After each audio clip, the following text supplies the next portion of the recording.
Ryan Charles.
Good evening, goddess. The waterfall giant has settled down and the downpour it caused is being cleaned up by the moles. This has been the 32nd month report from below the shed.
Howling for love from an enemy.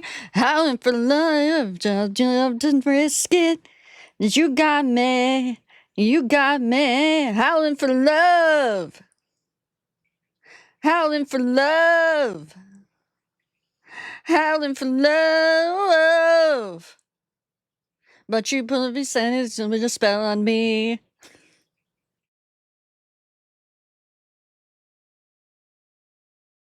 Can I get some awoos in chat, please? Can I get some awoos? Come on, let's get some awoos. Let's get some screams and some awoos. Not until I awoo first. Awoo!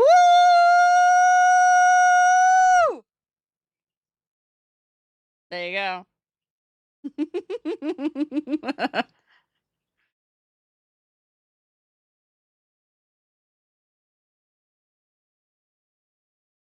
Howling for love, I never felt it. Howling for love from an enemy. Howling from the edge, I'd love to risk it.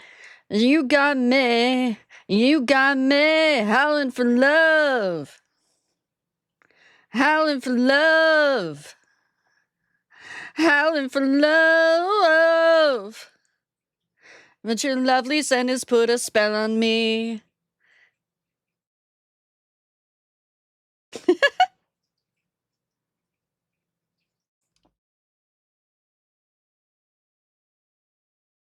Alright, I suppose I should get off the starting soon screen. What do you think, chat? You think I should get off the starting soon screen?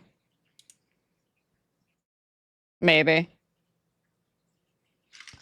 This song would make a great boss theme for a 14 lads fight. It really would.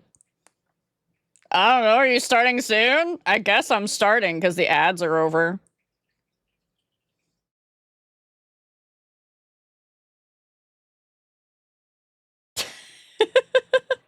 So I'm sorry, I thought I figured out the TTS issue, but apparently it's still busted. I don't know why it's doubling, and yes, I have a special guest here with me today. For anybody who want unobstructed booba, they don't come out until someone is back. Also, it's not playing the rest of my playlist. Hold on. Well, I love this song, and I am going to repeat it forever. I need to make sure it's actually on my playlist. I just hit something in there. There we go. What are we calling the Twitch baby? I don't know. Yeah, you get unobstructed booba when Valko is freed from prison. Hi, Abby. We didn't hear Loki's uwu? Really? Did that not go through? Hold on. That should have gone through. It's been weird sometimes, though. Sometimes it'll play and sometimes it won't.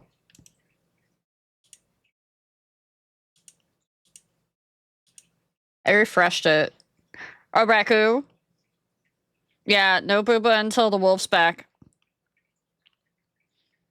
It didn't go through, but it fed the hype train. Did we see the notification on the screen? Should I make a Valko version of your chibi? Not yet. We'll do that. We'll do that if we, It will? There it goes. I heard it that time. Did you guys hear it? Okay. All right. So Araku, I do have to talk to you. I don't want to move Valko. Valko, stay put. Valko, don't hang off my boob. All right, now you're crooked, bud. Hold on.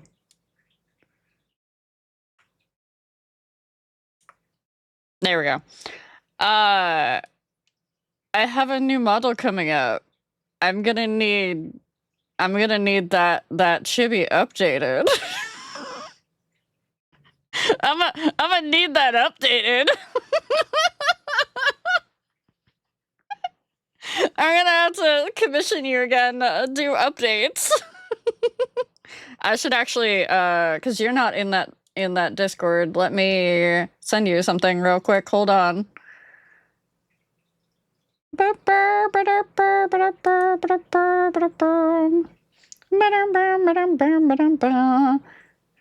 those of you that don't know, Areku is also the one that got me in touch with my rigger. So any of you who have been seeing 3.0 rigging, thank Areku.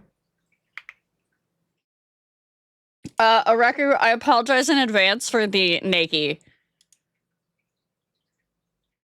But enjoy that.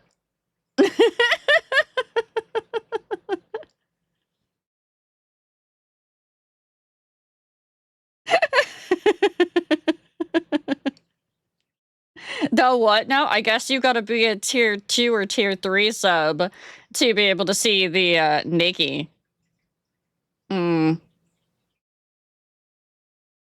Yeah, they're the only ones that get to see that right now. And the mods. The mods get to see it, but...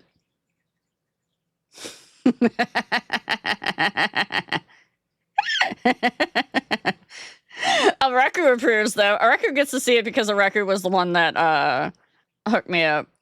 And is also one of my artists. I steal Areku for certain things. Is there a mod opening? Yes, half of my mods are tier 2, tier 3 anyways. I'd be open to modding. I have enough mods. Who needs to see it when I can just be naked myself? Because you're missing out on these thighs. But that's fine. You guys will get to see it in time. You just won't get to see the naked version. The only people to get to see the naked version are the rigger right now. She do be thick. Those of you that have seen her, yeah, she do be thick, don't she? Yeah, Loki, aren't you a tier 2? I'm pretty sure you just gotta make sure your Discord's linked properly to your Twitch, because that gets you the proper hookup. So, I'm obsessed with the legs. You haven't gotten to see the feet yet. The way the feet move. The feet are only one layer. Jupiter was upset. The tail also doesn't have a lot of layers in it, and Jupiter was upset about that too. And I'm like, it's okay. You're just pointing out all the things that I gotta get fixed at some point in the future. In the midst of the heat wave, Riao delivers more thirst. I mean, that is what I'm here for. It is Sinful Saturday. Yeah, she absolutely was. She absolutely said, I want to make this move more. I want to make this move more like Redacted. I can't tell you what Redacted was. Are you feeling better? I've never heard Ducky use the word deer, and I didn't think that was Ducky for a moment. Ducky, are you okay? Ducky, just blink twice if you need help, okay?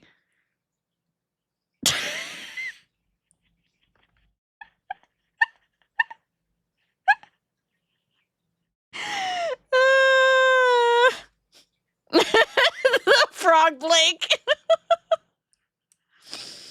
Okay, so for those of you that didn't hear the news from the Discord, I did end up in the ER, also known as the ED, Emergency Department. And it ended up that way because I was having symptoms that mimic a heart attack. But I got all my blood work done. I got all my all the X-ray, the chest X-ray done. I got a whole bunch of stuff done, and nothing. And I tell you guys this let's blame Infold. We'll get to that bit. I tell you guys this because I was there for 12 hours. Yeah. I was there. I did get an EKG. Yep. No, EKG is actually not the kicker. Do you know why EKG is not the kicker? Because EKG is just a fucking snapshot. Do you know how they actually tell? And you would know this, Nero. At least in women, how they tell whether you're having a heart attack, the only way that they can tell if you're actually in cardiac arrest with a woman is blood work. So if everything else comes back normal, they have to draw blood, and they have to look for some cardiac enzyme or something. And they can't, and it's not just once. They have to do at least 2 blood tests. They have to do it like one, they have to do it once, and then they have to do it again like another hour later. They didn't do an ultrasound on me. They never do an ultrasound. They always do a chest X-ray. Did your GERD do this to you before? Yes. Yes, it has. That's what I was going to get to. This is now my 4th time doing this rodeo, because guess what presents as a heart attack in women with all of the same symptoms? GERD. GERD. Yeah, gastrointestinal reflux disease. So one of the signs of a heart attack in women is acid reflux. and pain in the chest. Because that's also a big thing of GERD is you have a lot of chest pain. And my chest pain, I'm gonna get a little TMI here for a second. I'm gonna get a little TMI here for a second. So, girly pops, if you were to put your fingers directly down the center of your chest, real baby, don't die. If you were to put your fingers directly down the center of your chest, and for me, it's really easy because I have like no booba. Those aren't gonna help me. Thank you, Loki. Mods, send Loki to Waffle Up. He's trying to kill me. He's trying to kill me. Hi, Matt. I was just telling Chad about how I just got out of the ER the other night. So girly pops, again, this is gonna be a little bit TMI. If you were to put your fingers directly down the center of your chest, down your sternum, and you hook to your left, like usually like right around underneath your breast, right about there is where your heart sits. If you just hook like right underneath it immediately, and depending on your breast size, obviously, and that's where I was getting pain. Was if you were to hook it, like put your fingers down the center and hook it to the left, right in that area, right where the breast tissue starts to drop is where I was getting pain. And I was like, that feels like squeezing. That's not just aching. That feels like a squeeze. And I have friends that have heart issues, and they told me before that it felt like their chest was being squeezed. And I was like, okay. And then I started having pains in my left arm. And then I started having pains in my back directly opposite.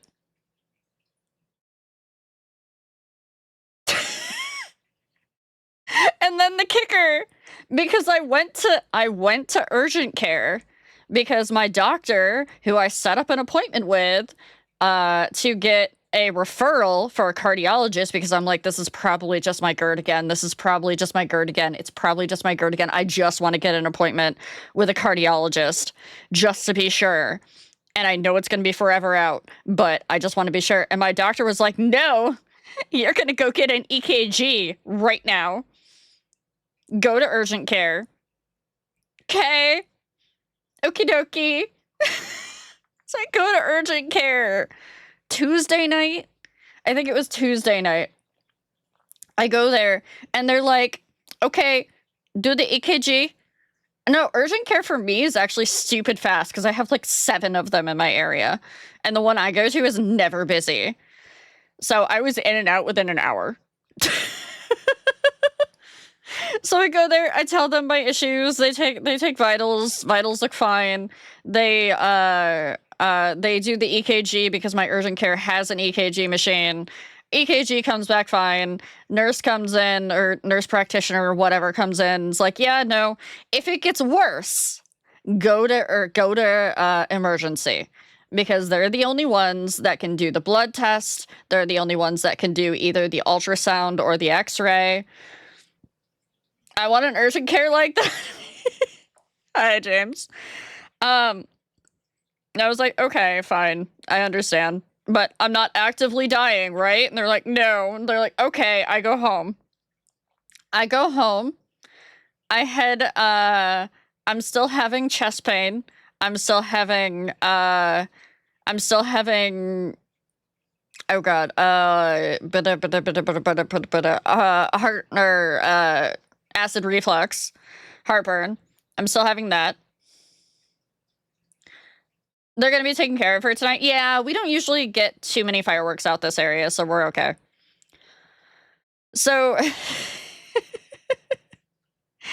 I go home that night, everything's fine. The next day, I warn my boss, I'm like, hey, I might not be able to stay my entire shift because I've been put on warning that I need to go to emergency if my symptoms get worse. And by the way, I just had a hot flash, and now I'm getting pain underneath my jaw on the left side. And it's coming and going. And it's like, and it's a throbby, stabby pain.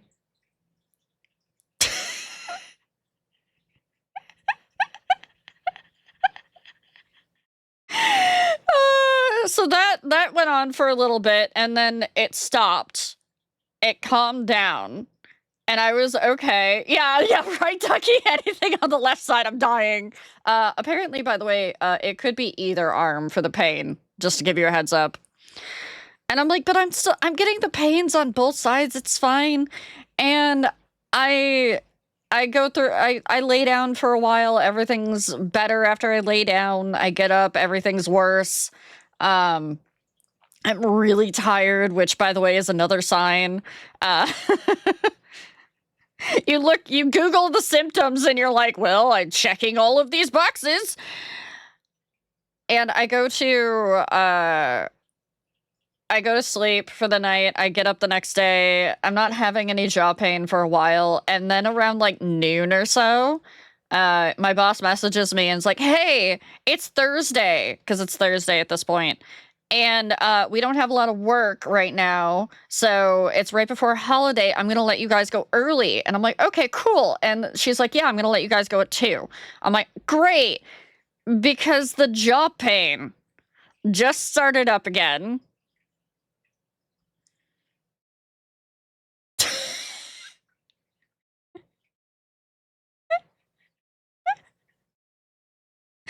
So at that point, I Uber myself, which, by the way, the Uber was $60 one way.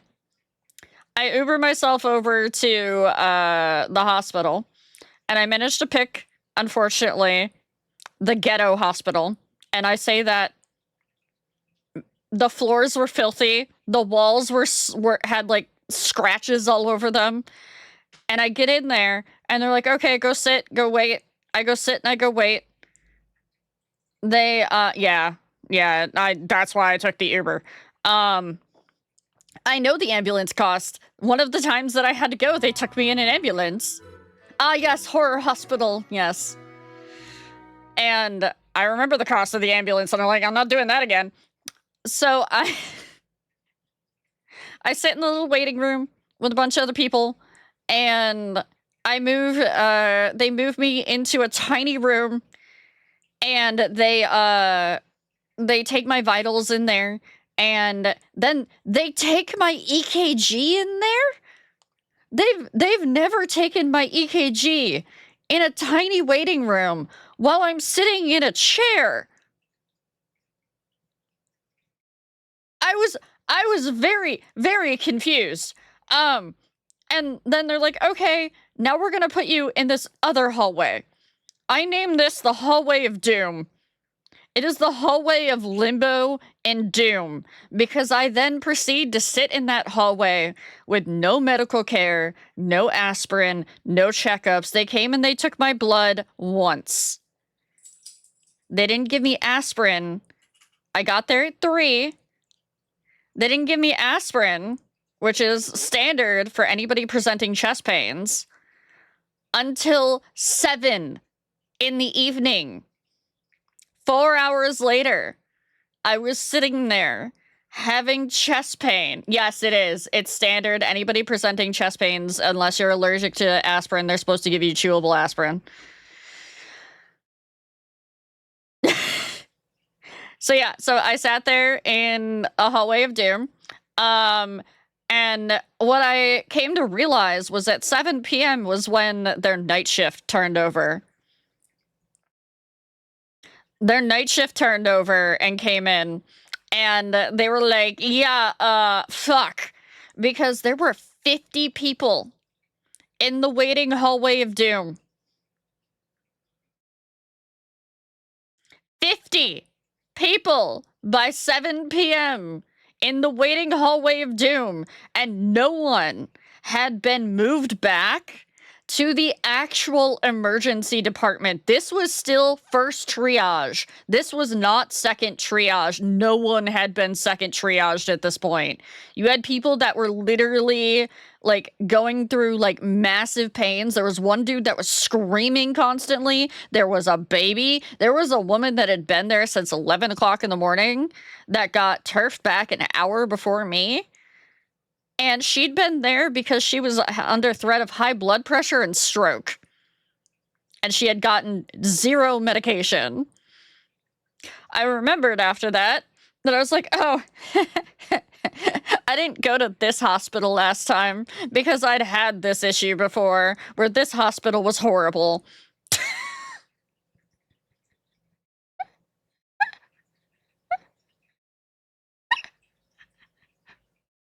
So I finally at midnight, they call my name. They're like, Miss Riao, and I'm like, here, and they're like, okay, go back here, and they put me in a chair in another fucking hallway. But this was at least a comfier chair. But still, no hookup to anything monitoring my vitals. They had only just given me medication a couple hours ago. They did take my blood work a second time while I was in the first hallway. And then finally, an hour and a half later, a doctor comes by and is like, Miss Riao, your blood work looks fine. Your x-ray looks fine. We can't find anything wrong with you. We're sending you home. You're not dying.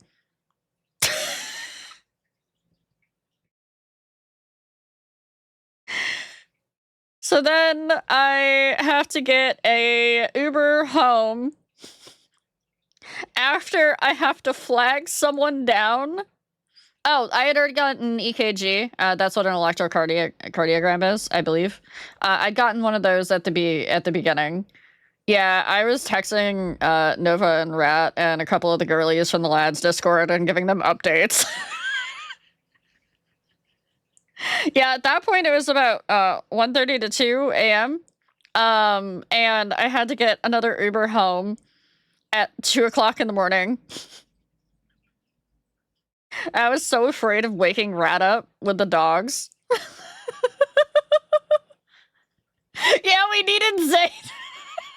I kept complaining to the lads girlies. I was like, fucking Zane isn't here. Zane isn't in this hallway of doom. I need my cardiac surgeon. I was crashed out hard. It was fine. I know. But I was so worried about the puppers waking you up.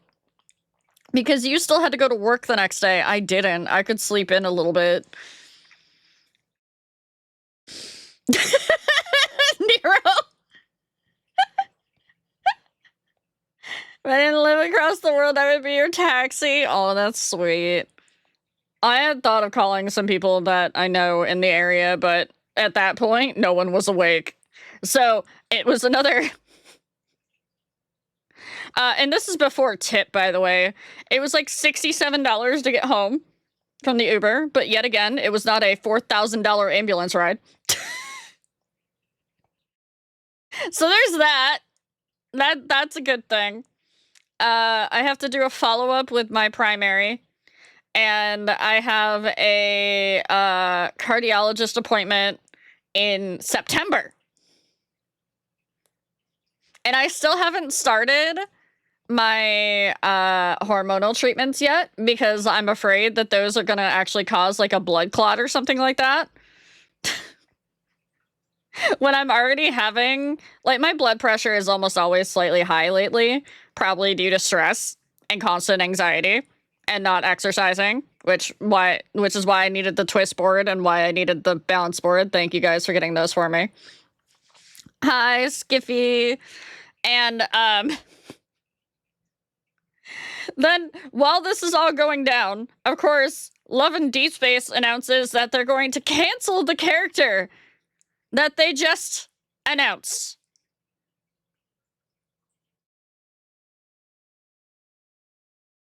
They just announced this character and they're canceling him.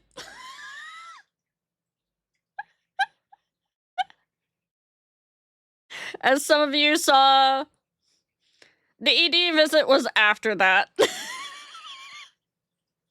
Which, by the way, I'm still having chest pains. Yeah, I'm gonna bill Infold for my ED visit, by the way. They're gonna get my medical bills. They're not canceling anymore, we fight. I wish. We haven't gotten any word on any updates, which is why we have Tiny Valko here with me right now. No, the character stuff did not help because anybody that's doing anything that is not happy with the game right now is boycotting, which means if they don't bring the character back, it's very possible I will never create Love and Deep Space content again. And as somebody who just started niching down her content to be a romance girly, not playing one of the biggest romance girly games out there. Oh, what a time.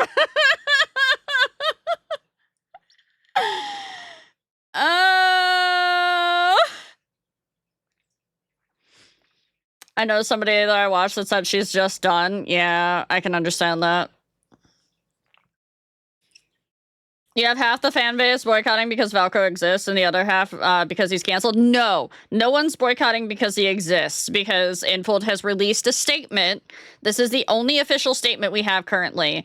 Infold has released a statement, and Infold / Paper Games is the creators of Love and Deep Space.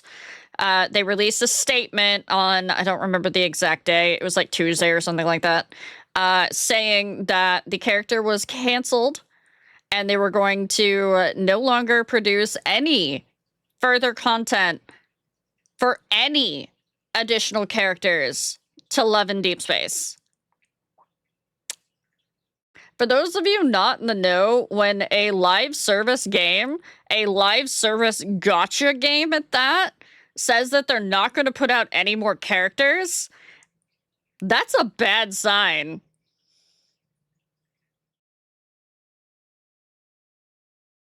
Are you upset about lads? I can't tell from my Twitter timeline full of reposts. I did warn people. I could go harder. Is the game done? The game is currently in limbo because the global outcry for them not releasing the latest character, who has been planned since the beginning, by the way. Yeah, all the Valko stuff was expensive. Somebody tallied up like all of the individual jobs that were associated with it, and it was like they had art, they had like character art, they had modeling art, they had mocap, they had music artists, they had voice actors for 4 different languages, they have official cosplayers, they commission official artists, they have all the writers, they have all the codes, they have all the developers. So much money. And they just scrapped it. At least that's what they're saying currently, that he is scrapped. Yeah, that trailer animation is no joke, yeah. Yeah, it's so much content loss. It's like, imagine if a gacha deleted an entire zone. The biggest issue... Oh, that's what lads means! Love and Deep Space! Yes! Thank you, Escargo. Hi, Vic. Hi, Babu.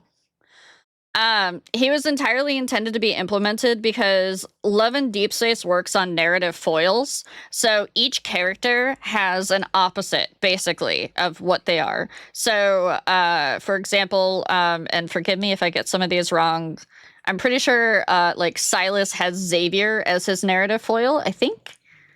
But basically they play off each other. With only 5 characters, one of them is missing their narrative foil.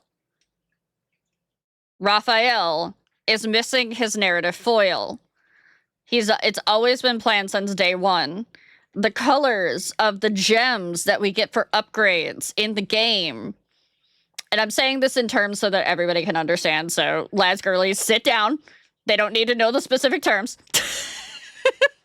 The colors of the gems that we get for upgrades in the game, there were always 6 colors. There were 6 slots on many of the screens. The furniture that they just tried to release to placate us was in Valco's freaking color scheme.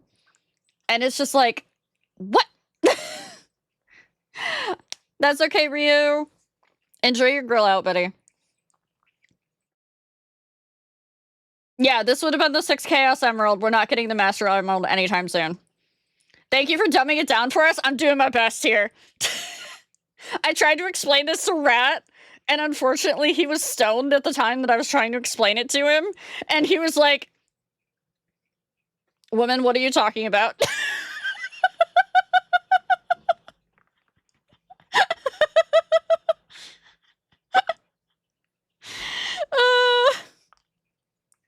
But so yeah, so currently as it stands, the character is canceled. The reason why the character is canceled, we're never going to know the exact reason, but there is currently rumors, and I say this very heavily, there is rumors going around that the character was canceled because of what they call black companies, which are companies that buy up negative media of competitors and promote it and get like bots and things like that to promote or to push negative media. Now, there was an actual controversy with a number that was placed in the game that related to a real world tragedy. So we're not discounting that. But it didn't have anything to do with Valco. So it's really confusing why they decided that the way to fix everything was to cancel Valco.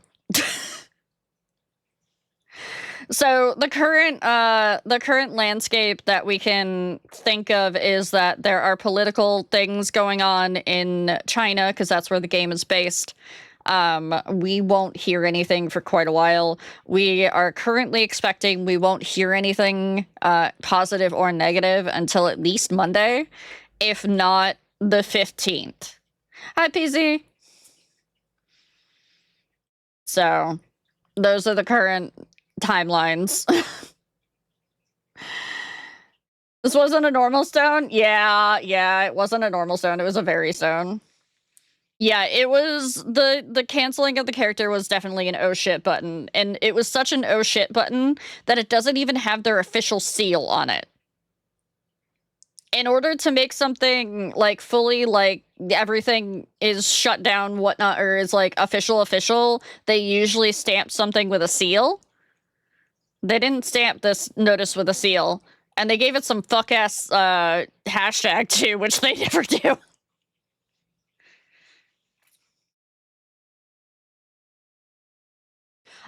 That was what originally. Okay, so what we call them now is the Valco Antis.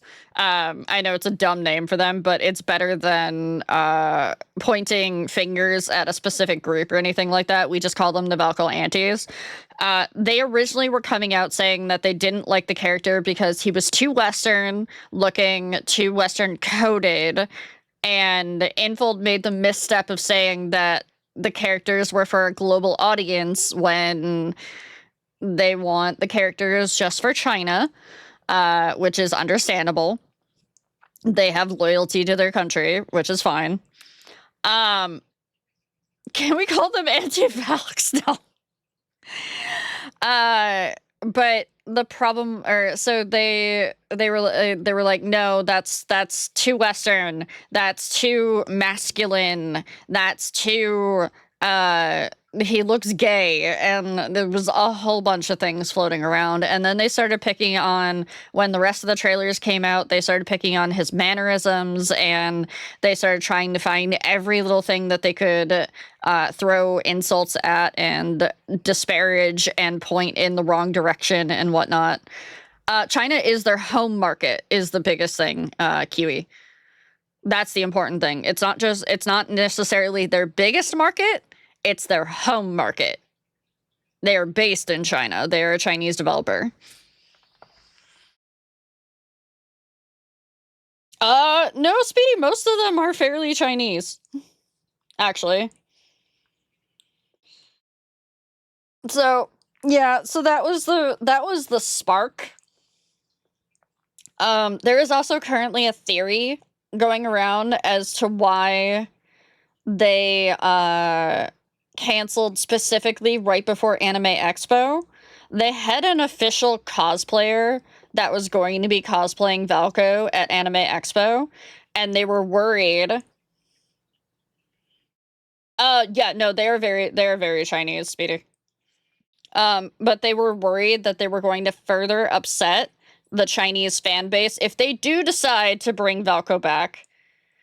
They were worried that they were going to further upset the Chinese fan base by, for the very first time, releasing an official cosplayer at a Western convention instead of at Bilibili World, which is the Chinese giant video game and media convention.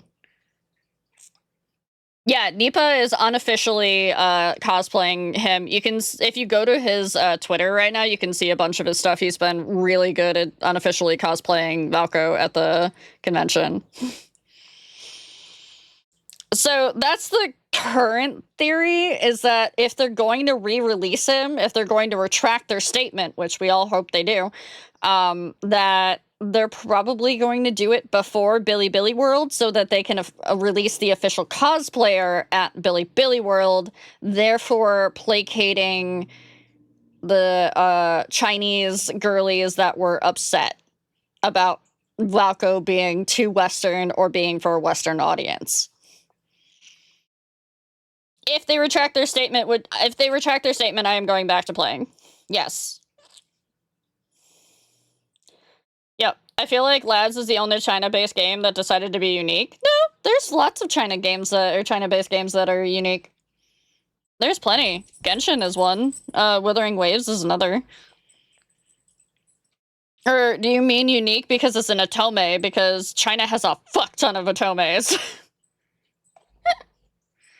Yeah, if they retract their statement, I will go back to 11 Days Face. If they do not retract their statement and the character remains canceled, it's going to be probably I will not.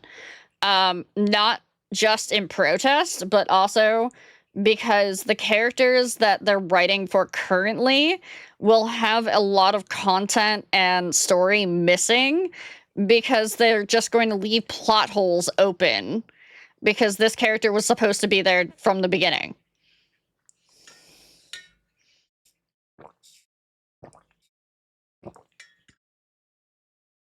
I've seen some Lads players might be moving over to Wuthering Waves. Yeah, there's some. The problem with Wuthering Waves, though, is it's not a romance game, so they're gonna be missing out on all that. Yeah, they're gonna have to rewrite the entire MSQ stories that are coming up, and we know that they're gonna be rewritten terribly. They're also, in order to... So, because this is a gacha game, and because it's revenue-based, they're gonna push so many more multi-banners and reruns to try to get more money out of it because they won't have the money that they would have gotten from Valko. It does not make any business sense whatsoever for them to have done this. Not only are they losing out on all the money that they invested in the character to begin with, but they're losing out on all the revenue that they could be getting because having all those reruns and having all those multi-banners are going to exhaust people. And no new characters if they stick to that, yeah. It's very dumb. So, you guys, if you follow me on Twitter, you probably have seen my giant multi-spam. I also just put up a... in case you can't tell, I might be a little bit passionate about this. I also just put up a video this morning on YouTube. I think it's awesome. I try not to spam too much. You're okay, Vic. I try not to spam too much. I'll go for like a little hard in the morning, and because that's usually a time when it's pretty quiet. And then I'll stop for like the mid-afternoon sort of bit. But there's I made a video about it this morning, and in the video, in the description of the video, there are links to petitions. You do need to use an email address to sign the petitions. One is a change.org petition, another is a iPetition, I think it is. And those help.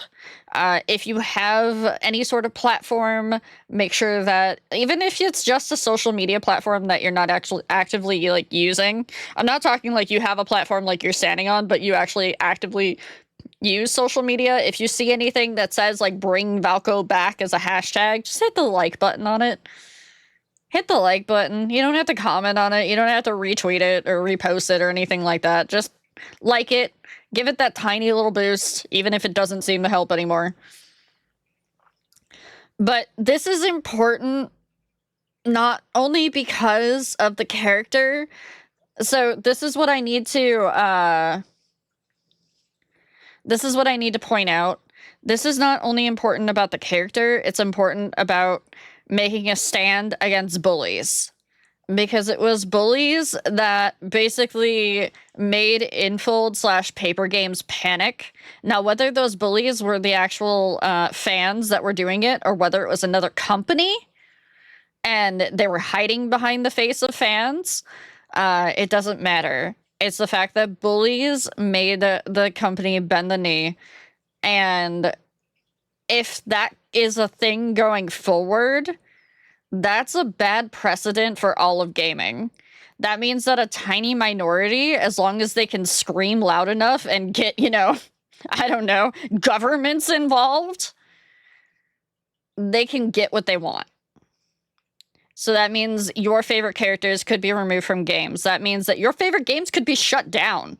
Because there was talk about, and there still is talk, that they could shut down the global server for Love and Deep Space.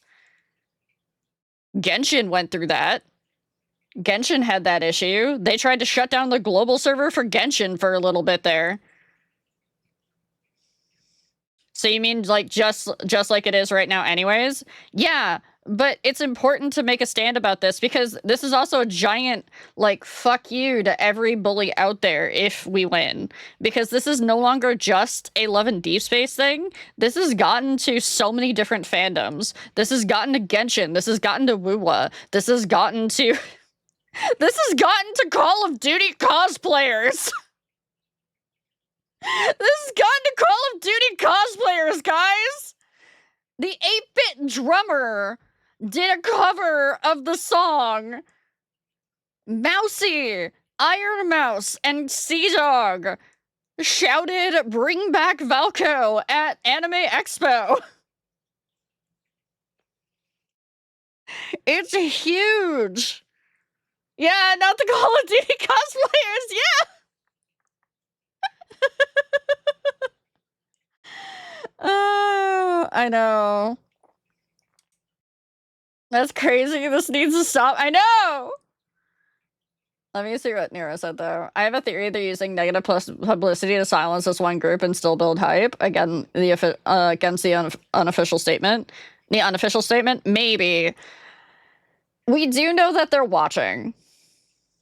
We do know that they're currently watching because Chinese social media, Red Note at XHS, Weibo, whichever one it was. I think it was Weibo. And I'm probably pronouncing that wrong. My apologies. They have hashtags basically, but you can see when somebody touches those hashtags, when somebody like checks in on those hashtags, basically, like the public can see it.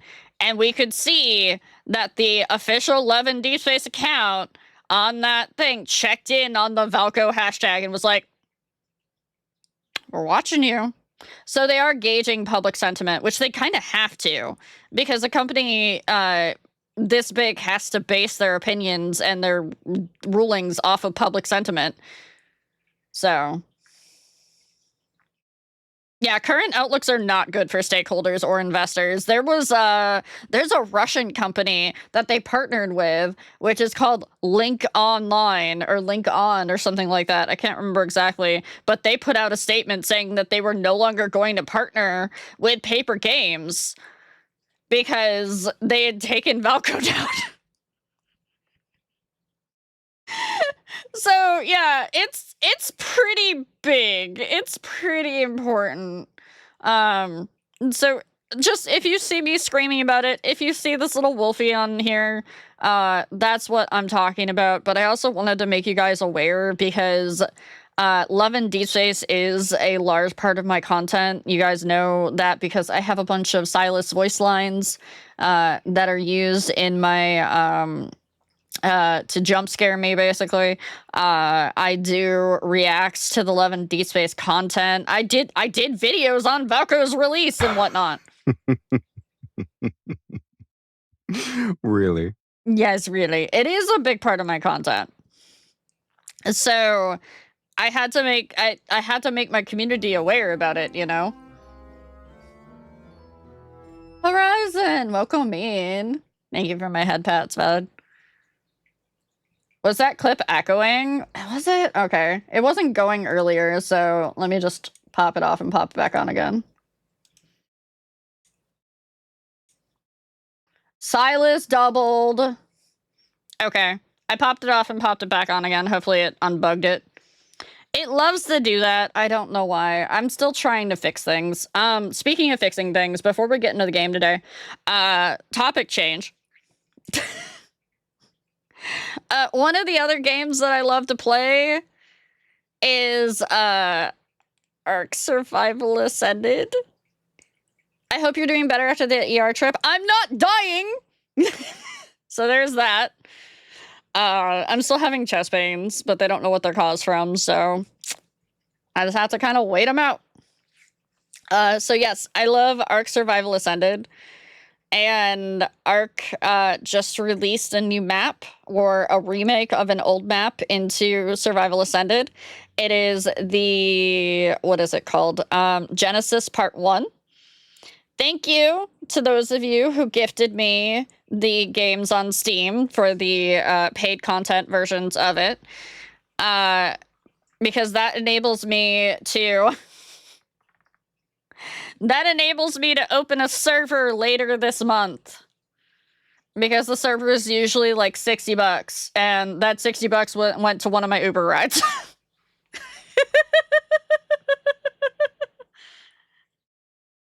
You have a Steam account? That's news to me! Pfft. So, that's the good news, is that I will be opening a server again for the new map. Here's the bad news. For anybody who played on the previous map, I can't find the save. I saved it before my computer exploded. And now I can't find it. It's somewhere on here, but I don't know what I saved it under anymore, and it was in a good spot. So it means we'll be starting from scratch. Which most of the people that were playing on that are fine with. They have stated so, but I still feel bad because that was a lot of things that they worked on really hard. But I will be... So, HK, the funniest shit about what you just said, the map was called Extinction.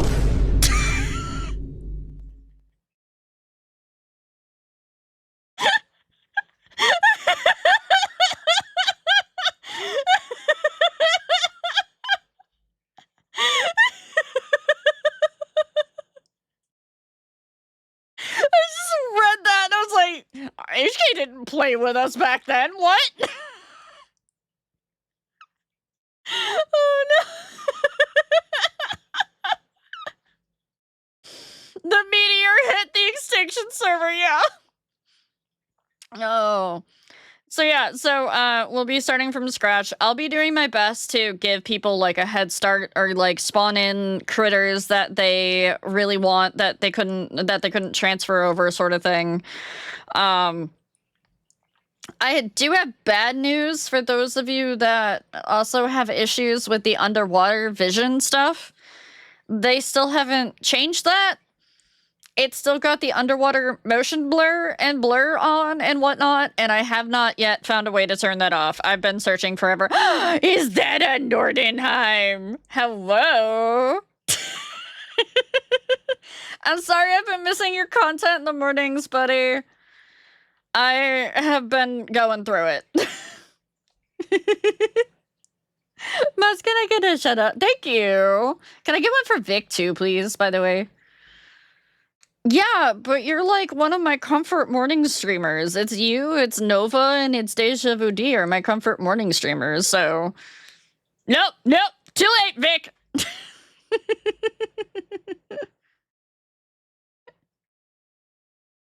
I even told Nord that one time. I was like, yeah, I wake up, I roll out of bed, I turn on my work stuff, and then I turn on Nord. Because I can put Nord at low volume and just hear comfy cozy games. Chat, if you like comfy cozy games early in the morning, Nord, I don't remember exactly where you live, and I don't want to dox you. But Nord is across the pond, as I like to say, so Nord is very early hours. So if you need something to listen to in the early mornings that is not Nova, Nord is definitely a good one to go to. Or you can just be me and listen to both of them. Oh no, you got that Norwegian accent. I can hear it. NordVPN! Nord, how have you not gotten a sponsor with them yet?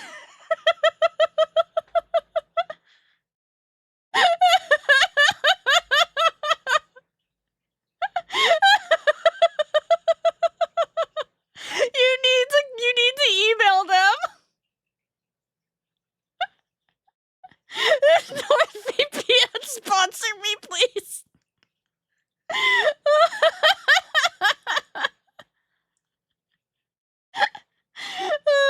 They see Nord as a threat. Oh no. He's got a better English accent than me, and I'm from the UK. Yeah, Nord's definitely one of my morning comfort streamers. It's when I need to be like focused, but not so focused that I can't just have sound going. You guys know me. Sometimes if I have sound going, I can't focus at all, so.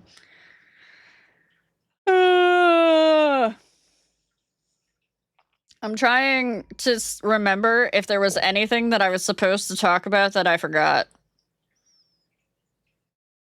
I think there's a lot, but my brain is scrambled because we also had a heat wave, and we had and you know, all of the Love and Deep Space stuff, and at the emergency care visit, and so many things happened. I can't drive and talk at the same time, I realized. No, you should not drive and talk at the same time. This plushie I'm holding, that's Valko. Thank you, Loki. Oh yes, I am currently running off the new PC. I forgot to update people like vocally with that too. Thank you. I'm helping Nord. I thought for a hot minute that it wasn't working. But it is. Everything's working. I have the new motherboard, the new CPU, all my drives are in there. My video card is working. For a moment, it looked like it wasn't, and I was about to scream because I was like, that was the only part we didn't replace was well, we didn't replace the memory, but I had extra memory sticks if I had to. Not upgrades. Hareku, my computer exploded. Bye, PC. Yeah, so 2 weeks ago, the power went out. We had a major power outage on a Thursday again. We had a major power outage, and my UPS, it did click on, but it didn't quite get the right stuff that it needed. Or no, this was 3 weeks ago now, I think. So my PC didn't turn off properly. Long story short, it turned off on its own. Also, if you hear me burping, I apologize in advance. My GERD is acting up for sure. So I managed to get a backup PC running, but like half of my stuff vanished. And there was panic because my model wasn't tracking right and stuff.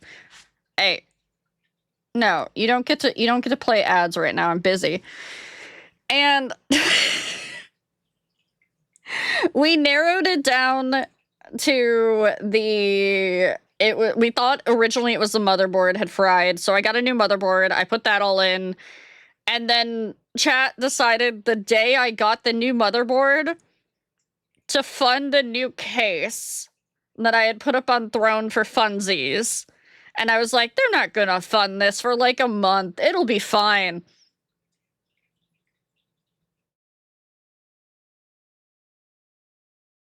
And then Rayella said, bet. So I have a purple height 70 case now. It's very pretty.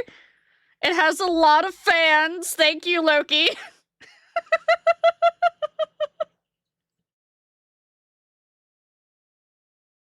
Loki, being my #1 fan, quite literally bought me all the fans for it.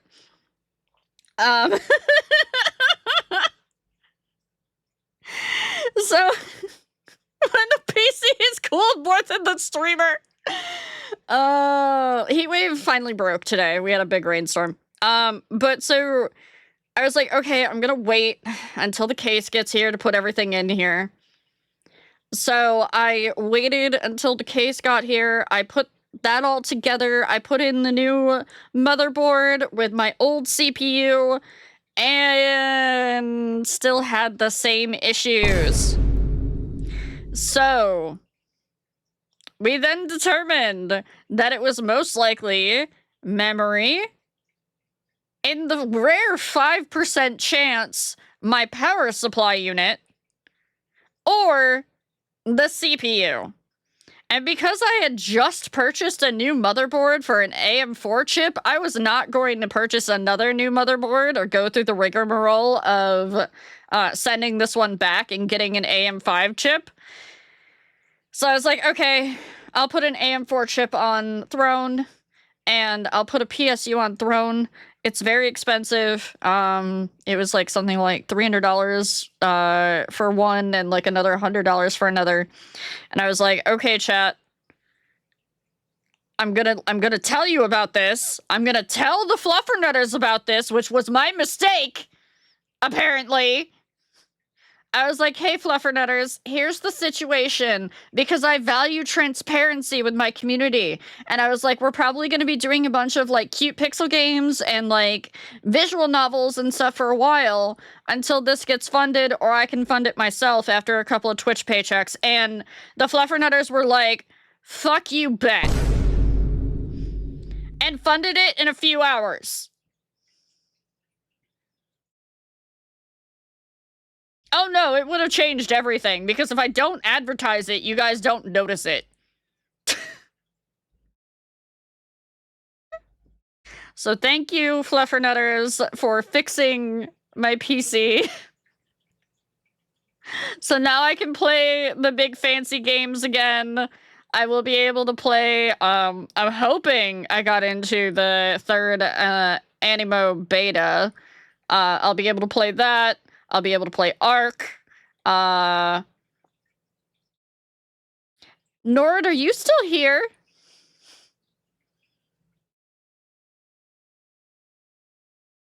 I just had a thought. Nord might have gone to bed, though. Which is perfectly valid, because it's really late over there. Nord, run! He probably already ran. He probably heard his name, is like, uh-oh. But yeah, I'll be able to play Subnautica 2 with Raptor and Crystal again. I'll be able to play the Isle whenever D comes into my DMs and is like, hey, Riao, you wanna do a collab randomly again? I expect her to come knocking at some point. It's only 30. What do you mean? It's 23. That's late.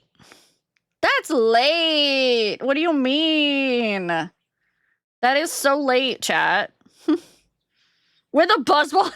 You with the buzzball. But no, I was gonna pick on Nord and be like, hey Nord, you should play Ark because there's house building in it.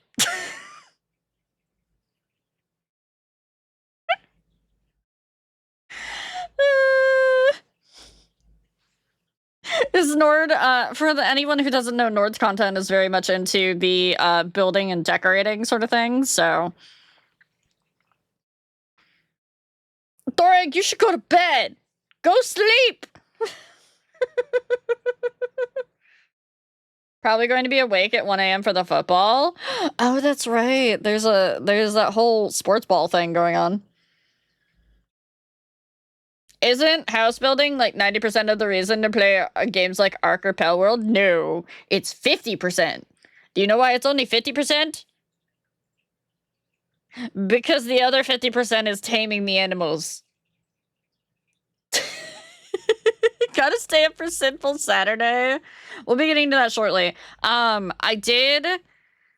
are going to be playing a visual novel demo today that was made by a fellow content creator named Kindred. Kindred, I believe, Kindred VA. I might be misremembering their full name. I remember them as Kindred. They have been advertising it quite a bit. It's a visual novel that is based off of what would happen if you got tired of men, if you got tired of trying to find the perfect, companion, not just men actually, but the perfect companion, and you were a writer, and you just wrote one instead.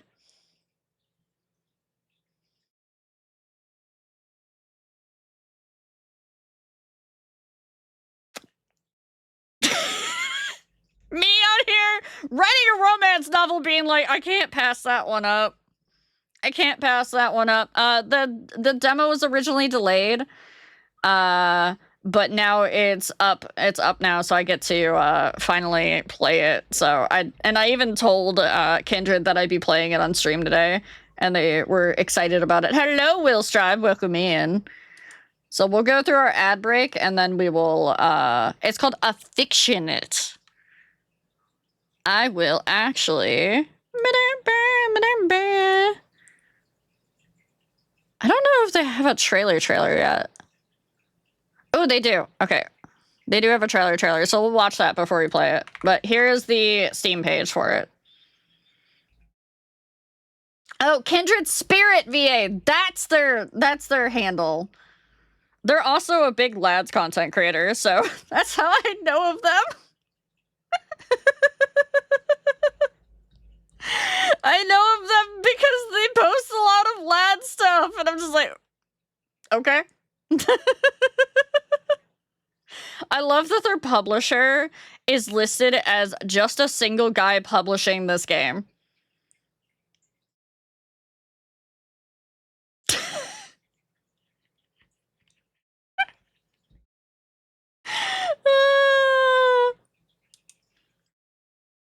And I'm like, really, Kindred? That's what you decide to name your publishing house, is just a single guy publishing this game? So the summary for it is, after a year of bad dates and failed job applications, you've nearly given up on the love story you've always written about. One night, you write your perfect man into a notebook. The next day, he becomes a reality. A romance visual novel about identity and the line between fiction and reality. But chat! We're about to go into ads. So I'm going to let you guys have ad break, finally. That does not mean... Chat, what does that not mean? What are you not allowed to do on ad break, chat? What don't we do during the ads, chat? Will, you're okay. You're not allowed... Oh my god, she started it.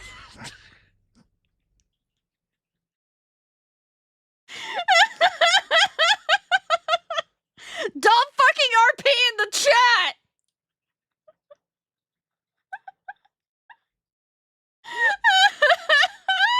No!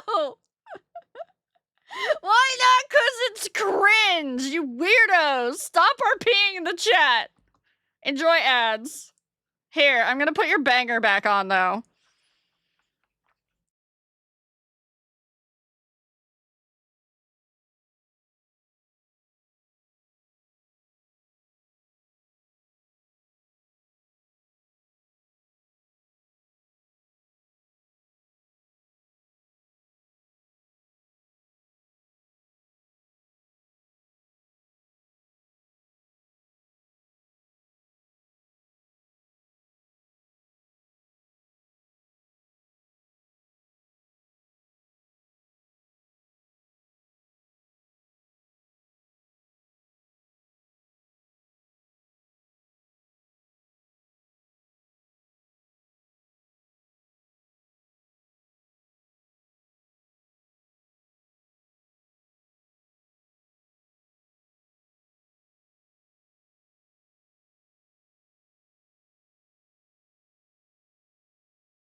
Chat, don't mind me. I'm gonna test something.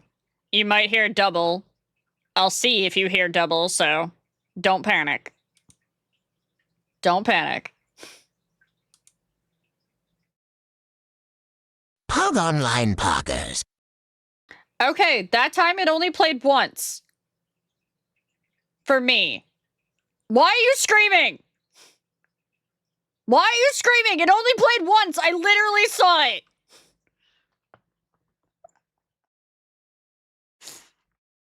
Stop screaming! Also, you guys didn't roleplay with D, and now she's sad, and she ran away. Good job, chat. Good job. Gives a little half-hearted You didn't respond to Sevy's RP. I know, it's not Raptor quality, but damn. You told us not to? I always tell you not to. You do it anyways. When the fuck have you guys ever listened to me? Really? When the fuck have you ever listened to me? Also, when did I get... Did that update? Who gifted when did we get to 5 subs? I don't think that's correct. There's no way. Did we... Bell resubs. Thank you, Bell. Tay resubbed. Thank you, Tay. Romalia resubbed at tier 3. Thank you, Romalia. No, HK, that wasn't an invitation! Well, that's counting correctly. Thank you, HK. Thank you for the gifted subs. See how enthused I am about them and testing my counter. You could have done that with 1. You didn't have to, you know, do 5. All right. Come over here. We're going to watch this trailer thing. We're going to watch the trailer thing if I can actually get my source to display properly. Okay. I get a discount with 5! What is it, like 5 cents? 5 cents, maybe?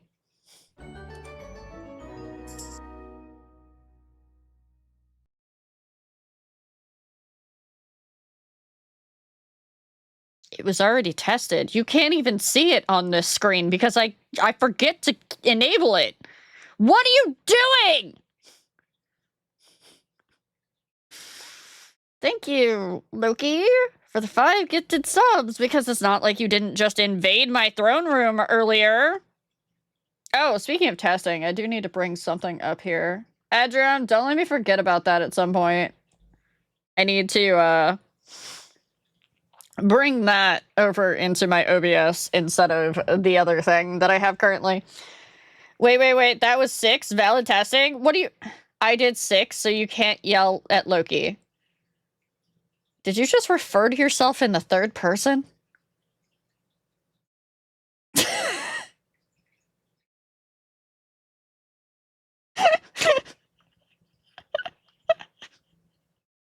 Maybe?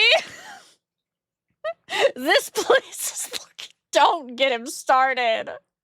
No!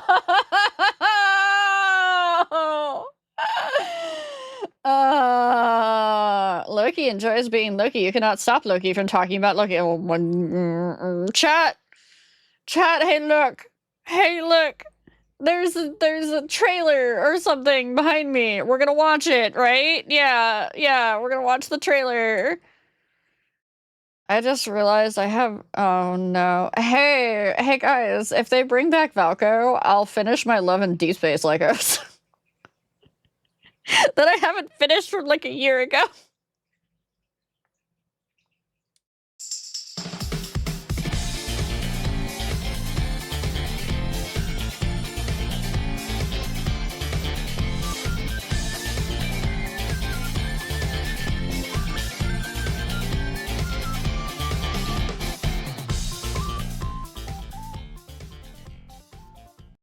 Yeah, apparently one of them is named Rhett. Is this Lens after escaping China?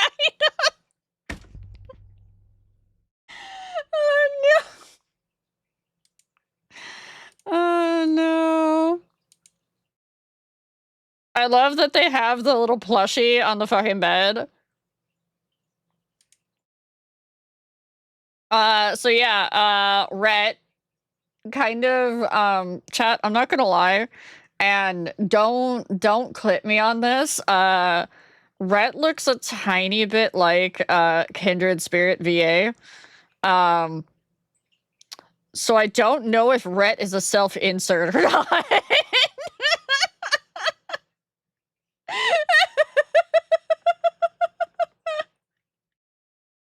There's nothing wrong with self-insert, but I would giggle so hard.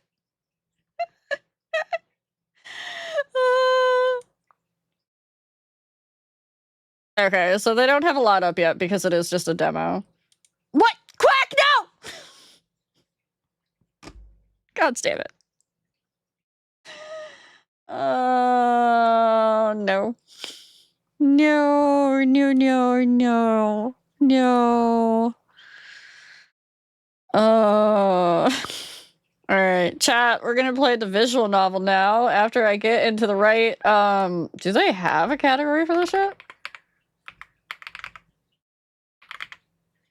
They don't. I don't think so. AFFICT.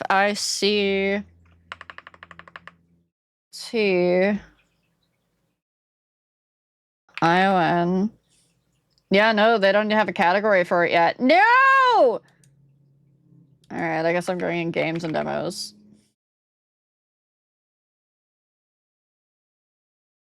Would be a shame if someone tags him.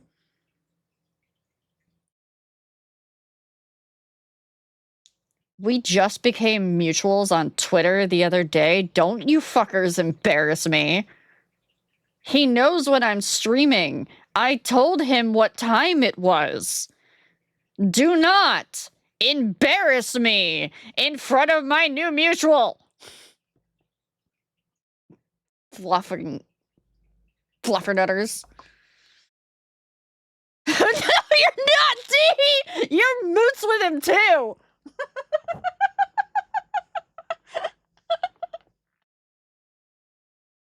Not Kane, no. It's Kindred. Kindred Spirit VA. Kindred made this game, or is one of the people that made this game. Let me just— No! God damn it, she tricked me. She fucking tricked me. Oh good, there is music. Ooh, that artwork? Hello? You guys can't see this. Hold on, let me get to the other side. Ahem. Very yum. I agree with yum. The fountain pens, right?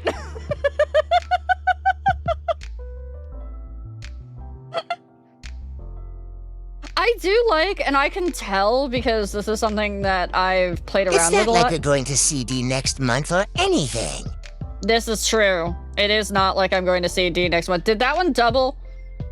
I wanted to know if changing scenes made it double. Was it still single? Was it just one? Or were there voices? No doubling? Yay! Oh, that's not supposed to trigger at 100. That's supposed to be 300 too. Hold on. Ah, fuck it. For today only, you get discount. No, so what I was gonna say is I like that I can tell that they're using 3D assets. I can tell via the flowers here. This is an asset that you would probably find in something like Blender. That you can, like, drop in, like, a 3D asset like this.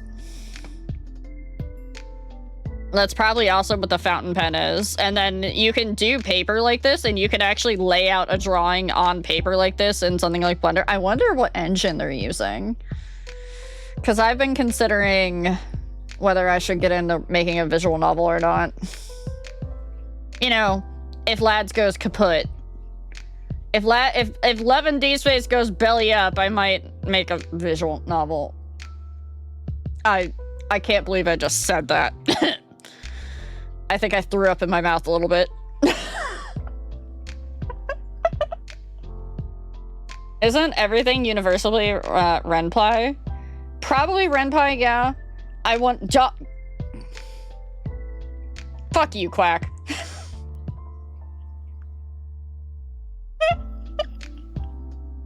Fuck you, Quack. No, I meant more like what they're using for like the visual assets, if I'm correct and it is Blender, or if they're using something like UE5 or something like that. I made a visual novel engine in Game Maker in like 2014. I know there are actual like visual novel engines out there. Like there's like visual novel makers basically, where you can just drag and drop things in now. And you can branch out your stories and whatnot. That would actually be something to look into. I have done a little bit of Godot and whatnot, so. I'm just a duck. I don't know why you're so mad at me. Because there are people in my stream right now. I'm not reading what Speedy put in there because I'm afraid Speedy is one of them that have been pestering me to make a game forever.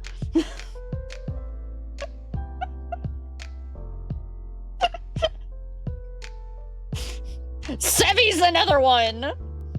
DMs, by the way. You motherfucker. I'm not helping you pee.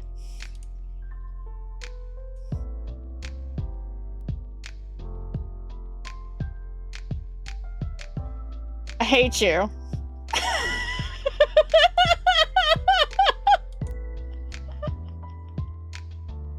I'm not helping you pee in your wedding dress.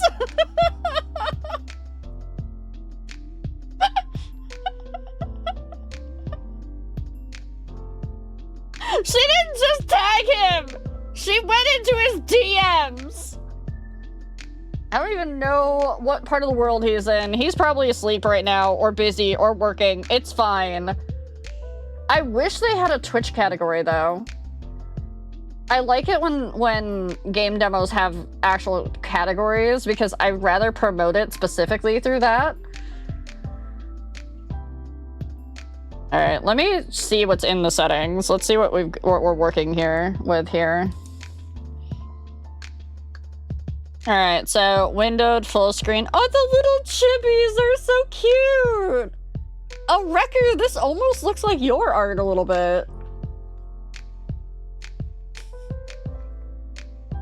All right, so we have text speed, auto speed, skip, unseen text, after choices, transitions, music volume, sound volume, voice volume. I like that their music volume is already like not like screaming in my ears. Phone system, phone messaging system adapted from code, and yet another phone for RenPy. Yet another phone.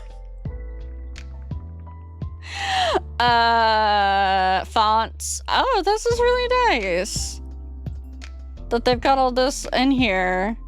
Here's all their music. They have all their music. They have my favorite. I have this on my own track. I love 2:23 a.m. because they use it in A Date with Death, and I put that on my things all the time. Music provided by Dova Syndrome. Yeah. And then that's so nice that they actually have all the credits for like all of their stuff. I would probably play a Riao visual novel just because I want to encourage Riao that the content doesn't matter to me just as much in this case.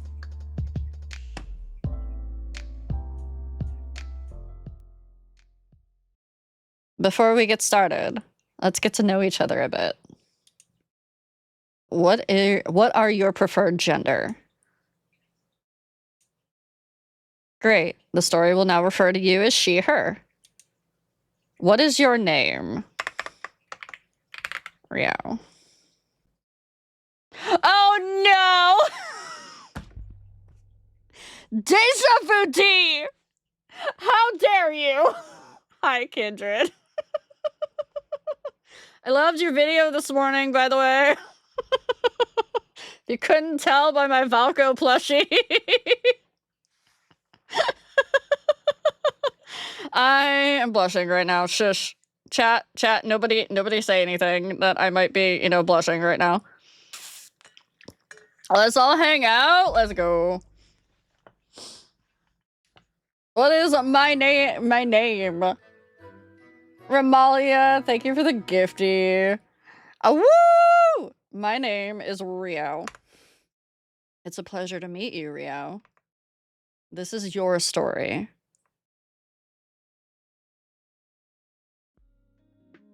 I was just commenting earlier, Kendra, that I like that you guys use 3D assets. Would you mind sharing, like, what program you did it in? Was it in Blender? Was it in, Unreal? Shut up, D!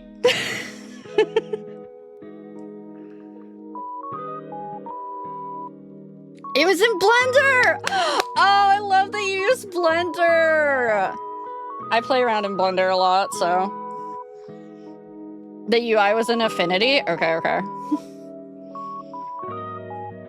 Blender kit for $5 gets you all the assets I used? Holy shit. That's a lot of assets. And the rest is Ren... Yeah, we saw the RenPy. Dude. I don't know, I'm gonna have to remember that. Chat, write that down! Write that down!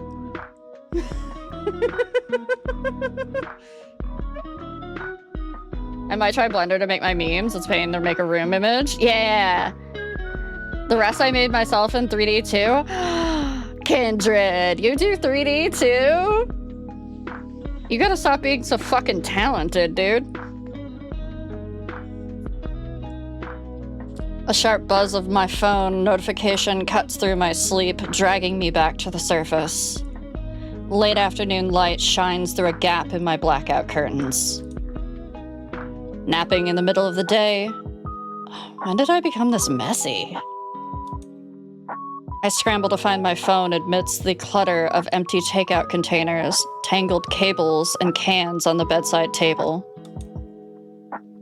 When I manage to grab it and hold it up to my face, the name Hannah greets me in bright letters on the screen. I hesitate, nearly swiping my thumb towards the red button to hang up. I've been avoiding most of my friends for a while now, but that's not really fair to any of them. Hannah and I have been best friends since we were kids. She doesn't deserve the silent treatment because I'm embarrassed about my life. Chat, raise your little paws if you avoid your friends because you don't want to tell them about your life. Kendra, thank you for the follow. Raise your little paws. That's me. Crack's so scared that he doesn't even DM me. Friends, figured it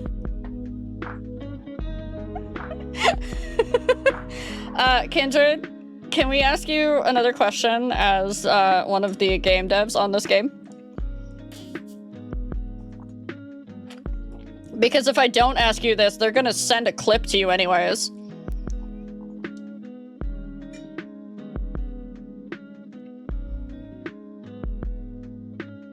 Oh, I'm gonna do it, Araku.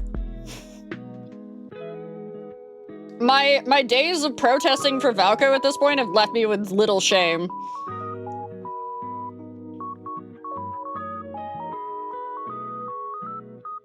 I didn't wanted to check in with you earlier this week, but I didn't want to bother. Quack!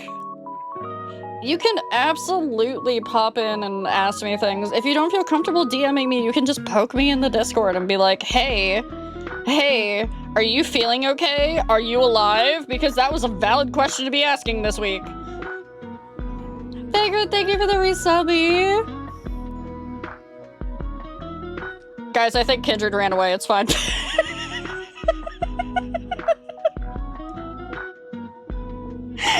I might be safe.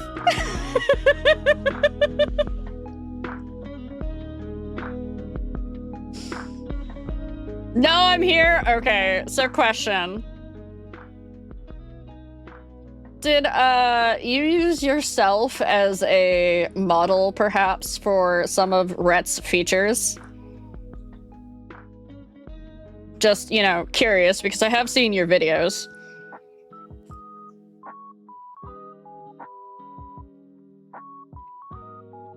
And as somebody who has a bit of a self-insert fiction going on at the moment, not particularly. It's something about his hair. The hair looks like your hair. And every time I see Rhett, I'm like, that kind of looks like Kindred a little bit. So I was curious.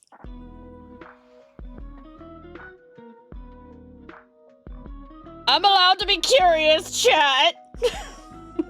But that's okay. That means I can freely thirst over Rhett and not be ashamed that I might be thirsting over somebody based off of a real person. I'm safe.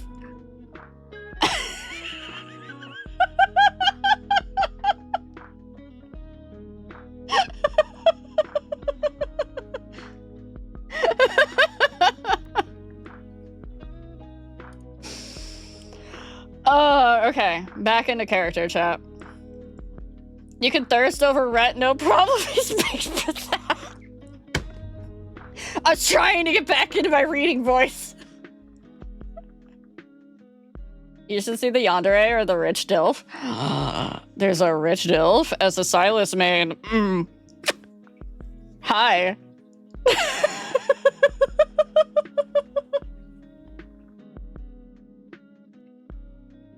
Chat, reminder, this is not necessarily an otome. You do get to change or choose your gender at the start of the game. So, yeah, you do get to you do get to decide whether you can romance or words. You can romance any gender in this game. And you can be any gender in this game. So unlike some of my usual content, all of my audience can enjoy this game. Kindred, do we have Yuri in this as well? I think it was anybody?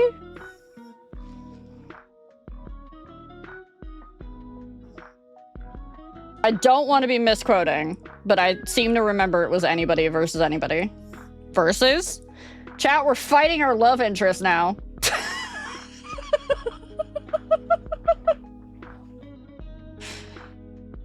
You can act like we don't enjoy you playing Atome games either way. Yeah, but then you guys get to play too. Combat sexual checks out for this chat. Yeah. Chat, okay. I'm gonna get back into the game, okay? Okay. With a deep breath, I tap the green button and accept the call. Hey, stranger. I feel like I haven't heard from you in forever. I know. I've been kind of in a hole. Sorry. Don't worry about it. I figured you were buried in a new job or something. I'll save that answer for after for no spoiler. Perfect.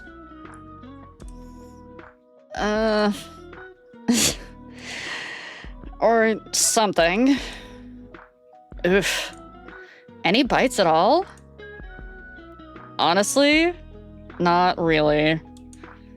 I've sent out so many applications, I've lost count. I can literally see the not viewed status next to half of them. That's the worst.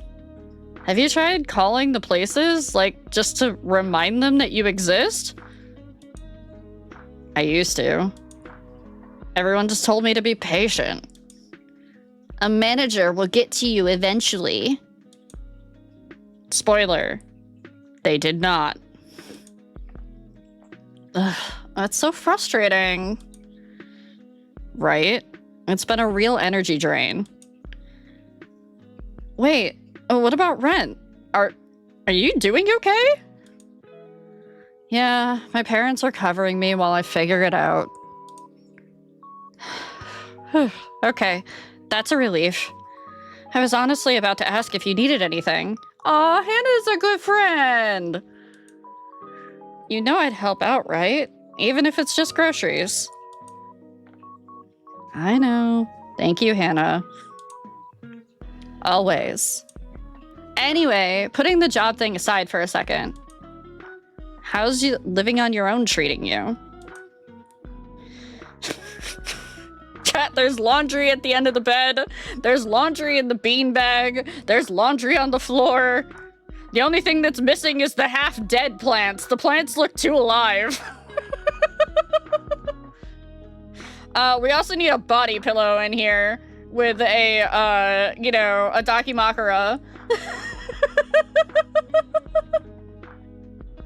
Side-eyes the dead plant in my office. It's like the perfect VTuber bedroom. Stop narrating my depression apartment right now. Who's Dakimakura, I wonder? Oh, it would definitely be one of the love interests. It would be like a surprise.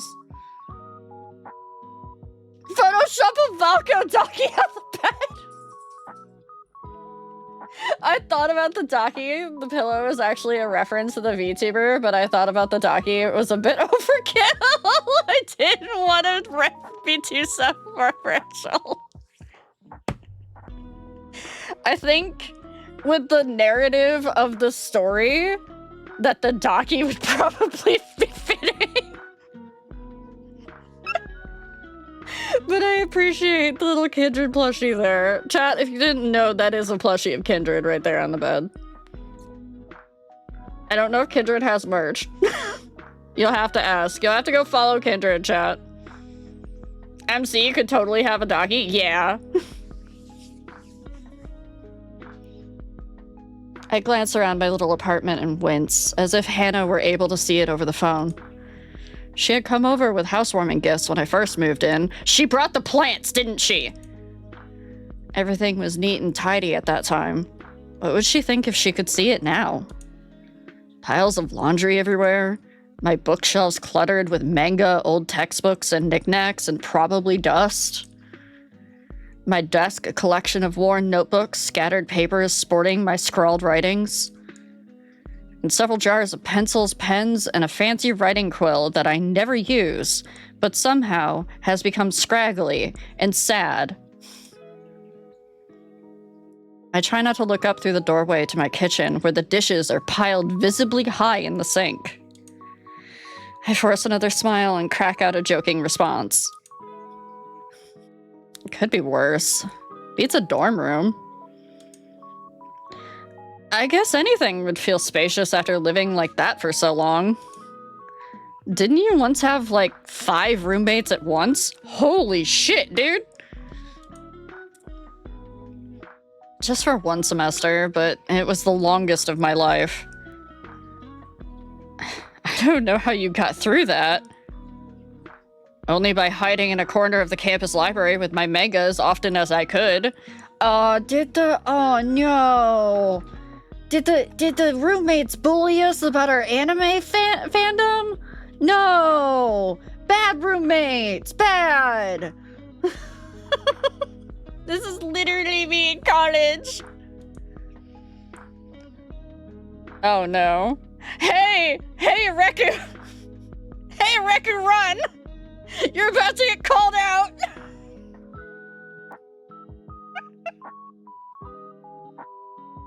Fictional characters were so much easier to spend time with than my roommates. Looks at all my Calebs surrounding me. Oh.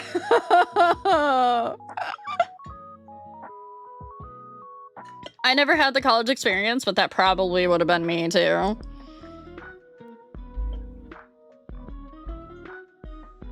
I had a lot of studying to do, so I just focused on that. Not that it's doing me much good right now. I feel like it's been so long since I graduated and my life has gone nowhere, and everything that I probably tried to learn in college is now out of my head. Even if it feels that way, I'm sure it's not true. You're just in a transition phase, that's all. Oh, Hannah's so optimistic. It's so cute. My parents have been saying the same thing to me for over a year. This is exactly why I've been avoiding everyone. It's hard to hear the pity in their voices. Makes me feel like even more of a failure. I can't bring myself to respond to her, and the longer the pause stretches, the more awful I feel. When I read Demos in the Activity, I thought it was a completely different type of demos, like the magical grapher.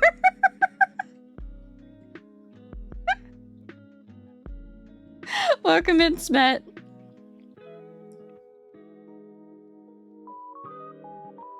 Maybe you just need a night out with friends. A couple of us are heading out for dinner later, if you'd like to join us. That's actually why I called. We've all missed you. A night without having to think about my situation might be nice. This train wreck of an apartment has been my sanctuary away from the outside world. When I sit down at my desk with my laptop or notebooks, I can lose myself in writing without having to step foot out my door. Why are you like this to me? Why is that just me? That's been the one upside to all of this. At least I can write as much as I want now, with no homework, no group projects, and no roommates asking why I'm still up at 3 a.m. It's okay, Smet. Writing has always been my escape hatch. Awards in school, a couple competition placements, just enough validation to make me think I could do it forever. But I ended up choosing the responsible path instead. A real career with a real plan. Look at how well that turned out. These days, the only thing I'm building is a fictional worlds where I actually have my shit together. But I also haven't seen any of my friends in far too long. The future, or the longer I avoid them, the harder it will be to see them again in the future. What am I even afraid of? None of my friends are gonna judge me. That might be nice, actually. Honestly, it'd probably do me some good to get out and get some fresh air. Where are you guys going? It's this cute little gastropub that opened about a month ago. It's family owned and it just... Sorry, I read chat and then I tried to read a line and it doesn't work that way. Smet, so this is a visual novel romance that is based off of the premise that you have failed at dating, you're failing at life, and you finally give up and just write the perfect man, and then the next day he appears, or they appear. I shouldn't say man, I should say you write the perfect lover. There we go. I have amended it. You write the perfect lover. I'm gonna guess it's with the quill that's all beat up. Knowing magical tropes like that. Why is it my life? Can you write the perfect lover into existence, Linny? Have you tried yet? You just gotta keep writing until you find the right pen.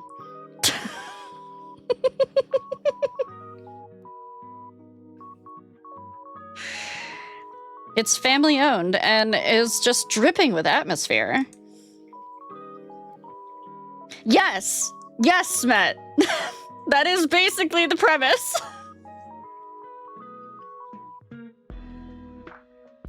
Here, I'll send you the directions. Oh, table and ember. Got it, thanks. See you there at 5. We say our goodbyes and end the call. I'm left sitting on my sofa and staring blearily around me. From across my room, I see my reflection in a wall mirror that came with the place. I look perfectly at home in the mess around me. Oh gods, how our hair is a mess. We probably haven't been keeping up with our personal hygiene that much.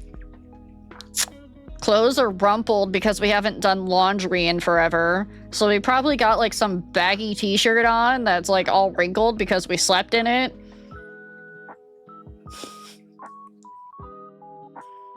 My hair is falling out of the loose knot I tied it up in this morning. My eyes look heavy and bored. And the pajamas I've been in all day are stained with both coffee and ketchup from my last 2 meals. I feel sickened at the thought of any of my friends walking through the door and seeing me like this. I get up from the sofa and head to the bathroom to make myself presentable. Sounds like the scenario you would get asked by your friends at like 5 a.m. Yeah! So the game is called Affictionate.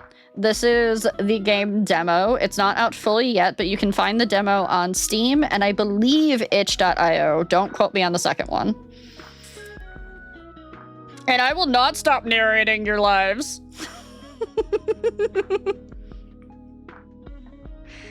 Getting ready takes longer than it should because every step feels like I'm gearing up for battle. By the time I'm out the door, I almost feel like a functioning human being. Just Steam so far? Okay. Thanks, Kindred. Kindred is one of the devs that created it.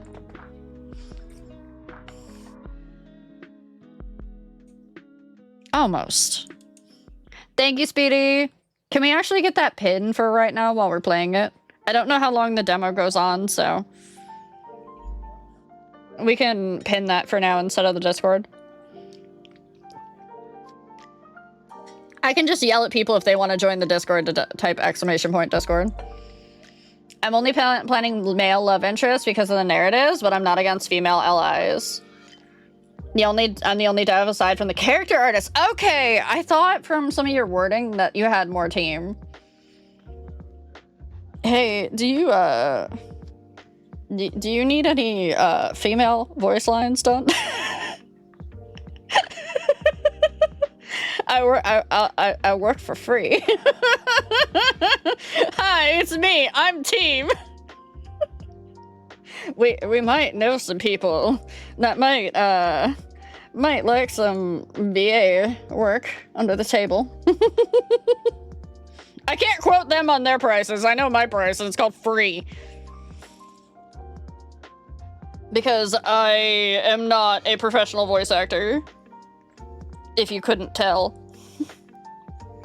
I plan on having one of the other characters voiced too. I just don't have the money, and so far we gotta finish the rest of the CGs and stuff. Hi! Again! Free! I can't raise my VTuber arm. Oh no, you're like me! You're like me, Kindred! Every time one of my community members is like, Riao, I could do this thing for you for free, I'm like, no! I'm going to pay you!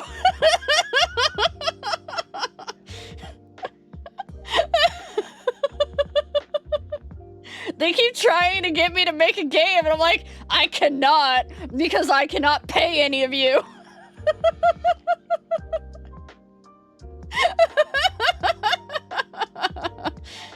God damn it.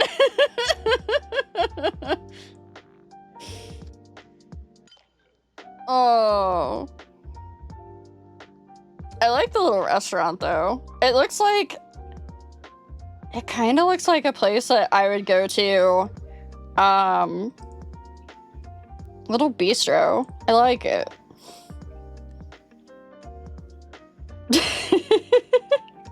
Alright, guys, don't inundate Kindred. Kindred said that, they're looking out, or they'll get to it when they can.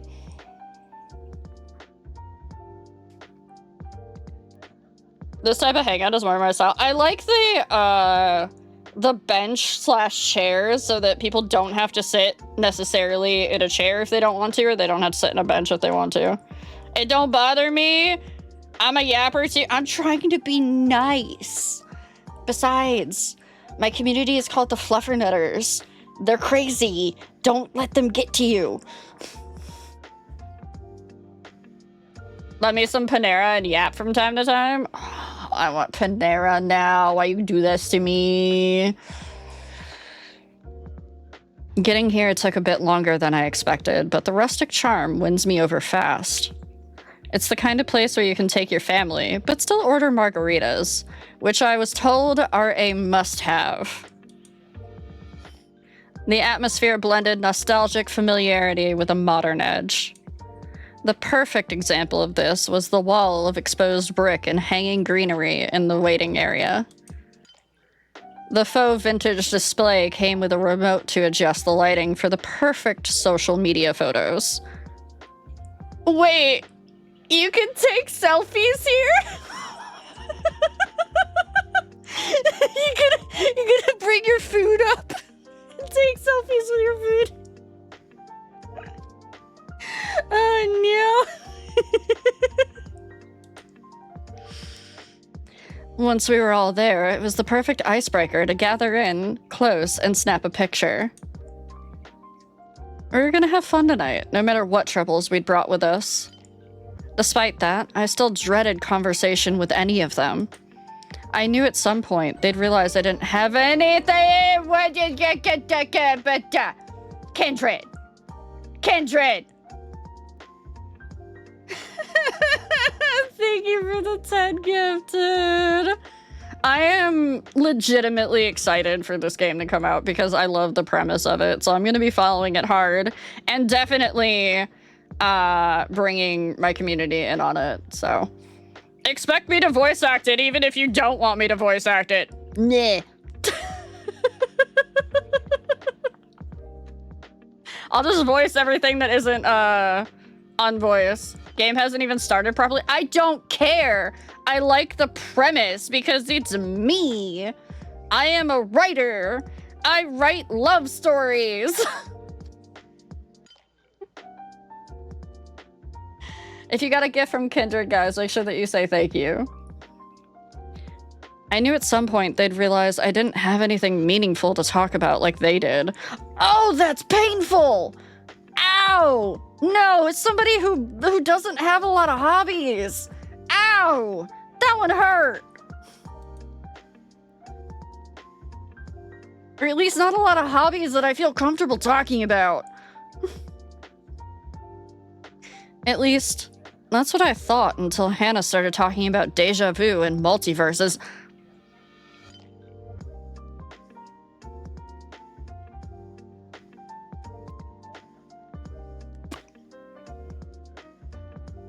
Multiverses? We're getting a little extra dimensional here?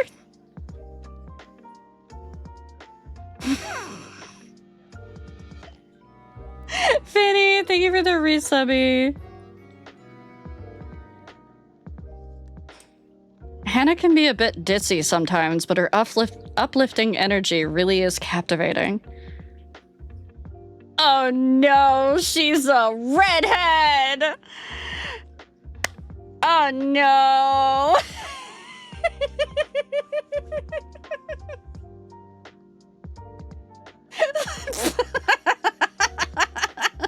I love how you're all spamming Nova. Well, she's a plush redhead too. Okay, listen, I'm serious. Deja vu could literally just be different timelines intersecting for like a few seconds. I saw a guy explaining it on Tiki Talkie. That's why it's so freaky and no one can explain it. Do you realize how impossible it would be for a new universe to spring into existence based on the choices of every person on the planet? Oh, you got Areku's attention. Areku is done for.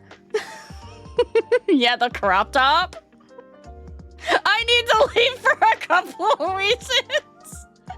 Jordan is trans? We fucking love that. Let's go. That's way too many.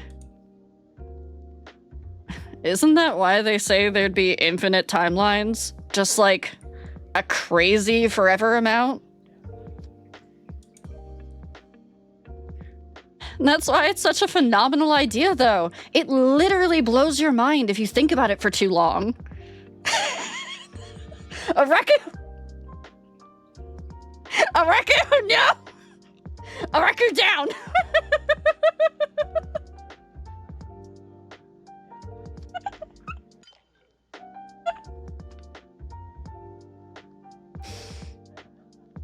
I know! I'm looking! Respectfully! If you put on your sandals instead of your sneakers, that means another version of you who did choose sneakers is out there, somewhere. If there were more than one universe, I doubt random people's choices would decide when a whole timeline gets created. It seems more likely that each timeline would be made up of entirely different people. I don't think our choices matter in the grand scheme of things. We're shaped by the choices we make. If you'd taken a different path in life, who's to say you'd still be the same you? Dude on the right looked like the absolute stereotype of an e-boy. I think he just looks like a soft boy. I wouldn't even say e-boy. I think soft boy. Otherwise, it's like every person on Earth is playing God every day without even knowing it, just by making choices they aren't even thinking about. That's what I mean! The weight of every choice is so far beyond anything we can comprehend, just like the number of timelines or universes that might be out there. This is definitely a conversation I would be having with my friends. Mark is the only straight man. He's a gamer boy. Yeah, that checks out. Fluffy gamer boy! It's okay, Reku. You can still thirst over them. I have unironically had this conversation with Revi and Nero. Yeah, I could see that. Mark is the one on the right with the fluffy hair. This is why you're a social media manager and not an educator, selling grand concepts based on emotion instead of facts. You teach high school band, Jordan. Get off your high horse. There are a lot of... There are a lot of facts that go into managing social media for a major corporation, I'll tell you that much. It's much more involved than you think.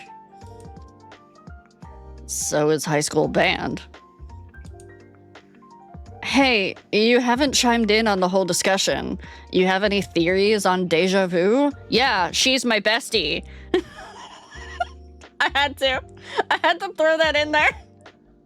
You keep throwing deja vu in front of me. It's literally instinct at this point to just say D at the end of it.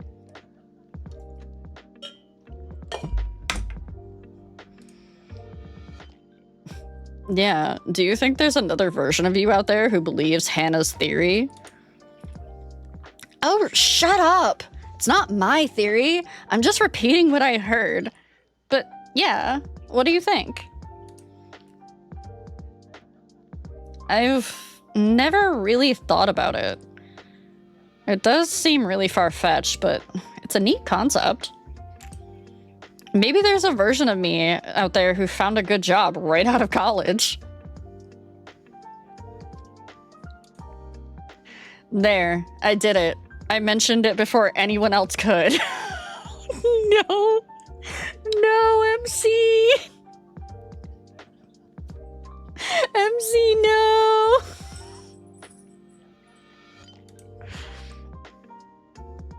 I knew it was going to happen at some point, so while listening to them all talk, I decided to be the one to bring it up on my own time. While they were talking, I was already on my second margarita, which kind of helped me gather some courage. Tari! Thank you for the resubby. Wait, you have a job, don't you? I thought you were all lined up with some company before you graduated. I thought so too. They told me I had a promising future and that I should come in for an interview once I was done with school. I've heard that line before. Jordan, you're such a pessimist. I just keep things real. That's not the same thing. Yeah, no, Jordan is a realist. Different from pessimist, as someone who's had to fight people on this.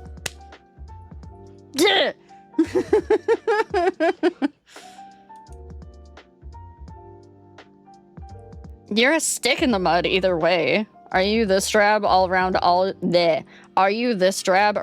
your bright-eyed high school students? Most of them have bad attitudes and misery complexes. I'm the teacher who gets them and listens to what they have to say. I can see how you're doing well in that job. I wish I could find a career as fulfilling as that. When I went in to interview for my dream job, oh no, we lost our dream job? Oh god, the alcohol gave me liquid courage earlier is really not helping me keep from dragging the mood down. Oh no, we drank too much. It came down to me and one other applicant. A few weeks later, they emailed me to say they went with the other guy. That's so awful. It sounds like they led you on and then backstabbed you as soon as they could. Sounds like my ex-boyfriend. I love Jordan.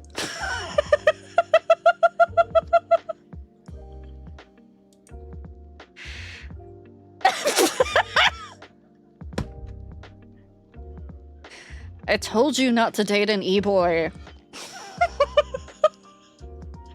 Thanks, Mark.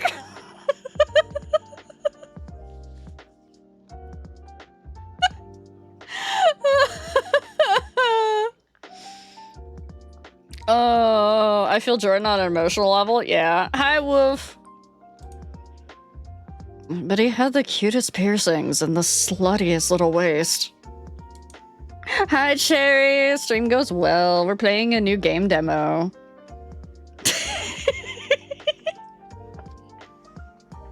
Why did you clip that?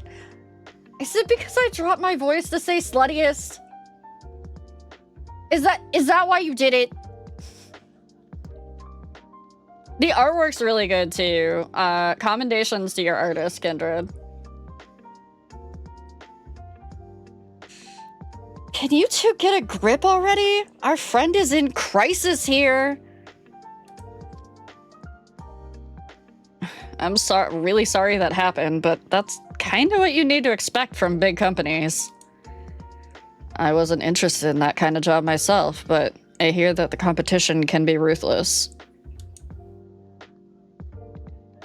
Didn't you have a second and third job option lined up just in case? I did. Both of them fell through too. So lower your standards. I've tried. I've applied to tons of jobs lower on the food chain. I don't have a problem working somewhere I'm overqualified for, but I can't even land an interview at a convenience store. It's been like this all year. I think my standards have hit rock bottom. Just like Jordan's. Hannah!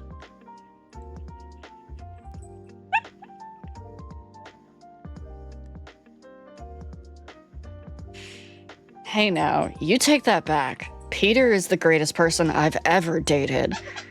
He really is the love of my life. Oh, we have an interruption. Hello. Hi. Can I have that? If you're gonna squeak it at me, can I have it, Bubba? Can I have your octopus? Hi. Not cat. Pupper. Can you speak? Speak. Huh? Speak. Good boy. That is all fun here. He came up to play squeaky toy. I would show you guys, but I don't have my camera set up properly after moving everything around. Bubba, Mama's working. Yeah. I'm working right now, honey. You gotta go bug Daddy if you want to play. Or did Daddy say no?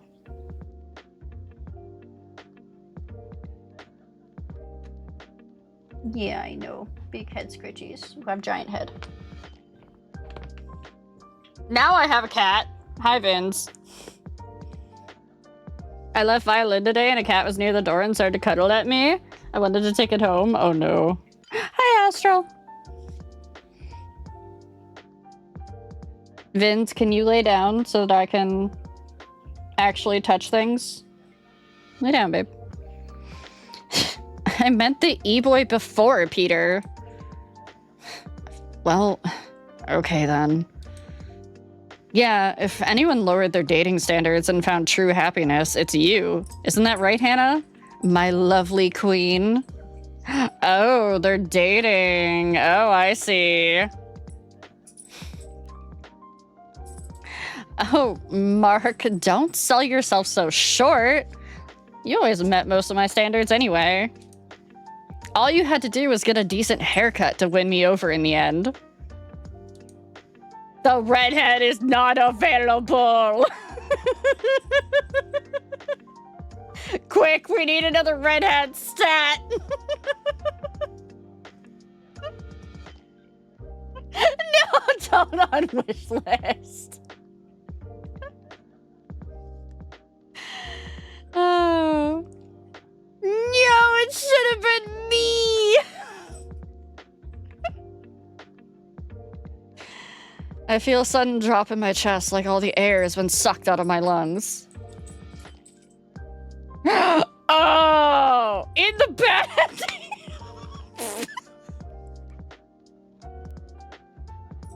She proposes a threesome in the bed. Why is that the bad ending?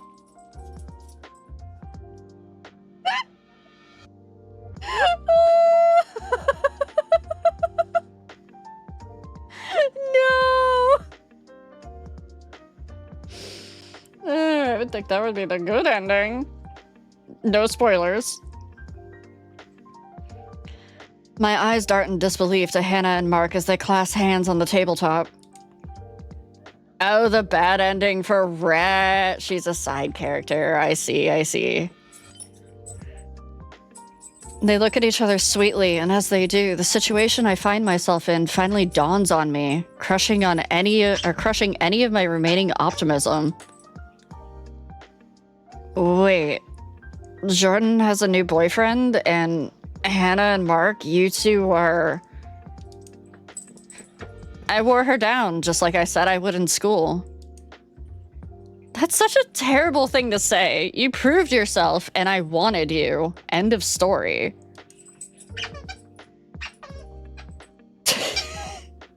Chat, we're about to go into ads. I do apologize. I have to run 3 minutes of ads every hour because Twitch makes me. Otherwise, you get pre-rolls.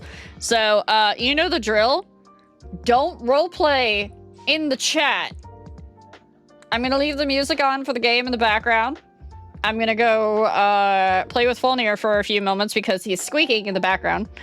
And we'll be back in about 3 minutes.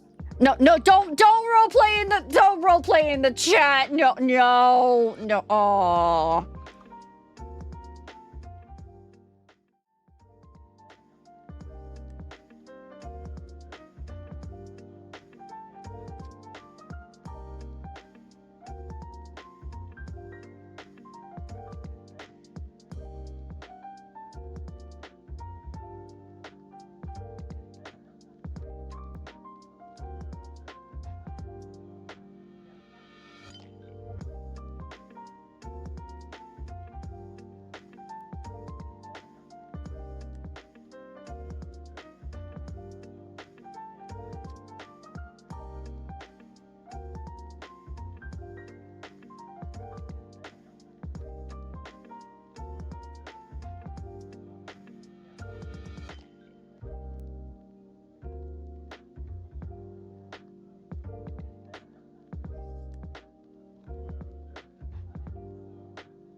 Chat, I see you paragraph RPing in my chat. Fluffernutters, the fuck are you doing? I said no roleplay. You do this every time. How dare you? You got Kindred roleplaying?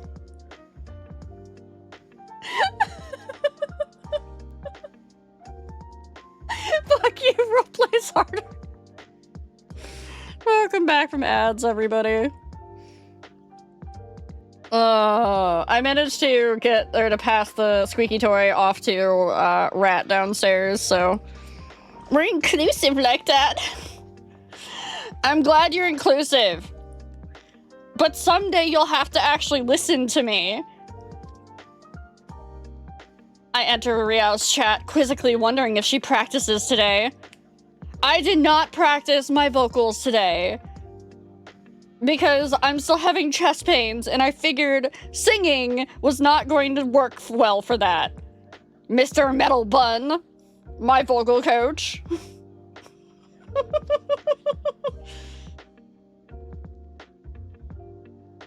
Did I just have somebody follow named Mr. LARP Gaming? It didn't show up on anything. It just showed up in my activity feed. Glad to see you up and at it. Hey, I'm glad to not be in the hospital for 12 hours. I just look in the corner of my eye and there's Volnir with his octopus again. We may hear more squeaks. I apologize in advance. I also should have turned the fan on, because it's getting warm in here. And it's not anything to do with these characters. The gloominess I'd been fighting all day evaporates, and in its place, an alcohol-fueled frustration floods every corner of my being. Along with the sadness, my dignity leaves me as well. I pick up the margarita I'd left on the table, and in one long swig, I down it all. I almost choke, coughing over the powerful sting of the alcohol in my throat. I see my friends staring at me with astonishment through watery eyes. Hannah quickly flips a napkin in front of my face, which I take and press to my eyes. I know I'm going to regret this in the morning, but that thought doesn't cross me at the time. After which, Jordan immediately shoves a slice of free herb bread into my hand, telling me it will help. Jordan, did you just give me bread when I'm having a fucking crisis over here? Because I just realized I'm the only member of the friend group that is going to die alone. Did you just give me herb bread to tell me it was going to help?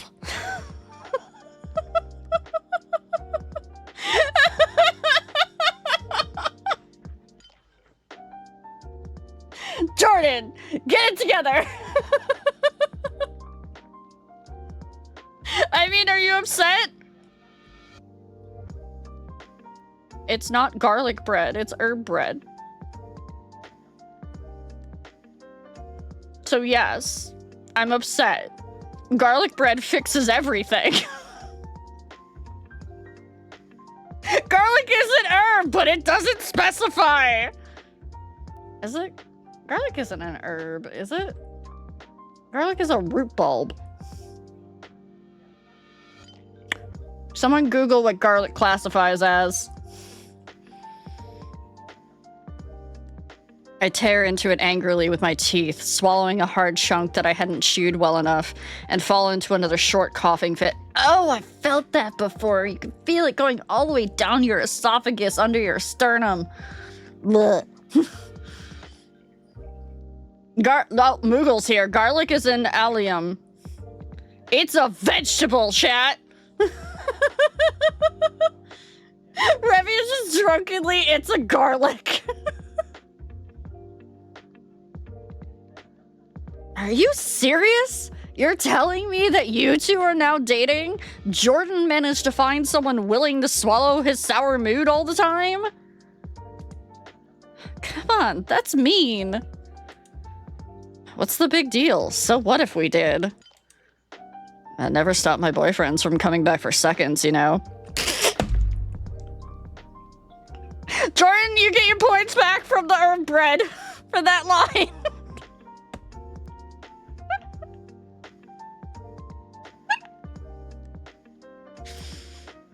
Ooh. Oh, we're drunk. A slight buzzing starts in my ears and the world fuzzes before my eyes. Secretly cheese? Okay, but what kind of cheese? Thank you for the follow. My friends' reactions only make me feel even more miserable about the state I let myself get. At this moment, I don't care about hiding anything. I don't care about how I look or sound. I'm like a train wreck and all I can do is just let myself go. That's the secret. I'm gonna figure it out. I can't find a job. I live off my parents' money all year. I've been rejected from every damn place I've applied. And the cherry on top is being the only single one in our friend group. Not before Mark. Thank you for my stretch. Oh, nice. I thought you'd go after Jordan again. It's nice to be included. Fuck you, Mark.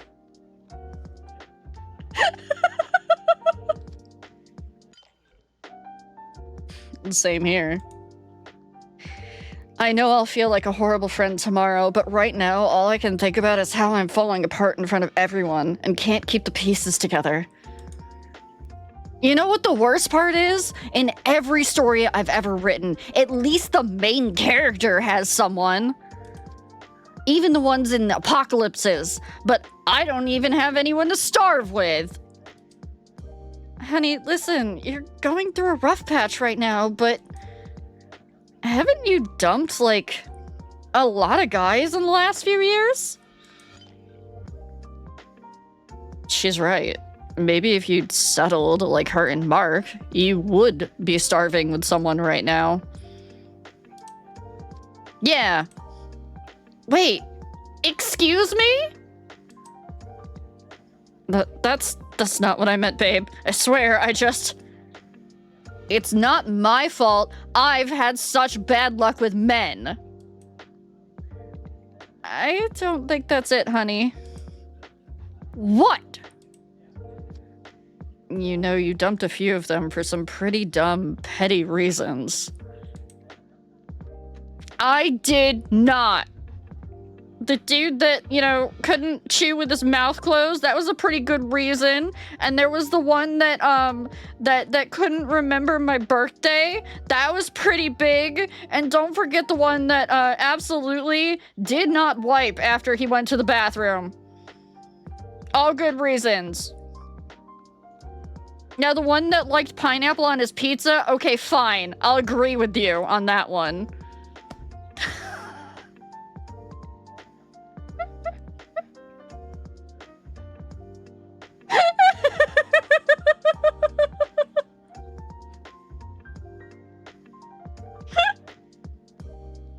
I've been listening to some creators read off Reddit Am I the Asshole? So I've been getting up some good reasons to dump people for I've read some from Reddit.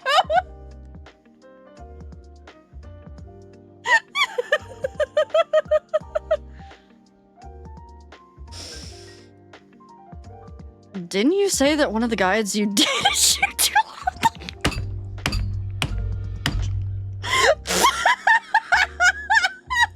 Chad, I can't make this shit up! I can't make this shit up! Can't drink it out of my fucking head!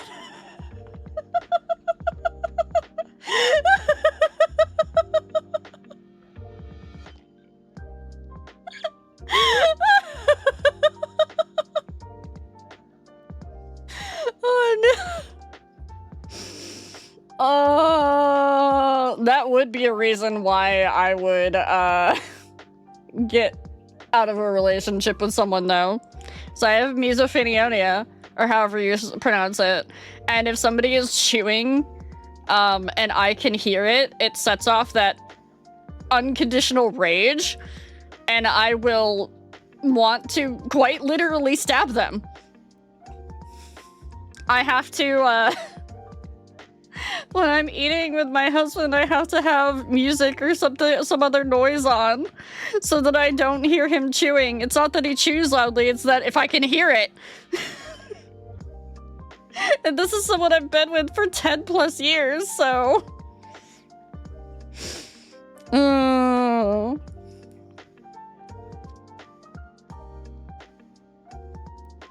It was like sitting next to a chainsaw. And that other guy annoyed you because he used finger guns every time he agreed with something? Okay, that's a good fucking reason to dump someone, though. I agree with MC. What the fuck?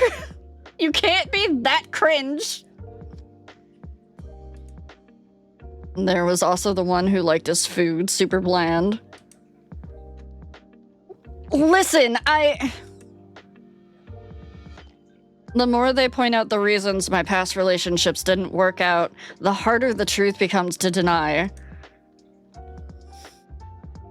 Oh, don't forget the one who vaped.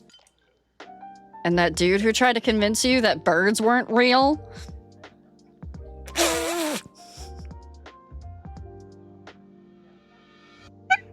I don't think you're gonna convince the Super RP chat that being too cringe is a bad thing.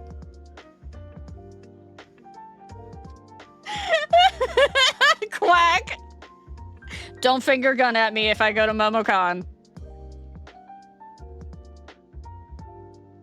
Or we might have to have that fight at the flagpole, Quack. I'm cringing, I'm free!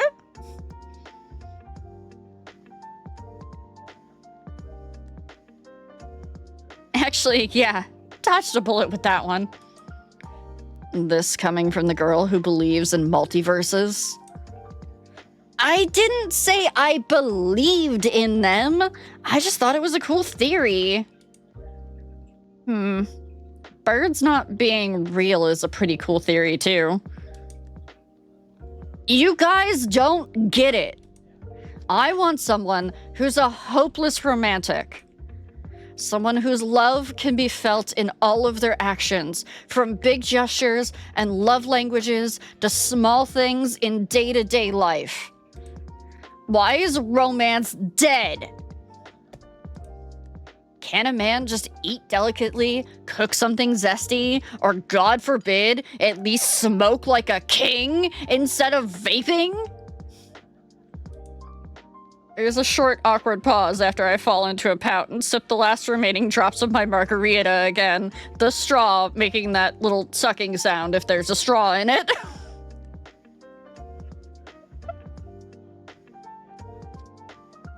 I'm probably being unreasonable right now, but with all this frustration, I just need a way to let off some steam. This is one of the perks of being in a group of friends for over a decade. I know they won't take this to heart, but they'll still give me the truth, as bitter as it might taste. Listen, Riao, we all know how hard it is being single. Sometimes it's no big deal, other times it hurts like hell being alone. But maybe, if you keep an open mind, you'll find someone who will care for you as much as you do them. I know he's trying to comfort me, but I'm in no mood. The cork on my self-pity was popped right off, and there was no putting the toothpaste back in the tube. I frown at Jordan and defiantly try to take another sip of my now empty drink. Hannah chimes in. Have you thought about calling up any of your exes that you might, I don't know, be able to tolerate? Since you're that desperate anyways, Hannah. Hannah, we're about to throw down, Hannah. How dare you call me desperate?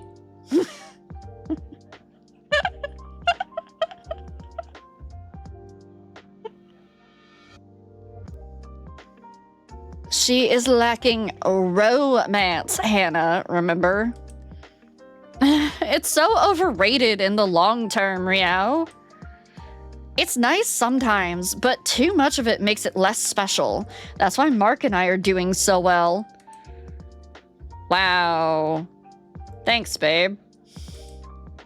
Anytime. See how adorable you are together? It's not fair. Where did I go wrong? We've been trying to tell you, but you're not really listening at this point. Somewhere in my mind, I hear and believe Jordan, but right now, it's much easier to drown out the truth in self-pity. I'm starting to feel the sharp edges of my frustration smoothed away into a dull ache in my head and chest. My friends are still trying to comfort me, even pitching guys they know, but after all that, the alcohol is starting to really creep up on me. I stand up from the table too quickly and the floor seems to tilt beneath me. I clutch the corner of the table for balance as my words come out more slurred than expected. I'm going home now. Jeez, I knew you drowned those margaritas way too fast. Can you even get home by yourself? My heart sinks even lower. When I ordered the drinks, I thought I'd be staying at the restaurant long enough for it to wear off. Now here I was, drunk, annoyed, and at the mercy of my friends. I surrender and shake my head pitifully. It's probably not a good idea. Don't worry about it. I'll give you a lift. Mark and I came here together, so we can just stop by your place and then he can take me home. Good night, Matt. Going home to write a hottie into existence, right? Sure can. Come on, let's go. I'm sorry that things are rough right now, Riao, but it was still nice seeing you after so long. If things get any worse, you can count on us to be there for you. Thanks, Jordan. Good seeing you too. Tell Peter I said hi. I will. Goodbye. Bye. As I ride in the passenger seat of their car, face pressed against the cool glass of the window, I reflect on where I went wrong. Isn't it better to cut your losses early than suffer through a relationship that won't make you happy in the long term? Should I really lower my standards or just accept being single anyway? I'm not hideous enough to scare men away, and not hot enough to intimidate them either. Being average-looking was never the issue. Lion, thank you for the follow. I've always been the type to set a goal and go after it, well, until recently. My imagination is my greatest pride, and if anyone took the time to read my writing these days, they'd see that. No, they wouldn't, because my vocabulary skills are that of a 5th grader, apparently.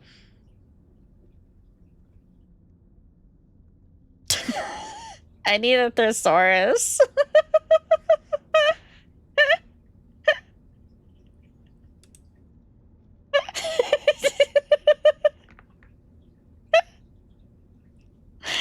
I shift in my seat as the foggiest wisp of an idea tries to form in my head.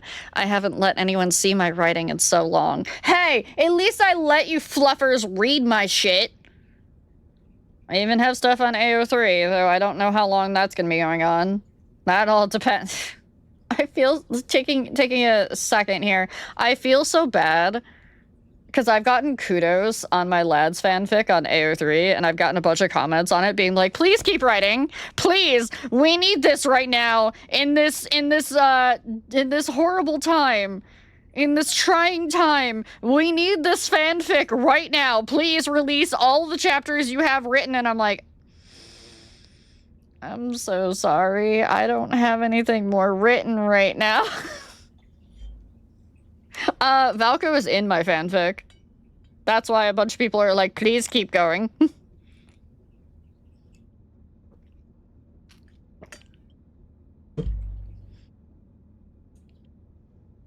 It mostly consists of spicy Roman. Why? Why? Who did it? Sevi!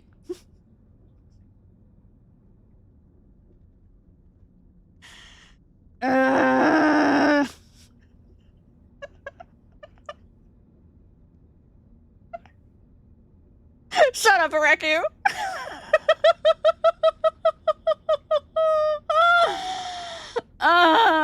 No.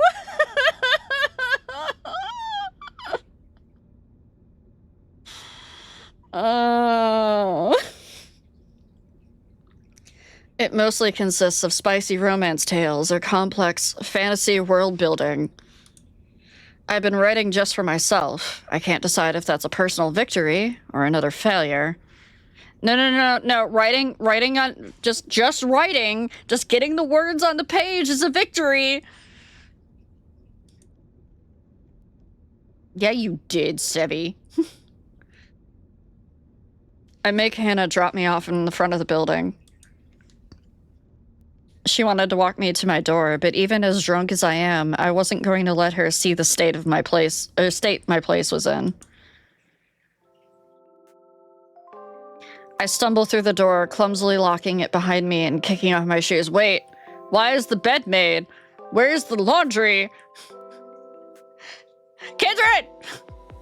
Someone's been in our house!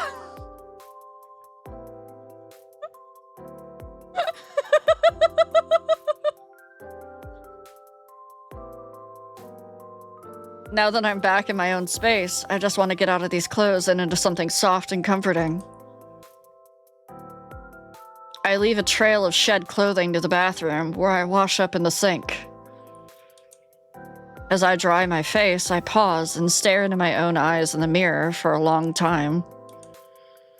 It's uncomfortable. I don't even know why I'm doing it. Searching for something, maybe? Like, the answers to all my problems are somehow hidden away inside myself. Maybe if I just look deep enough, I'll find them.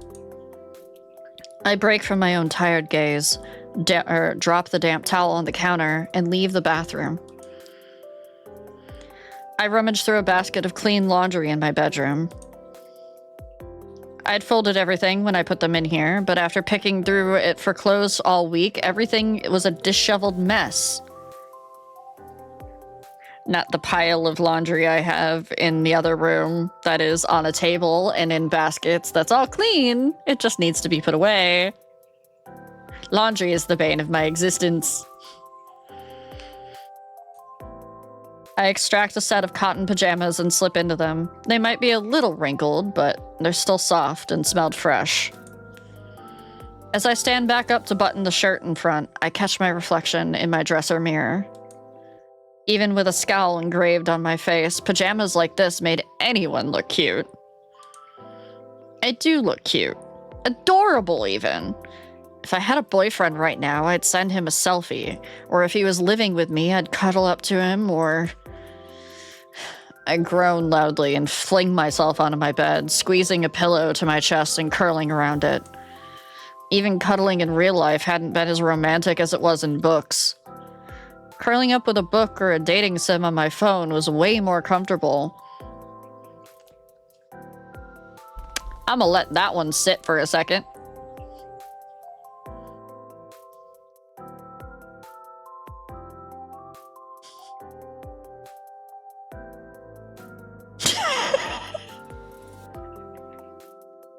Info fix yourself!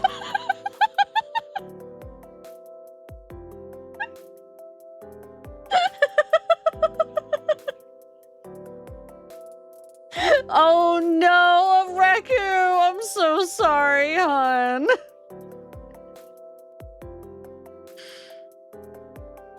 Was there anything that was as good in real life as my digital and paper fantasies? All the guys I dated and dumped through my college days start parading in my memory. Sure, they'd all complicated my looks in one way or another, but had any of them been romantic about it? A romantic man would see me in these pajamas and gush about how soft and huggable they made me.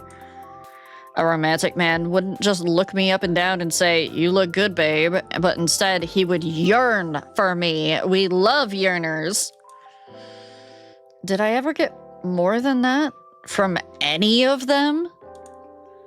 Something as intimate and special as being in a relationship needs to be adored and romanticized to make it worthwhile. Otherwise, it's just not special at all. That's why in the end, none of them were the one.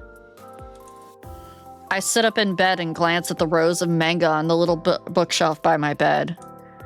The best men in my life came from between those pages, so... She's fictosexual. MC just has to realize that she's fictosexual.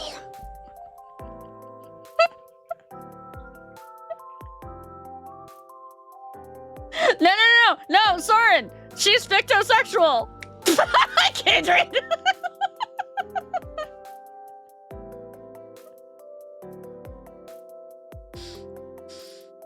When these books weren't enough, there were games with even more guys to choose from.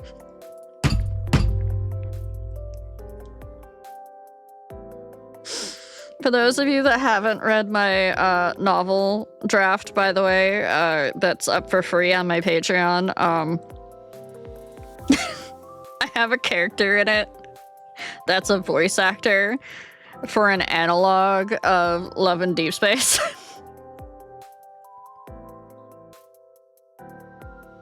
So the meta is metating so hard right now.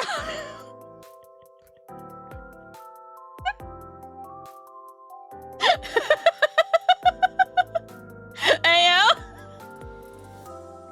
He's Raphael coded. There may also be a Silas coded character in there too.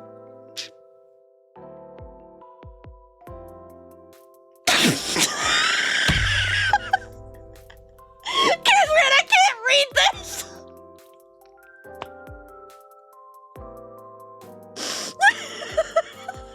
What the fuck?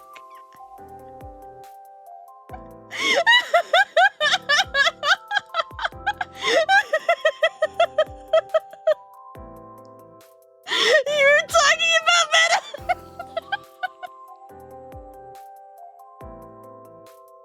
Oh, no. Well, okay, now I know what I can't name my lad's analog. I can't name it Love and Freak Space. I was going, I was gonna go for, you know, maybe Love and Depression, but here we are.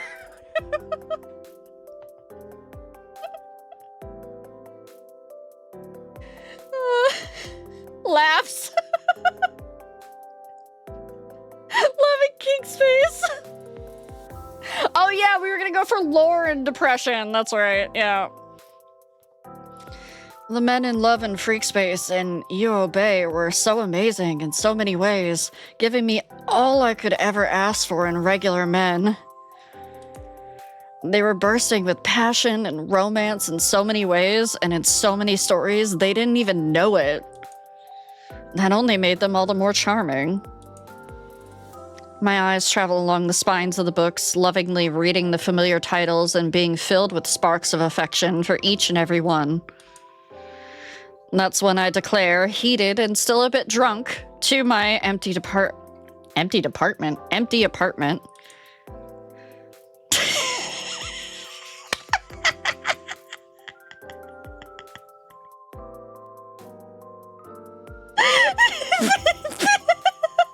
You just made a fictosexual! Let's go, MC! I have to read this out loud, chat. Hold on.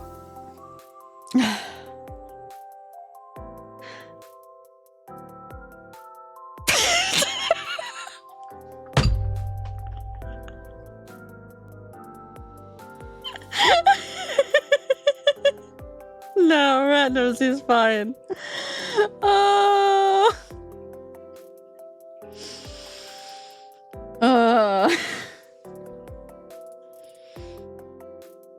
I'm done with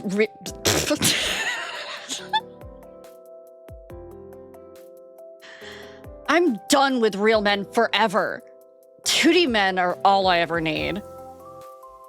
Oh, that's gonna be like 3 takes for that one. Damn, I can't get the mood on that. I'm laughing too hard.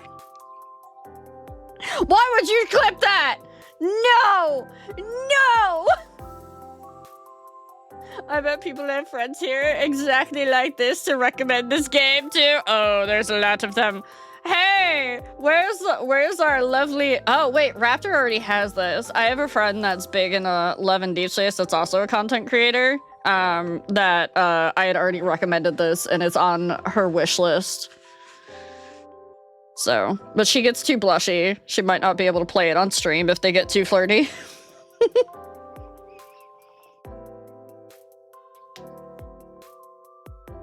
Oh, why did you have to make it a soundbite, chat? It's gonna be weaponized against me. It's like a cleansing of my soul to let out the words. I feel instantly better as the resolve takes hold of me. It's Twitch safe. She gets blushy when the lads boys flirt with her in game. And I'm not talking like the 4 stars.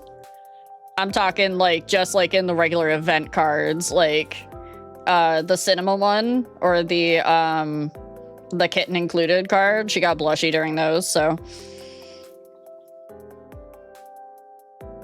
I haven't even gotten to the voice acting section? I'm slow as fuck. Damn. I spring up from my bed and head straight for the desk across the room.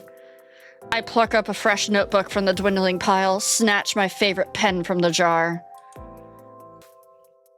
I whirl around to face the whole of my bedroom, and once again, I declare out loud, if I can't find a romantic man in real life, I'll just have to write my own. I'd written plenty of steamy romance in the past, but never one specifically meant for me. A man tailored to my whims. Not the love interest that I always flung at them as a clumsy self-insert, but me, as I am, with none of my traits idealized or imagined away.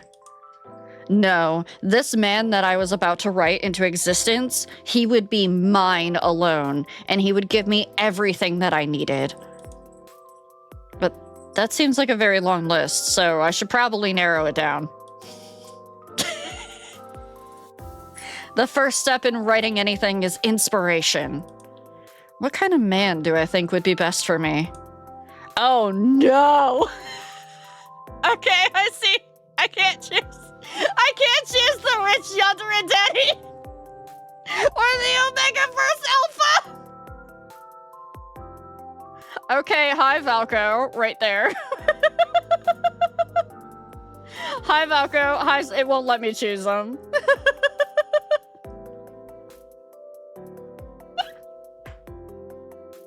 Hello, replay value. Let me cook on these. I need to save for the CGs, but I'm working on it. Oh, I can't wait to see what you got. I made these a year ago, so they stole from me.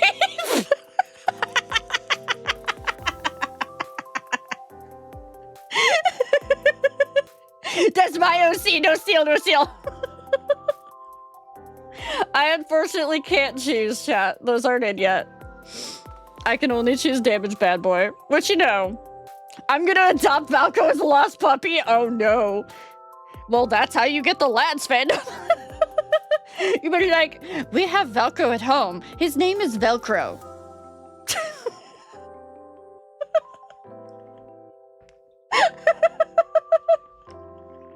I'm set!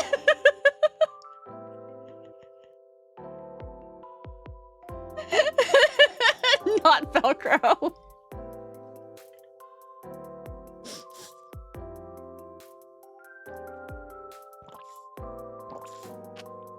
We do already have Love and Freak Space in here, so why not Velcro? The glossy cover of a men's catalog from my junk mail pile catches my eye. Perfect. They always pick the best models for men's clothing. Even the older guys are total dilfs. I grab the catalog and bring it back to my desk. Flipping through the pages, I scan the different models and their poses and outfits. They all look good in their own ways, but none of them inspire me the way I need. The further into the catalog I go, the more desperate I get to find the right man. Then, toward the back of the entire catalog, just before all the underwear and socks, I see him. A buff guy with a slicked back hair has one artful strand swooping across his strong brow. There are 2 photos of him. In one, he wears a tight black compression shirt. Kindred, really?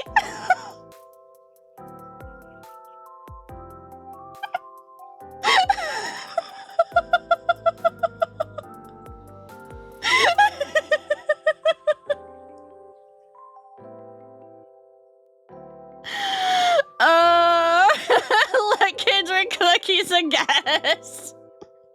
I'm reminded of the pic I sent you this morning, Ria. I'm reminded of the Velko cosplayer Nipa at Anime Expo right now. God forbid a man be a bit slutty.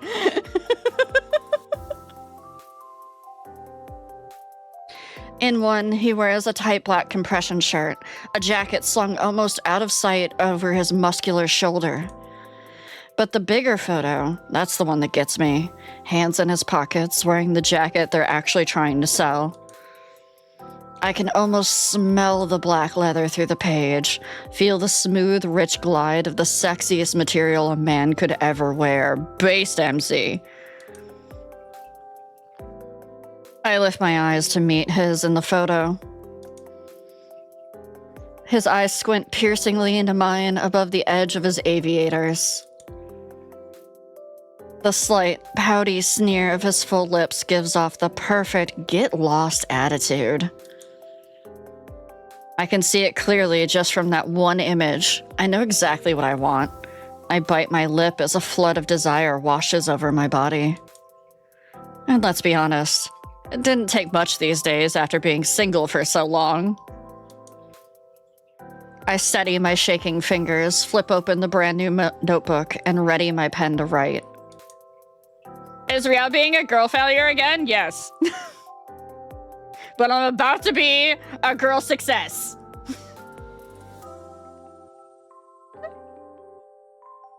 I stare at the model in the catalog and picture a slightly different version of the real-life man behind him. I was done with actual men, after all. I close my eyes and form him in my mind. He looked just as tall and buff as the model, only with darker hair and bluer eyes.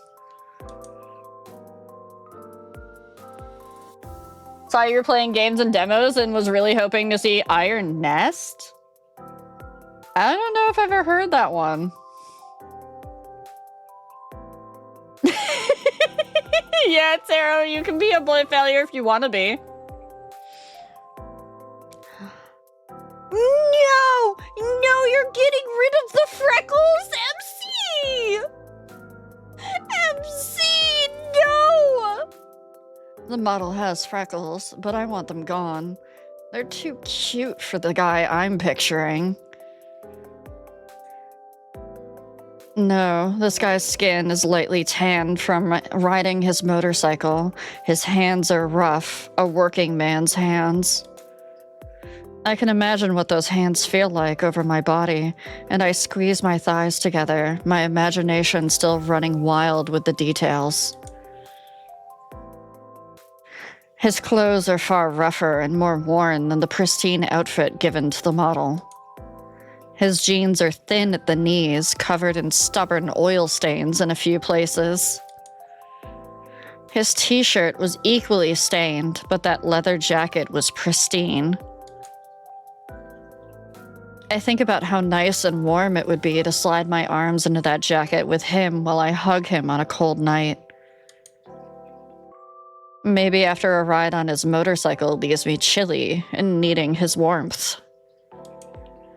I imagine all sorts of things about him. Some I write down, others I don't have time to describe before my vision begins to swim. The world seems to tilt gently onto its side, and I slide with it, not even fully aware of what's happening before everything goes dark.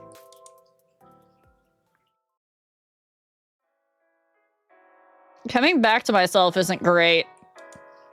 My temples are throbbing like someone's flicking me between the eyes. My stomach feels like it's twisting itself, and all my limbs are numb while somehow sore at the same time. I lift my head, and my cheek peels away from the paper of my notebook, somewhat stuck to my face. I must have fallen asleep face first into my own writing. I can almost taste the ink that's been smeared across the page by my own drool. Someone hold a Reku's hand, please. Fluffer, someone hold a Reku's hand. Artillery game? Yeah, that's definitely not up my alley, Taro.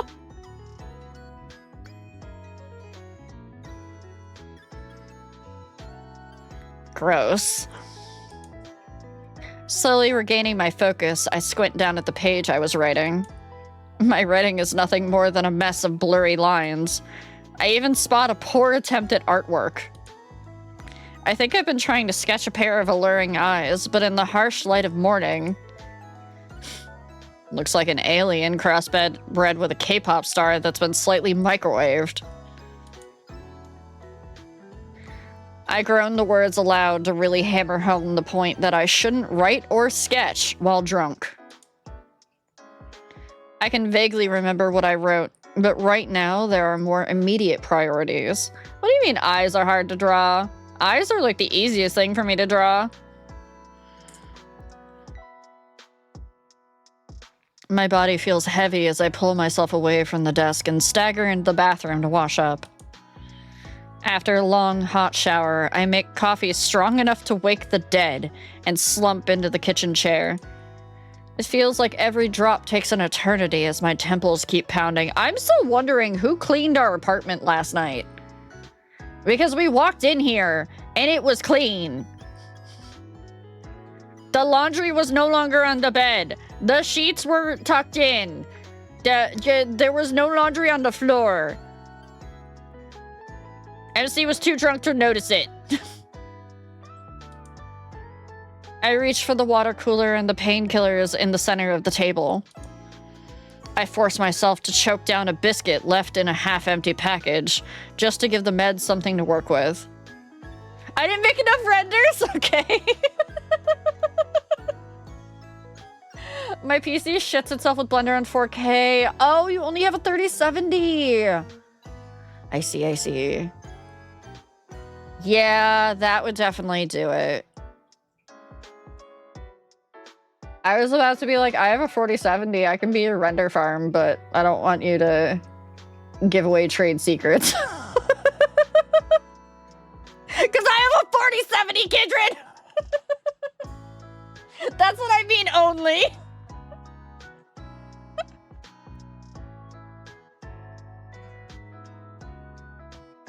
The first cup is always black. Cream and sugar come later, once I feel like a person again. As I sit there alone in my kitchen, my headache slowly subsiding, the nausea easing just enough for me to relax, I face another discomfort. While my body slowly recovers from the night before, my mind is examining it too. Oh no, we're having the night after regrets. It's just as harsh as the effects of too much alcohol for someone who hasn't drunk in a while. My friend's words play over a few times, and my reaction shifts slightly with each repetition. The first time, I'm hurt that they were so blunt with me. The second time, I try to pretend like it doesn't matter and that they were wrong. By the third time, I'm annoyed at myself for starting to agree with them. Maybe I should stop being so picky and expecting a Prince Charming to ride in on a white horse and sweep me off my feet. At the time, those little things seemed like make it or break it factors, but now... Maybe I was a bit mean with my ex who chewed loudly. A new resolve claws its way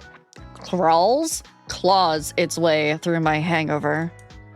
I'll prove everyone wrong, even myself. I can find someone without nitpicking every little turnoff. I finish my coffee and steady myself, then pull out my phone. I'm worried for the squeaking sounds that might erupt from my throat. Doing what any sensible adult does when life feels a little too empty. Is it scrolling? Is it scrolling? Tiki-taki? I download a dating app. Close.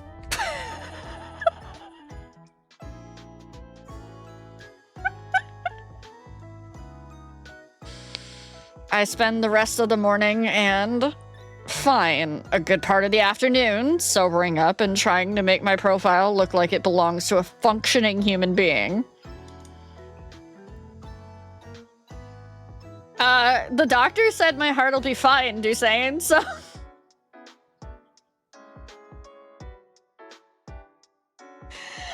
I pick up the best photos I can find of myself, the ones where I look mildly put together, and I try to write something that sounds interesting. After 3 drafts that make me sound like a hostage writing a ransom note about myself, I give up on sincerity and go with chronically single, sleep-deprived writer, looking for someone who's not a murderer. fucking based, MC. Absolutely fucking based. That'll definitely get you a lot of apps.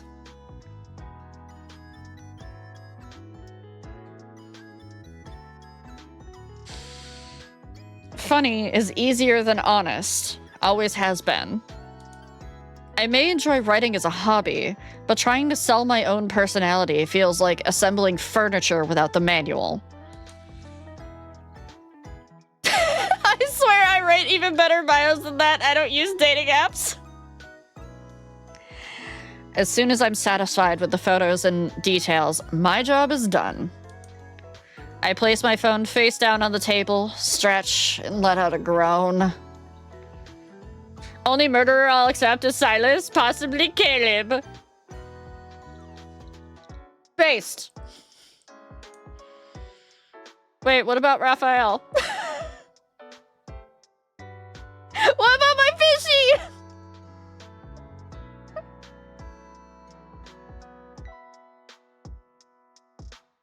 Wait, chat, before we meet Rhett, hold on. Guys are gonna see something for a moment. Let me just, you know, find it again. 1 second, hold up. Well, you guys can have this first.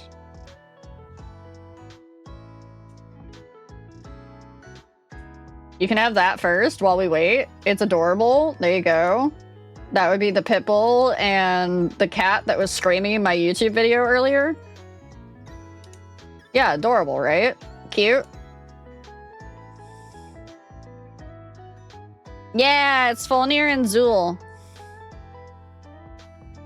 But then you can also have...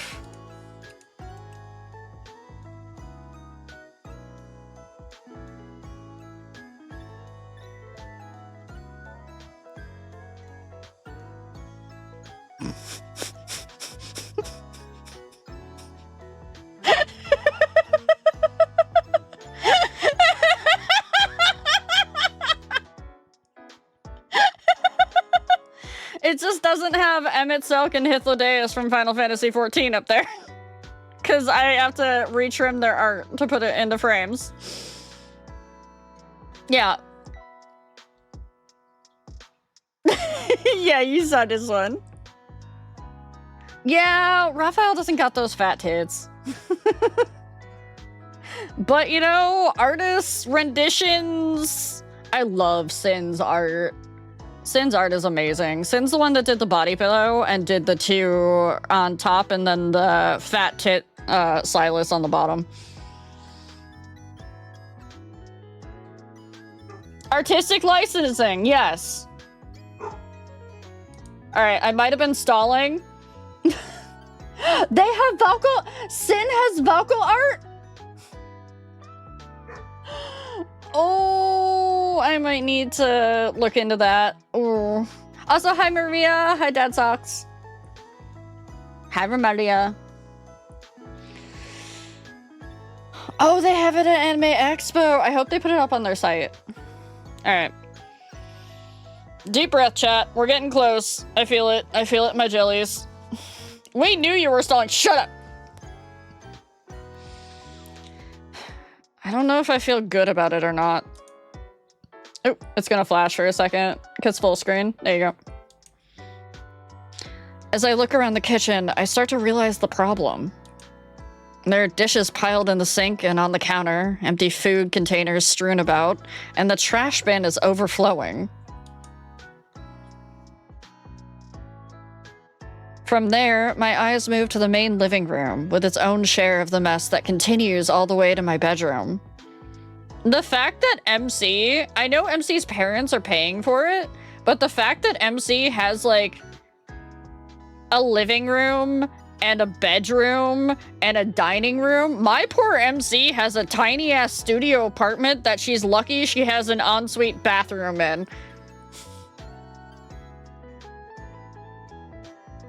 And I mean for my novel, not for this game. So what's the too long didn't read so far? We're an epic girl failure that doesn't have a job, can't find a man, and decided to say that we no longer want real men because they can't do romance right, so we're just gonna only go with 2D men from now on.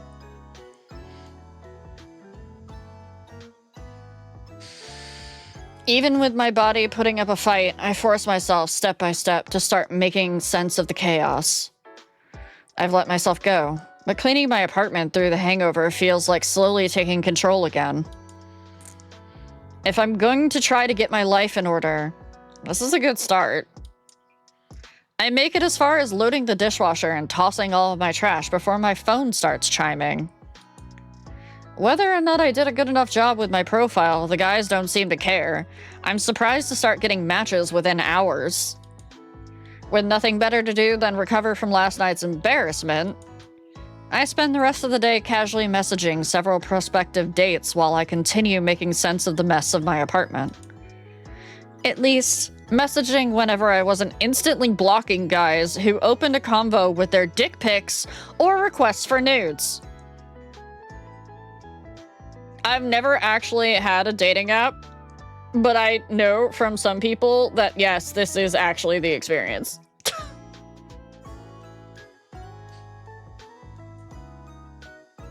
Although I'm a bit apprehensive at first, the ones who chat back seem to have good intentions and are actually pretty nice to talk to. This is in fact the experience! After a while, I feel a little tug of hope in my chest that this might actually be a good idea. To my surprise, there is one man I click with over our love of a manga series, and he's in my general area. A bit of a drive away, but still closer than I would have expected. He isn't bad looking, I tell myself, so I decide to see where this goes. I even start smiling and giggling along with some of his comments, agreeing with points he makes about manga, and ignoring other messages just to keep chatting with him. Oh no. Maybe this won't be so bad after all. A call came in while I was in the middle of reading a message, a pile of clothes in my arms. Oh no. Chat, prepare thyself. Chat, hold on to something! Fluffers! Hold each other's hands! Pause! Grip the desk, something! Is everybody prepared?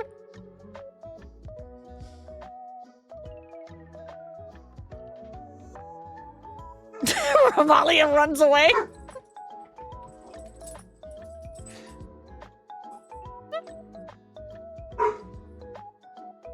I've got a random fluffer. Good, it'll work. What do I do with it? Just hold on to it.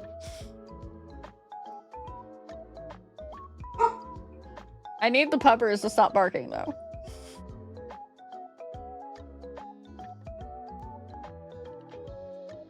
Shouldn't this be the point to be ghosted? Apparently not. Oh, it was...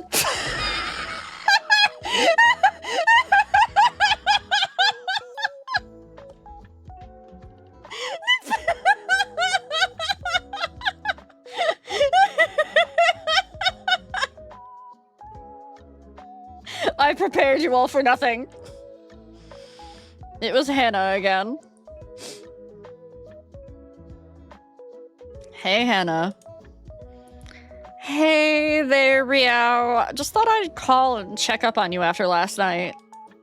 You doing okay? I am now, yeah. Got sobered up with a lot of coffee and something to eat. I'm letting y'all raw dog this.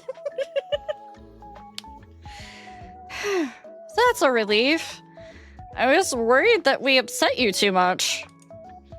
I'm sorry if we made you feel miserable. Not you guys with the raw dog emotes. No! Ads bad!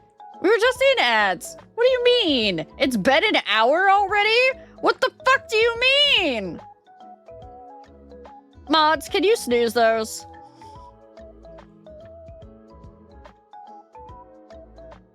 I wanted to jokingly agree, but I knew that it wouldn't be fair. I went back to gathering clothes and towels around the apartment that needed to go into the wash while we continued to talk on speaker. No, you were all pretty spot on about everything. Don't worry, I'm doing better, I promise. Are you sure? You're not just trying to get me off the phone so you can cry into your pillow, right? It shows, Kindred, it really does. And 2/3 of my savings! Oh, buddy. Well, I'm gonna make sure to promote the hell out of it.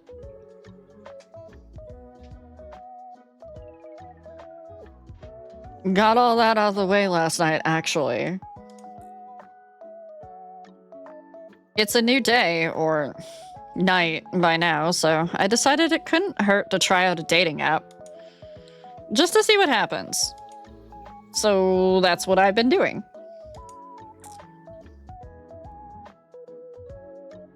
Yeah, do you have any, like, Patreon or anything besides just wishlisting? That, like, people could go help support?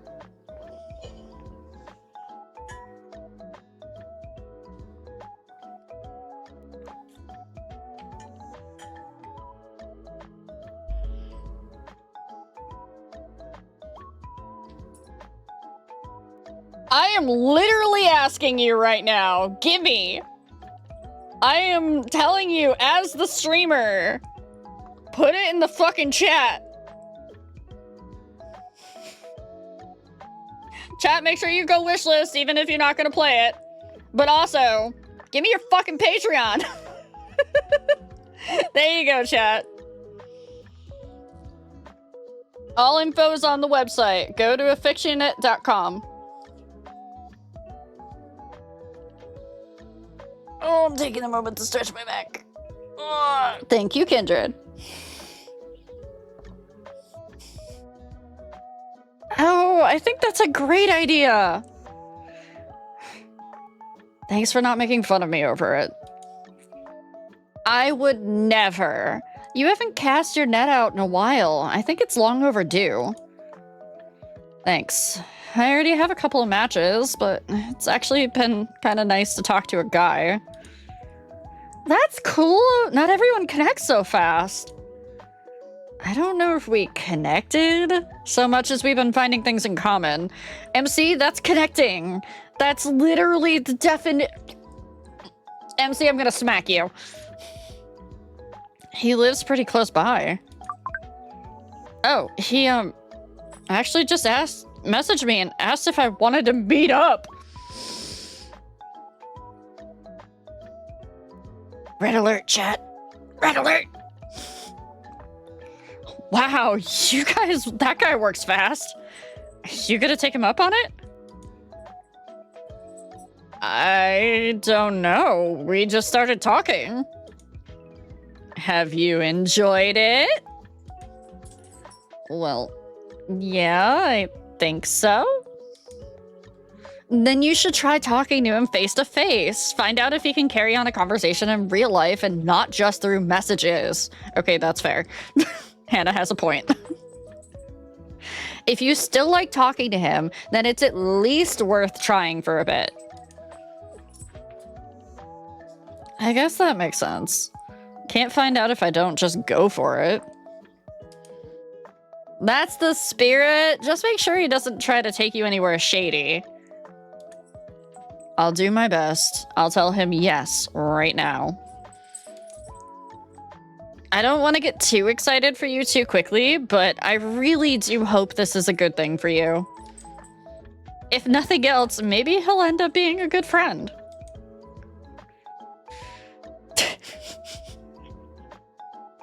Just the idea of having to friend zone another boyfriend is enough to cause some anxiety, but I try to stay optimistic.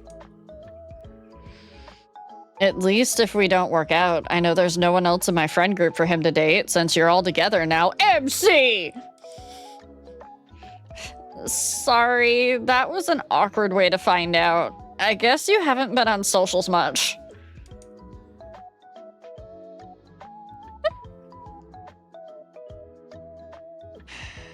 We've all been posting together as a couple for a while, so we just thought you knew.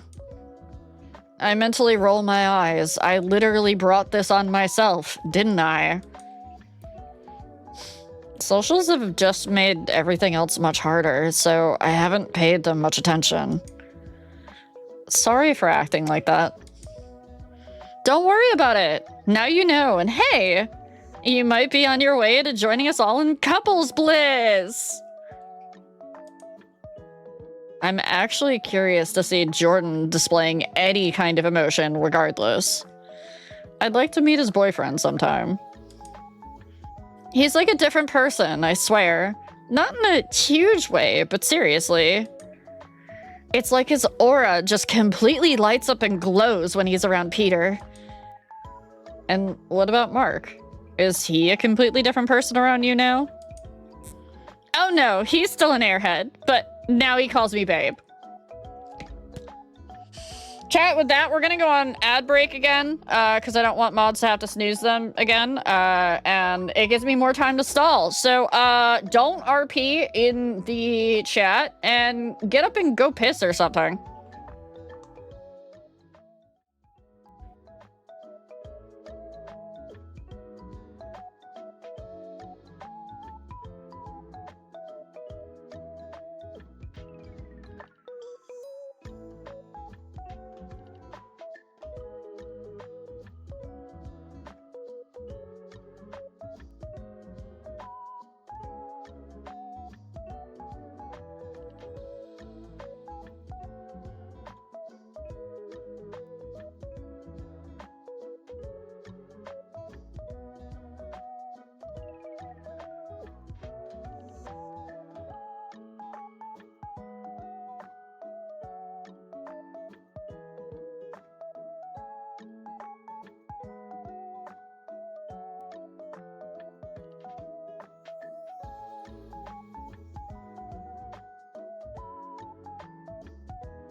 Oh, good. You weren't RPing. No, I see some of you were.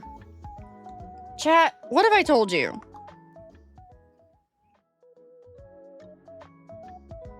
What have I told you about RPing in the chat? You just confuse everybody. Good job getting people to interact with the link,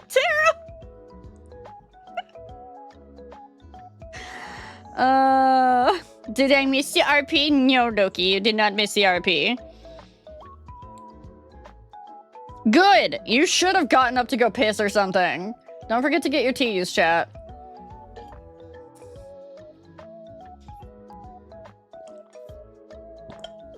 Why are you ready for me to do more voice acting? I'm terrible at it.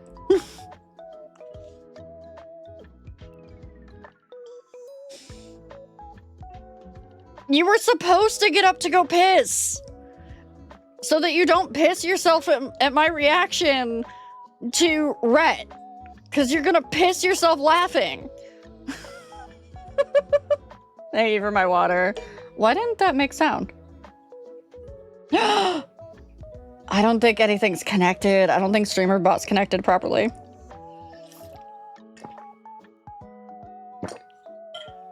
Curse you! Computer issues! Oh well. It is what it is. Scuff. No, because the stretch redeem worked earlier. Anyways. Spray is also disabled. Yeah, spray's gotta stay disabled. I have to re-enable that. I have to fix it in VTube Studio. Computer, make this cat woman hydrated. Yeah, headpads isn't working either. Weird. StreamerBot just totally gave up. I learned today that tea has caffeine in it. It does! Some of it does anyways. You can get lower versions of caffeine depending on which tea you have. I usually go with chai. I smile softly, but a creeping loneliness seeps into my chest. I swallow it down. I won't let it get in the way of being happy for my friends. You haven't forgotten Chai Titty? Next time I see you, I need to fucking kick you in the kneecap. Just so long as you're both treating each other right. Of course we are. It's easier for us to be together since we've known each other since middle school. I thought that would be an obstacle, but no. Turns out that when you know someone that long, you just really know them.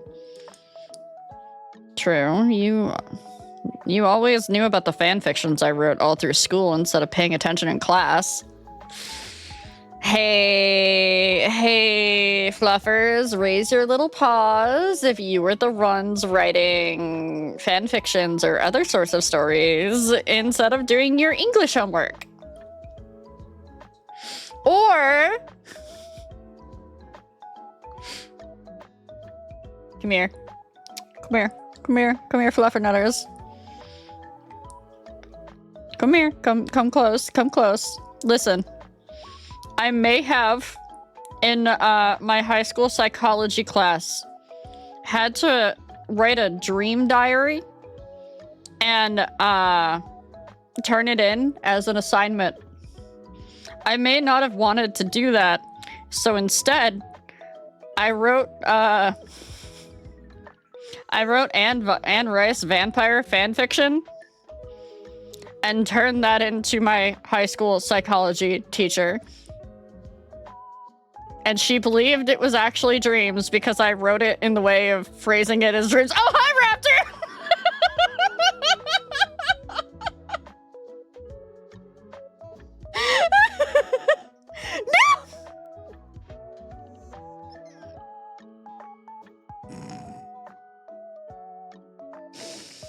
No! Thank you, HR. Thank you for the biddies.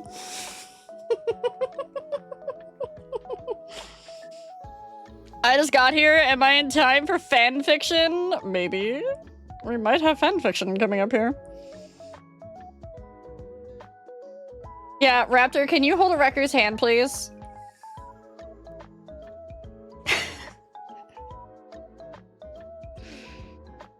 And you know all about the fanfiction I commissioned from you, too. I still have that notebook tucked on a shelf somewhere. I thought it was so naughty, but it really wasn't as graphic as what I write these days. Speaking of, how's your writing going anyway? Ever think about making it your career or even a side gig or something? You were always so talented. I've thought about it, but no, I just write for myself. Sorry, I thought I heard something moving around behind me. I was like, where is it? If you say so, I think a lot of people would pay for some spicy romance when it's tastefully well written. Shut up, Hannah.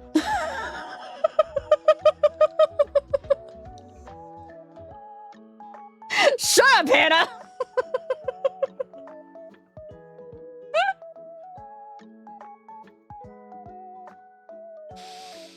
Perhaps something to fall back on?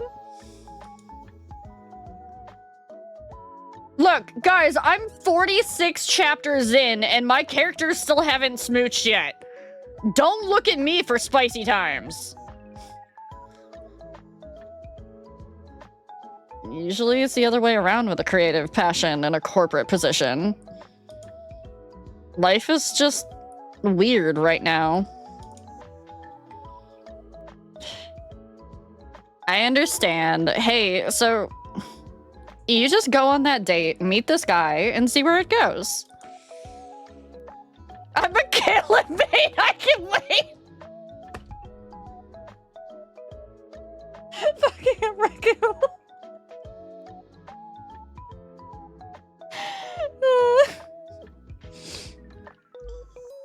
Don't forget to tell me all about it afterwards. If you don't hear from me, just assume I was murdered. What? You're not No! No! We literally wrote in there, no murderers! Literally, that was our one requirement. No murderers. Or that it went poorly. Don't even joke about that. How about you text me the address when you know where you're going? Oh, smart. Smart, Hannah. Thank you. Just to be sure.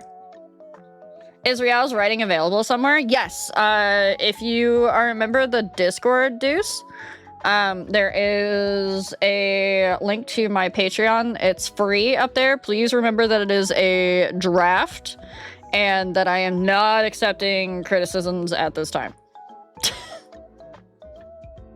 But also, don't glaze up my writing because I can't handle compliments.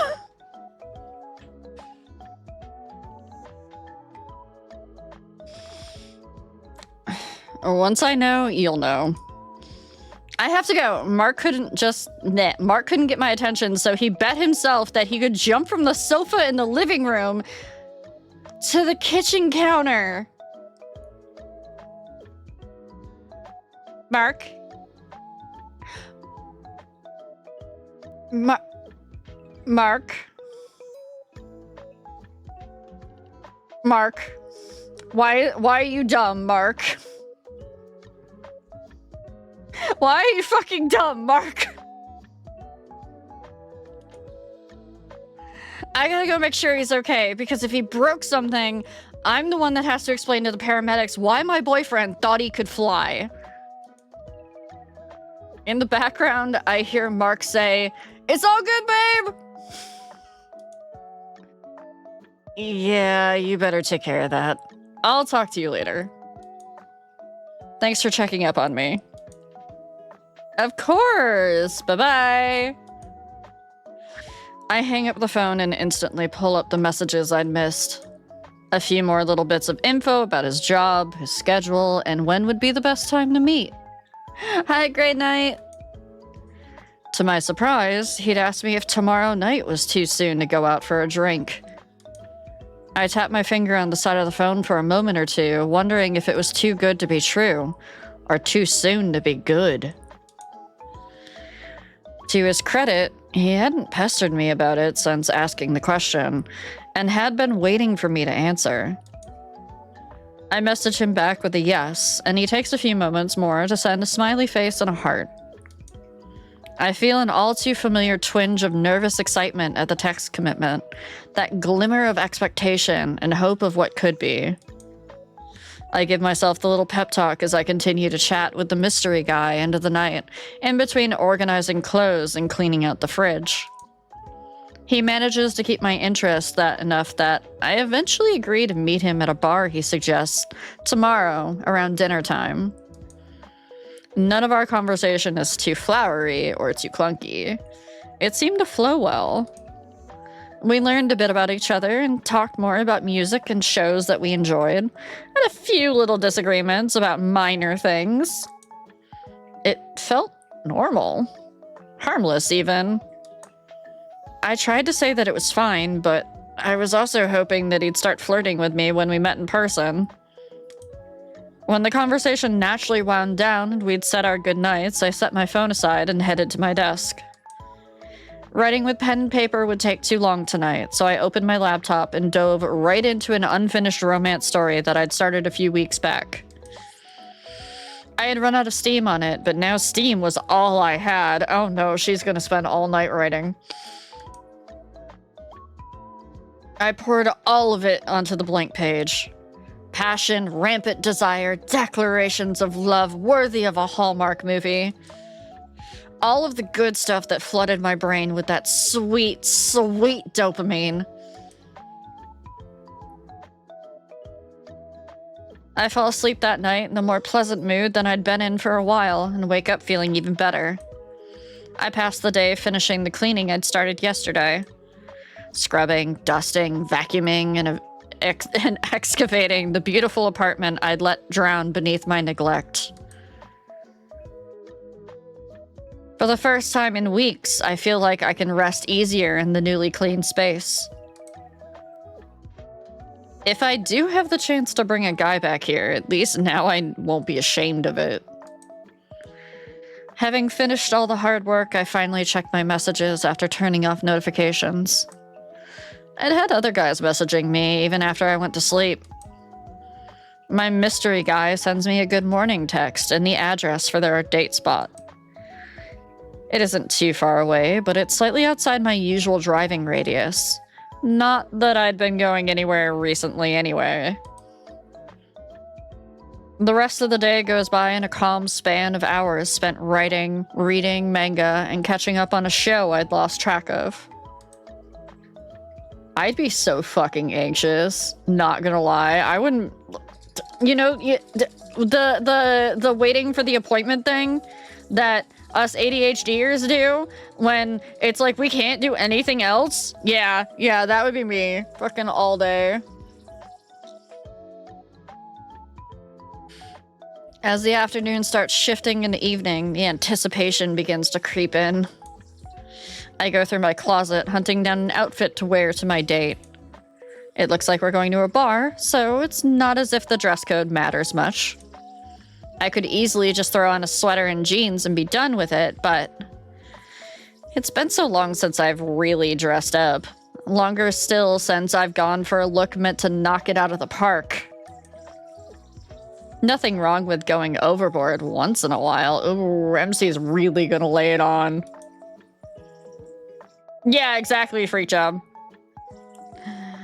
Ooh, okay, because this is my MC, I'm definitely going with the black dress and makeup. I tell myself, pulling out a sleek jet black dress that's seen dozens of formal functions, weddings, parties, graduation.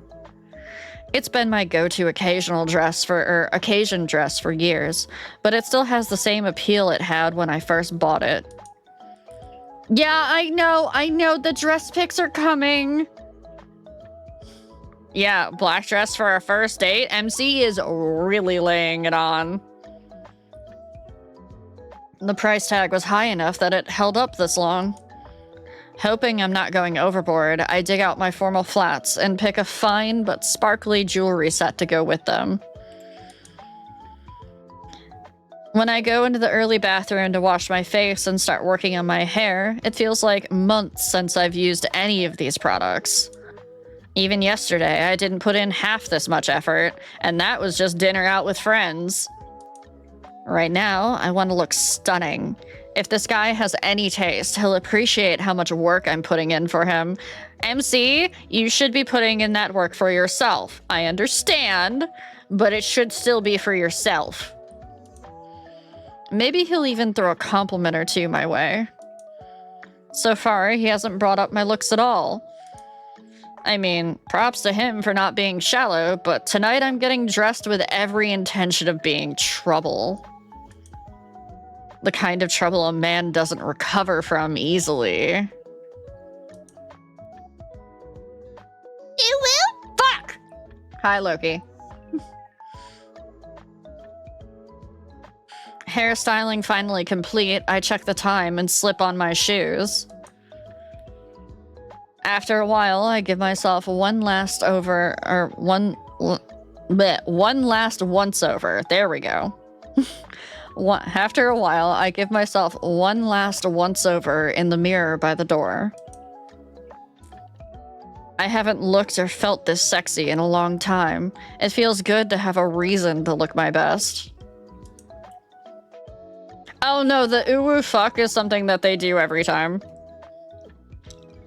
They Pavloved me into saying uwu, and then because they Pavloved me into it, I started saying fuck afterwards because I was annoyed that I just do it automatically now.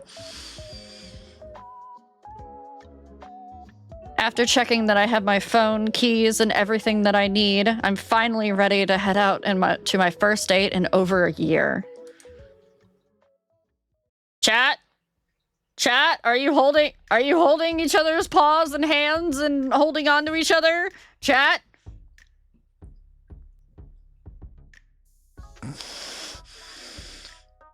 Oh, I held in that squeak. I held in that squeak. Thank you, HK, for the bits.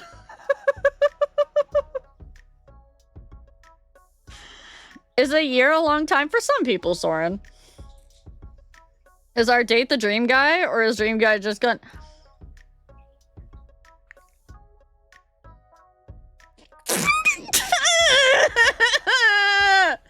No, Sevi.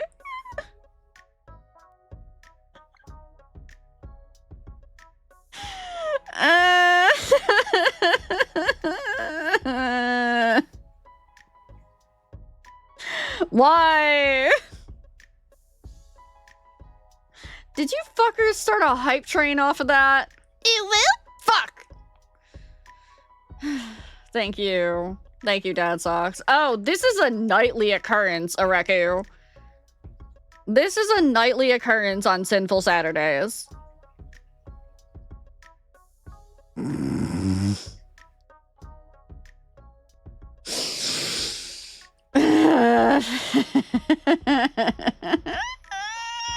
I am going to kneecap all of you. Thank you for the bits, Loki. Are you done? Are you done? Can we get back to the can we get back to the visual novel? Are you good? This has become one of my favorite Saturday activities. Torturing a streamer, I see. I think they're done. I think they're good. I think I'm safe for the moment until we get to the part in the visual novel where I scream. Or scream? Squeak. I might scream. We don't know.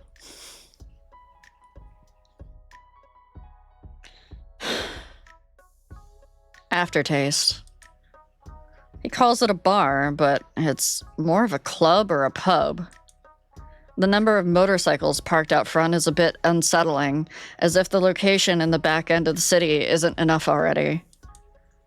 It's not exactly the cozy first date spot I've been picturing. Normally, I'm more partial to cafes or even quiet little wine bars. Literally anywhere that doesn't feel like a fight could break out any second, or where someone might be doing hard drugs in the restroom. Through the hazy fog on the windows, I can see how packed the place is. The Deem? Hold on.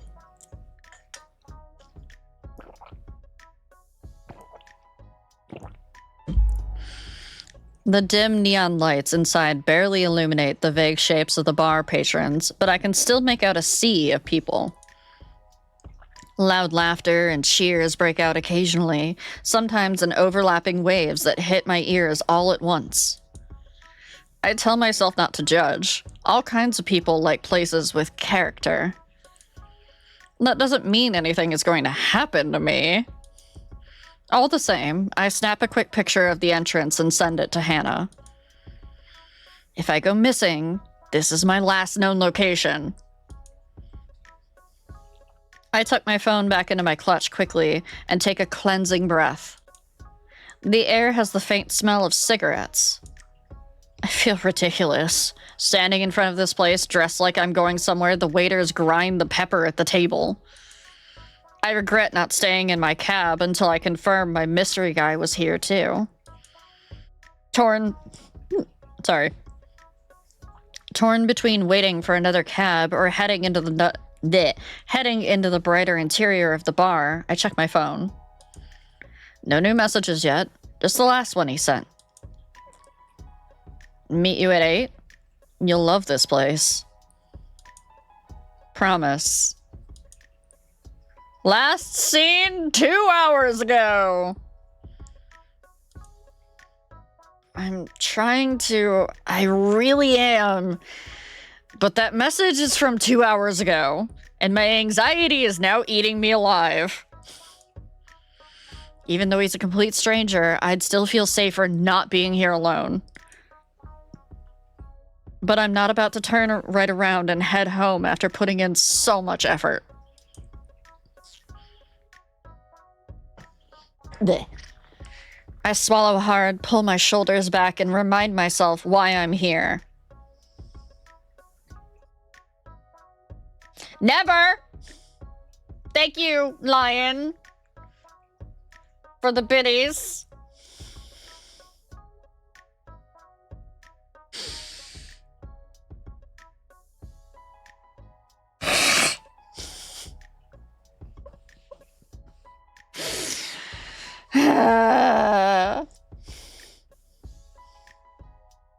I've got something to prove.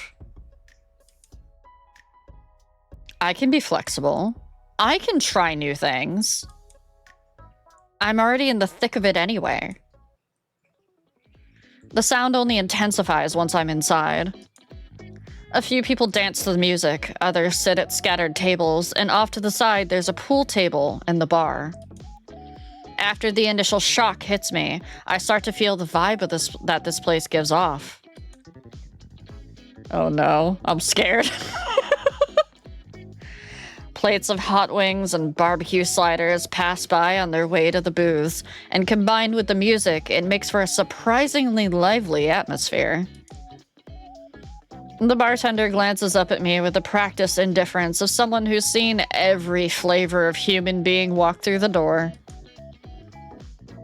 I still feel horribly self-conscious, so I turn my eyes to scan for a place to sit.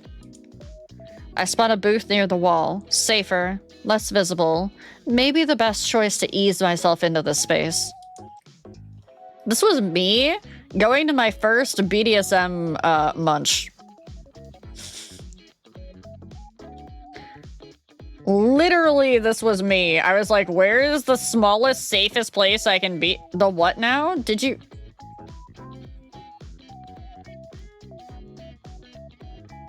we not establish that I'm a submissive, Areku? I thought we established this.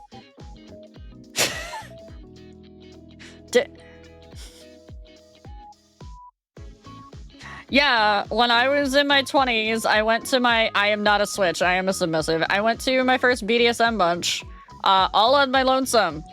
And it was at a bar like this. And I found the smallest little booth / corner that I could fit myself into and hid until somebody came and dragged me out and was like, hi, Munch, M-U-N-C-H. That's what they call it when it's just a meetup.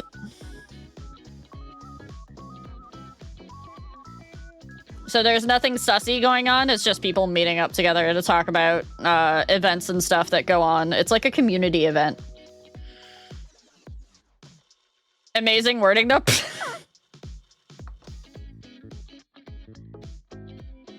Before I claim it, I check my phone. It's only 8:05 p.m. I'm probably just too early. Ignoring a few stares, I bravely approach the bar and order a soda, not wanting to drink it by myself so early in the night. Wait, not wanting to drink it? Words, Riao, I can read. Not wanting to drink by myself so early in the night. When I slide into the booth, the seat squeaks under me, sticking just a little to the back of my thighs. My short dress feels even sillier now. I message my date to assure him that I'm here and waiting. No response. I fidget with my glass and take tiny sips just to look like I'm contributing... just to look like a contributing member of this establishment. As time passes, I trace patterns in the condensation on the outside of my glass. Is he just sitting here watching us? No, because we've seen his picture. We know what he looks like.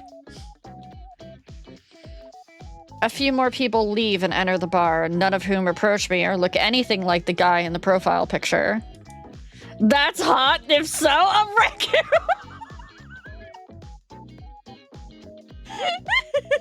Hi, Myth.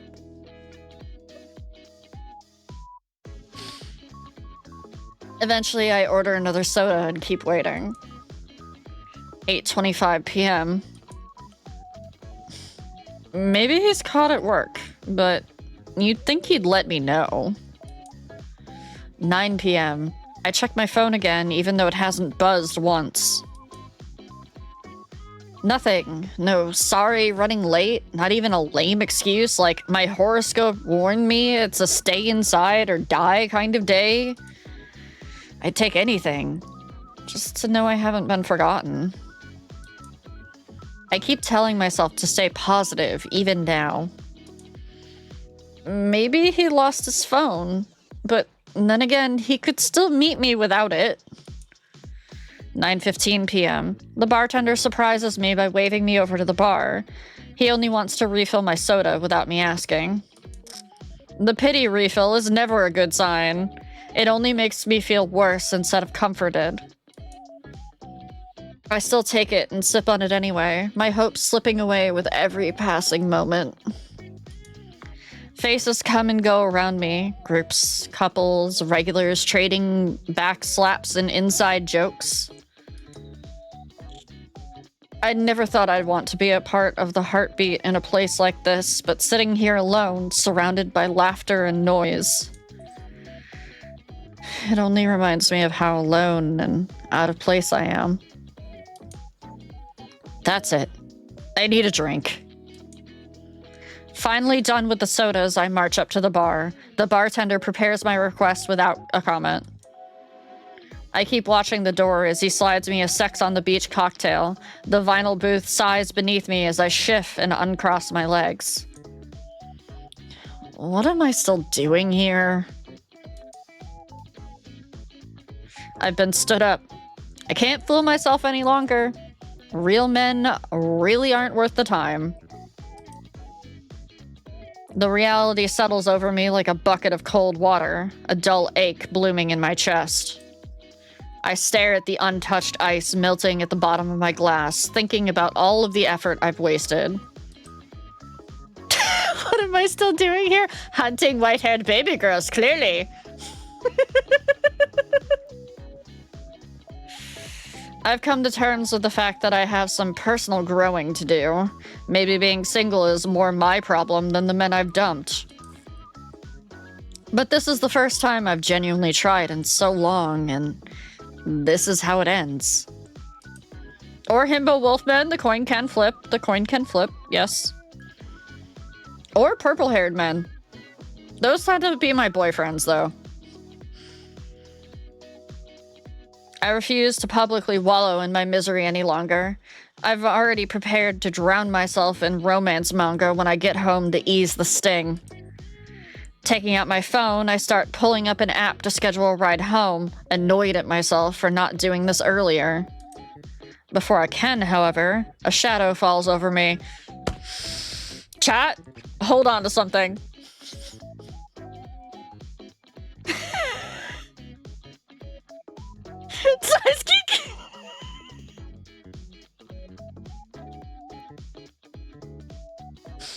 Watch it be another bait and switch and it's like the fucking bartender again or something.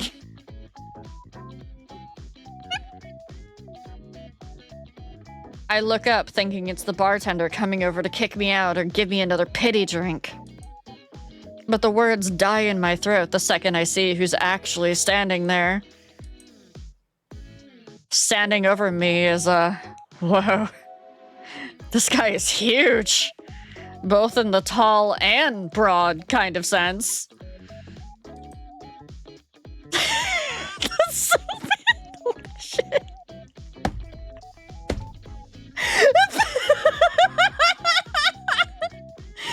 Zoom in to the Buddha.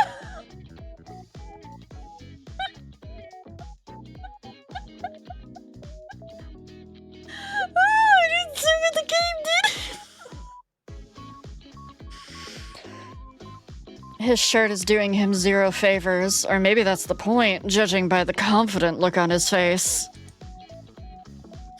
It's tight enough to leave nothing to the imagination, and because I'm sitting down, it's all right at eye level. Once I realize my eyes went straight for his chest, I haven't even looked up at his face yet. I snap out of it. When I finally look up, he's already smirking, so that answers whether he noticed. Oh, he's gonna get an ego trip right away. Holy shit. You're not the only one in danger. I try very hard to maintain eye contact and not let my gaze drop to where his shirt is clinging for dear life across his chest. Same, MC. That's when I notice the slit through his eyebrow and the single earring in his right ear. His ink black hair is straight, silky, and long enough to be tousled away from his face. And he opens those full, smirking lips to talk to me. Well, now, that's a hell of a dress to be sitting alone.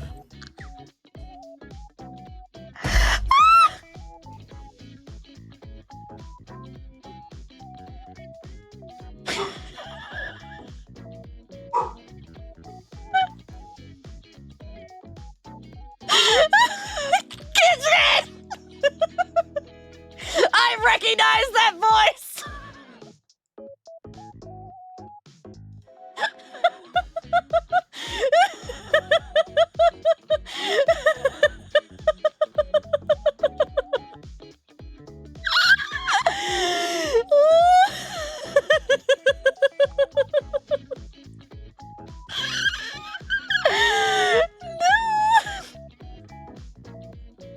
I knew I was gonna be in danger when I knew the voice actor.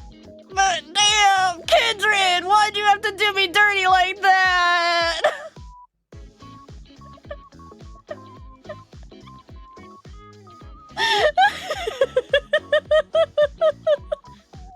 Yes, however, comma, rude.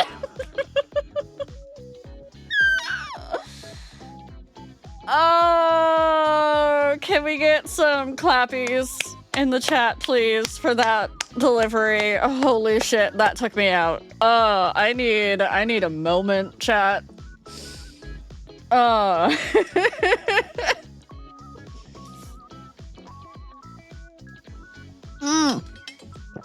Is there a replay button for science?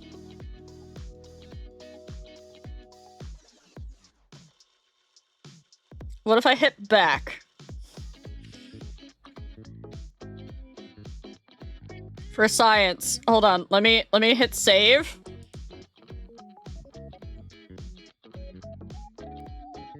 Is there a replay or is there a back?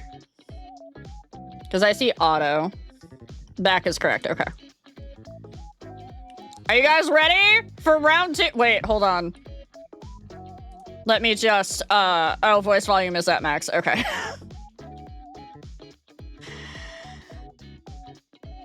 Oh, deep breath, chat. Deep breath. We can handle this. This is fine. It's going to be fine. Everything will be fine. Well, now, that's a hell of a dress to be sitting alone in. It was not fine!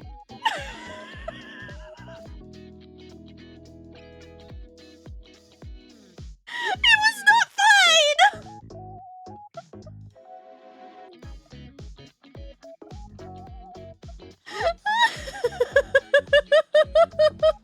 The way I can tell you that you're making the same face. My whole face is scrunched up. What do you mean?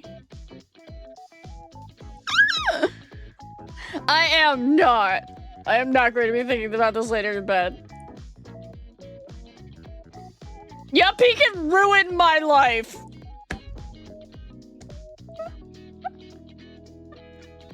And I thank him! Oh, okay. Okay. Whew. I got this. I've lived through Silas. I've lived through Jonah Scott as Casper in A Date with Death. I can do this. I can do this, chat. I can be strong. I can be strong. Shut up, Jake. And as Eddie and Volt, yep, I can be strong. Whew. You got this, thanks, Rail.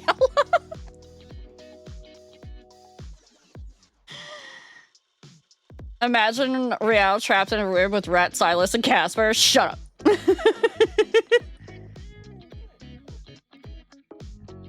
Wait. This is a nugget of it. In the full game, he's shirtless on top of MC. Also, there's a rich Dilf and the Yandere one. Yes. This is only one guy, chat.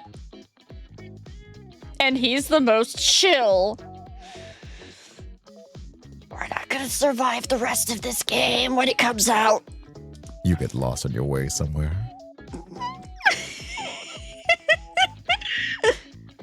Might someone to know what his favorite Godsack album is? Okay, that's kind of corny. But after the night I've had, corny feels like poetry. His voice has a low, rough grain to it. I just stare at him, frozen. I can't remember the last time someone looked at me so boldly, with that kind of slightly mischievous heat behind their expression. Can I help you? If you guys hear barks, I apologize. The fireworks started. It comes out sharper than I intend, but tonight I'm out of warm welcomes. His smoldering grin. Bark. His smoldering grin widens, completely brushing past the acid in my voice. Without an invitation, he casually slides into the booth across from me. The leather creaks as he props his elbows on the table, leaning to the side with his chin resting in his hand. Oh no, not that pose. You look like you had a rough night. Yeah, you stood me up, you asshole! Let me guess. Either someone made a terrible mistake tonight, or you didn't plan on coming here alone. Yeah, my date ended up ghosting me. Not him.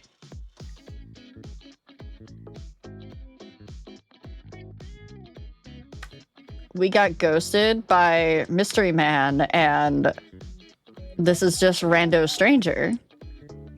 Oh, I like that.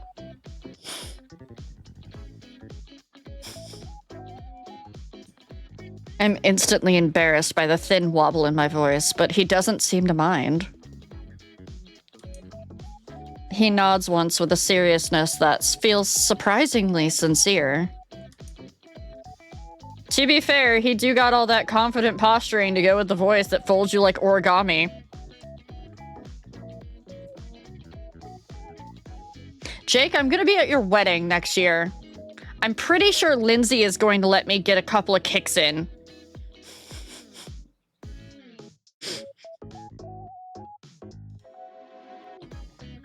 Keep that in mind, bun! And then he leans forward a little more, resting his forearms on the table and tilting his head as if he's studying a piece of art. His loss. Chad, I just bit my lip in real life. What do you mean? Oh, no. Hold on. Hold on. I just had idea. Also, who's friend requesting me?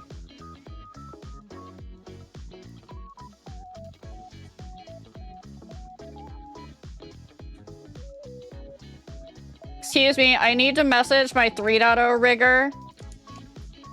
Hey, mama. Do you know if it would be possible to do a lip bite with my current art, or would I need new art?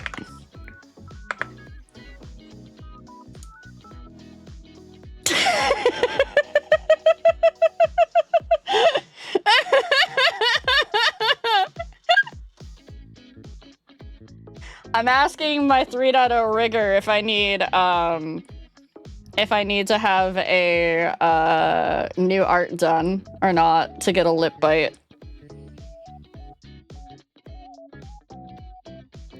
Yeah, I'll have to see how much extra it'll cost. Give me a second, chat. It's gonna flicker because it's full screen. There we go. Seriously, though. Who picks this kind of place for a first date and then doesn't show? That's a special kind of stupid. It really is.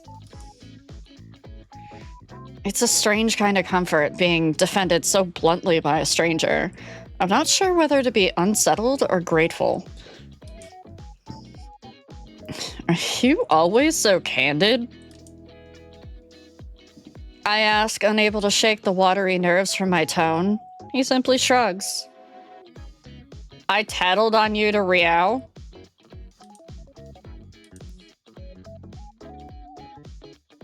Oh, yeah, no, I knew they both have them on, actually. Maria and Dad Socks both went out with Fluffernutter shirts tonight, D. Yeah, they were adorable. Life is too short to keep playing games, and you don't get extra time for playing it safe. If you want something, you might as well reach for it. He pauses, holding my gaze. Why is he talking about me? Goodbye, Regalia. Name is Rat. What's yours?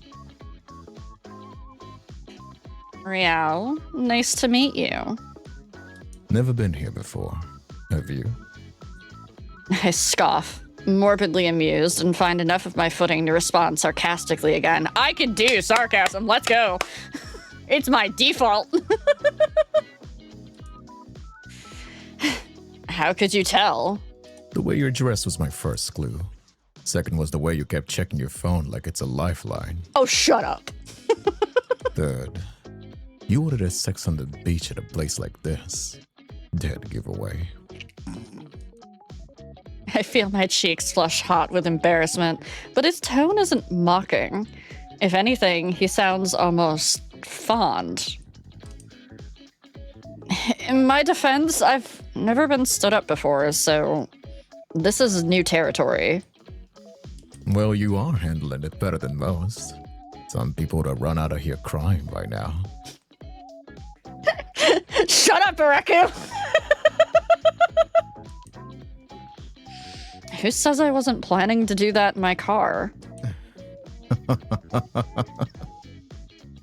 He laughs. It's a genuine, deep rumbling sound that I can feel in my chest from across the table. I knew I should have put my tail down. I knew I should have hid my tail for this. You...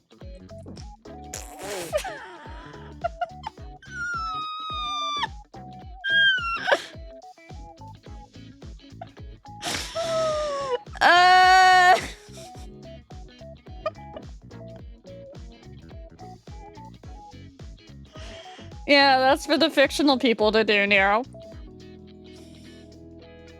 Fair enough. But here's a better plan. He signals to the bartender with 2 fingers raised, a practiced gesture that suggests he's a regular here. The bartender nods without question. The double team up with Silas Audio is like, no!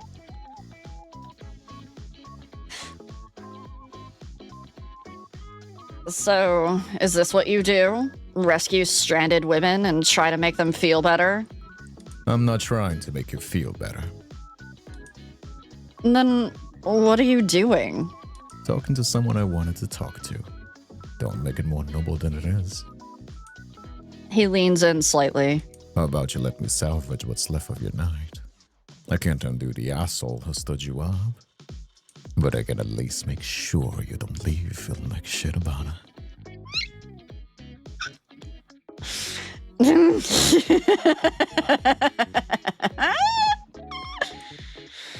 Something shifts in my chest. This is exactly the kind of thing that happens in the fantasies I write.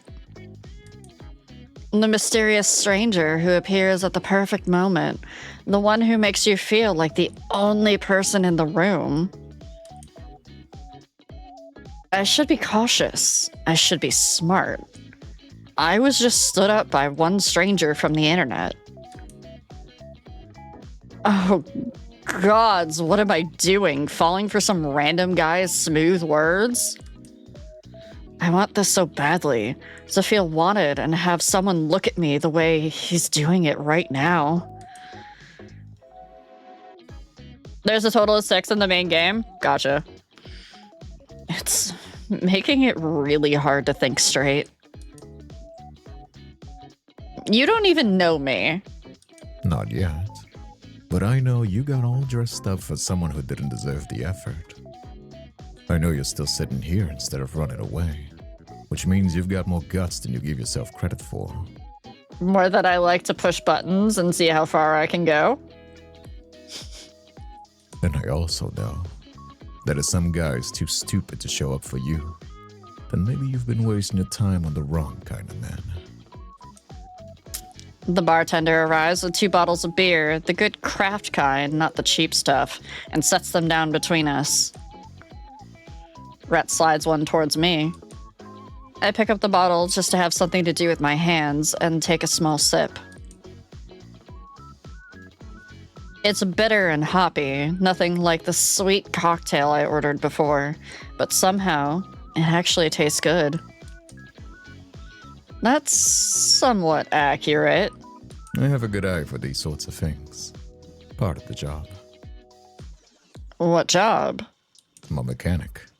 Run a custom bike shop across town. You work on enough bikes, you start noticing patterns. Where things wear down first tells you how people actually ride, and what problems they tend to neglect. Ooh, that's a good trope right there. Okay, be honest with me. Did you rehearse this stuff, or does it just come out of you like that? He laughs again, that same warm rumble, and shakes his head. Nah, I just call it how I see it. So, what do you see when you look at me? The question comes out more vulnerable than I intend.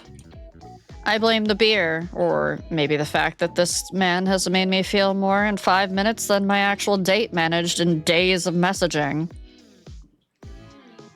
Mold! Hello! Welcome in, Raiders! Hi, Lunas! Hi, Mint! Mold, I hope you had fun with American Truck Simulator. Raiders, welcome in! If you don't know me, my name is Rio. I am a purple gremlin cat girl fey goddess who rules over the realm known as the wilds, and we are currently playing a demo known as Affictionate, which is a romance visual novel. Got right in at the good time. Yeah, you guys are gonna enjoy this voice. And I don't mean mine. Run to get fed by a raccoon! Lunas and Mauled, if you've got anything to do post-stream, I know how it goes. Make sure that you take care of yourself, get a drink, get some stretchies in, Fuck, not that. And if you need to lurk, make sure that you get a lurk in. We're living out my divorced dad core dreams. So why weren't you playing date or what? What simulator is that? Hold on. Oh, I know. So why weren't you playing Dream Daddy?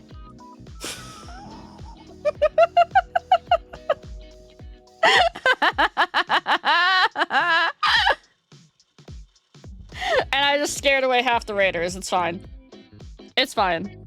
Oh, never mind.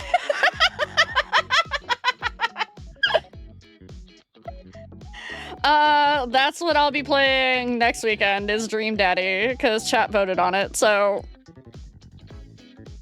maybe I'll make Valco depending on how the next week turns out. Maybe I'll make Rhett, though I don't know if he's that kind of daddy. That'll make my gremlins stay, don't worry. I'm not worried. I think they'll stay for this.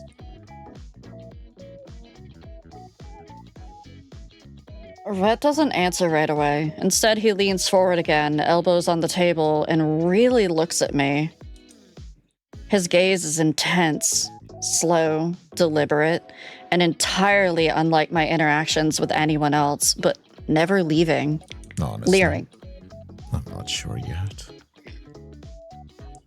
Gotta stop hitting me with those lines, Kidrit! The answer catches me off guard. I expected another smooth line. You ordered a soda first. Switched to a cocktail about an hour in. That tells me you showed up planning to be responsible.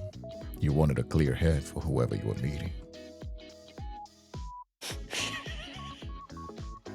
But he never came, so you gave up on being careful. That's the vibe of someone who actually cared to make it work, but is tired of getting disappointed. Clocked. The rest, I'd have to stick around to figure out. I don't have a comeback for that one. Just a man admitting he doesn't have me figured out yet, but he wants to. It makes me want to let him try. My breath catches as I realize I still haven't given him a reply. You're not what I expected tonight. Good. Expected is boring. For a moment, neither of us speaks, but it's a comfortable silence, as if we are both just taking in the moment and appreciating the company. And then Rhett's lips curve in that devastating smirk again. Well, here's what I think. I think you spent way too long waiting for something to happen. So, how about you stop waiting and do something different for a change? I mean, technically we did. We swore off regular men and then we did a dating app and that didn't work out, but here we are. Something different? Can't get anywhere new if you keep on taking the same roads. So, you staying here nursing that cocktail? Or are you coming with me?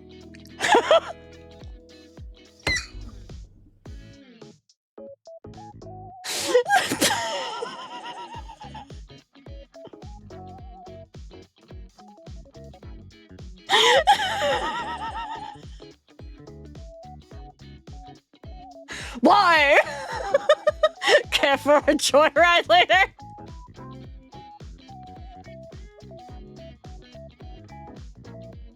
I like this man. Welcome in. The demo and the game, the link to the game is in the pinned comment at the top. It's also Affictionate. Oh no! No! Skindra, no! Mods, can we snooze those ads, please?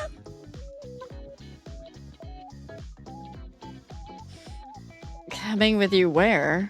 Does it really matter? The question hangs between us. It should bother me more that the answer is no. Or it should bother me that the answer is no. I stare at his outstretched hand. This is crazy. This is the kind of thing Hannah would tell me not to do. This is how people end up on true crime podcasts. Yeah, but Hannah's also dating someone that she settled for.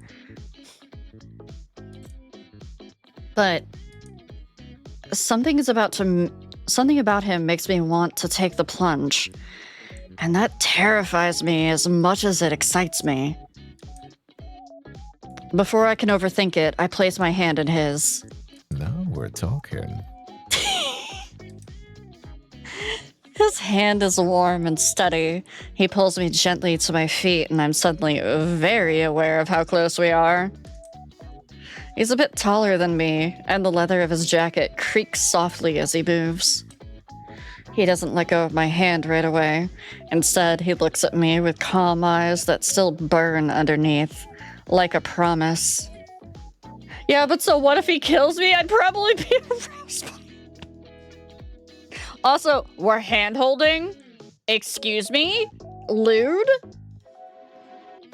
You coming? I mean, I need a little bit more than that, but it's not really a question. It's a dare. And the worst part is, it's working. I should say no.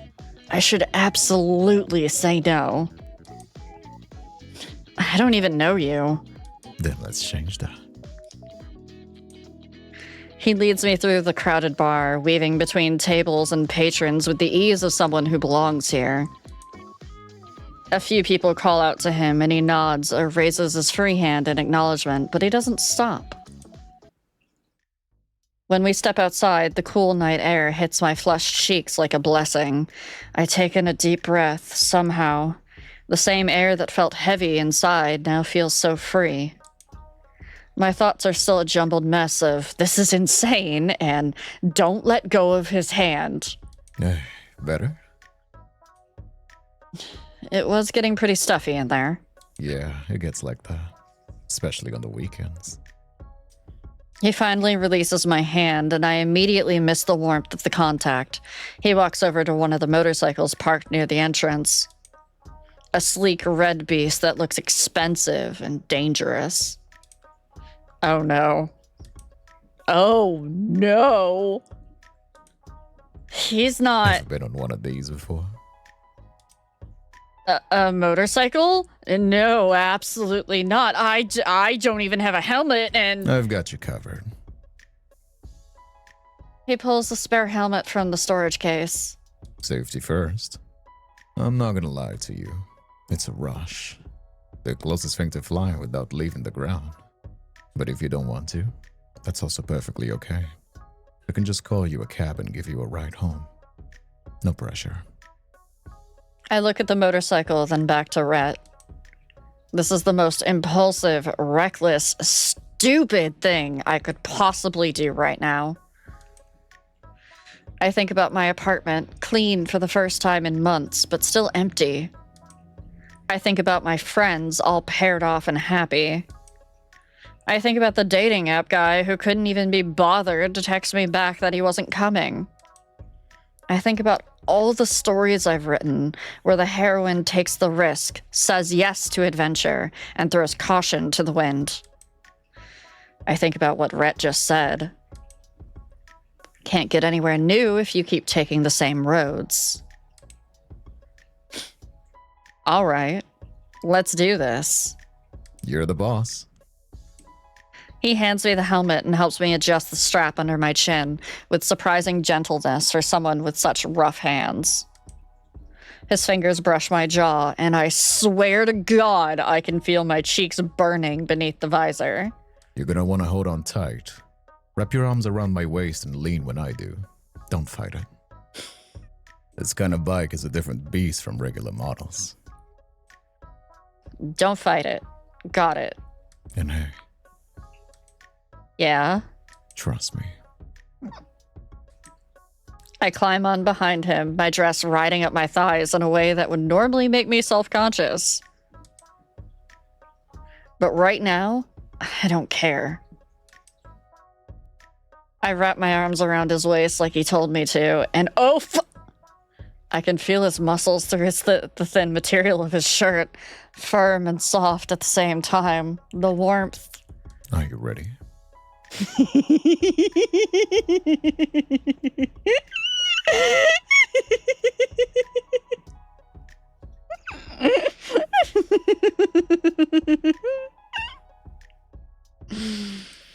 No, yes, I don't know.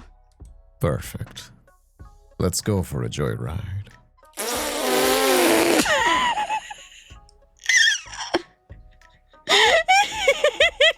Where's Raptor? Where is Raptor Chan, Silas' wife?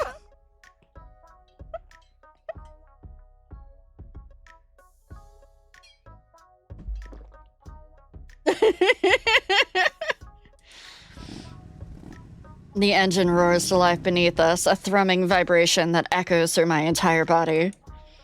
He slowly accelerates as we make our way out of the parking lot, and then we burst forward as we hit the main road. Chat, hold on. I'm going to the other side. The world blurs around us. Wind rushes past, cool and sharp against my exposed skin. The city lights turn into streaks of neon color. I tighten my arms around Rhett and press my cheek against his back, feeling the steady rise and fall of his breathing. He wasn't lying. This is freedom, and it feels amazing. For the first time in months, maybe even years, I'm not thinking about job applications, failed relationships, or expectations. I'm just here. I'm exactly where I'm supposed to be. We fly through the city streets, the motorcycle roaring beneath us like a living thing. Rhett navigates the roads with practiced ease, leaning into turns with a confidence that makes my stomach flip. Every time he accelerates, I instinctively tighten my grip around his waist, and I swear I can feel him smile, even though I can't see his face. We pass through the streets I've never seen, even though I've lived here for years, beneath yellow streetlights that cast everything in a warm amber glow. This is what I've been missing. This exact feeling. Eventually, the ride mellows. We're cruising now instead of racing, and I can actually take in the moment. Rhett leans back slightly, and I hear his voice, muffled through the helmet. Where to? Oh, this one isn't voice. No! Ew, that was super quiet. Oh, I can't do your voice justice after that, Kindred! You're gonna make me voice this part? I can't get that low! Where to? The question pulls me out of my trance. Right. I have a home to go to eventually. Back to reality. I shout my address over the wind and feel his nod of acknowledgement.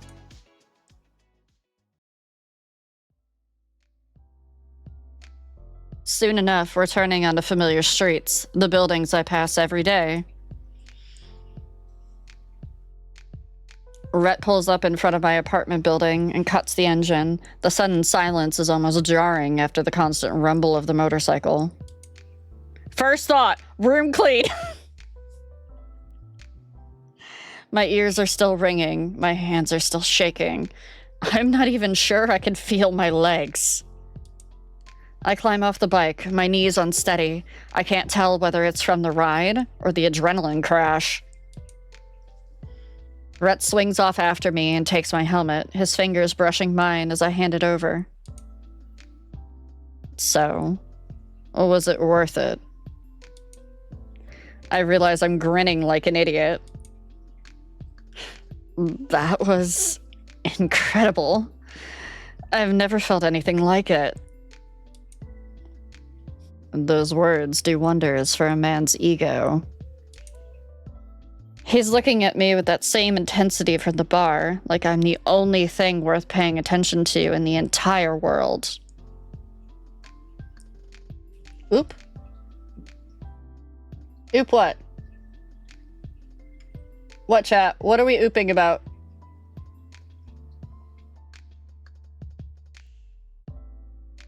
Why are we ooping? What happened? Chat, answer me. Did we lose connection or something? Chat.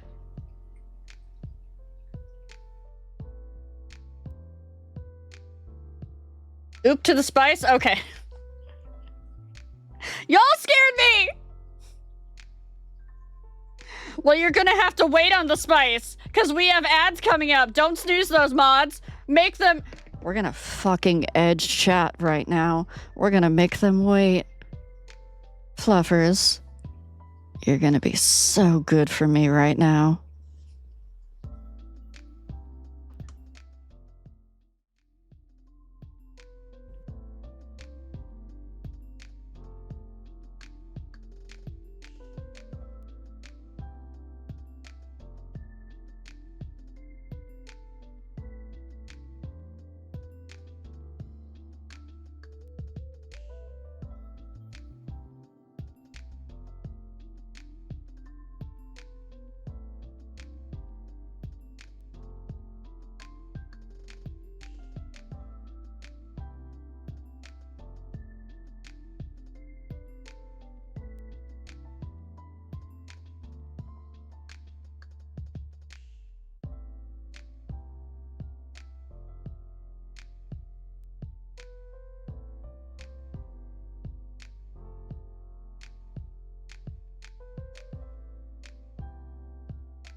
Aw, chat, my poor husky.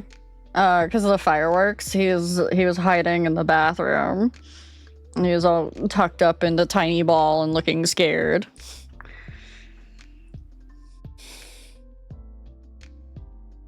Yeah, hopefully they end soon. Oh shit, Riao's back. Like I don't know you guys weren't acting up.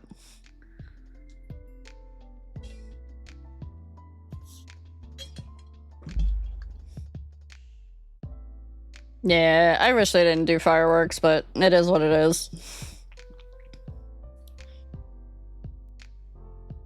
Yes, I did read this. Okay. My skin feels warm despite the cool night air. Thank you for for tonight, and you don't have to say anything. Sometimes the best nights are the ones that don't need words. There's a beat of silence. I should probably go inside. The night is over. But I don't want it to end. I had a good time tonight. Me too. The best time I've had, and honestly, I can't even remember. The words come out more vulnerable than I intend, but I don't take them back. It's true. Tonight feels like magic. Then we should do it again. I freeze for a split second. Really? Why do you sound so surprised?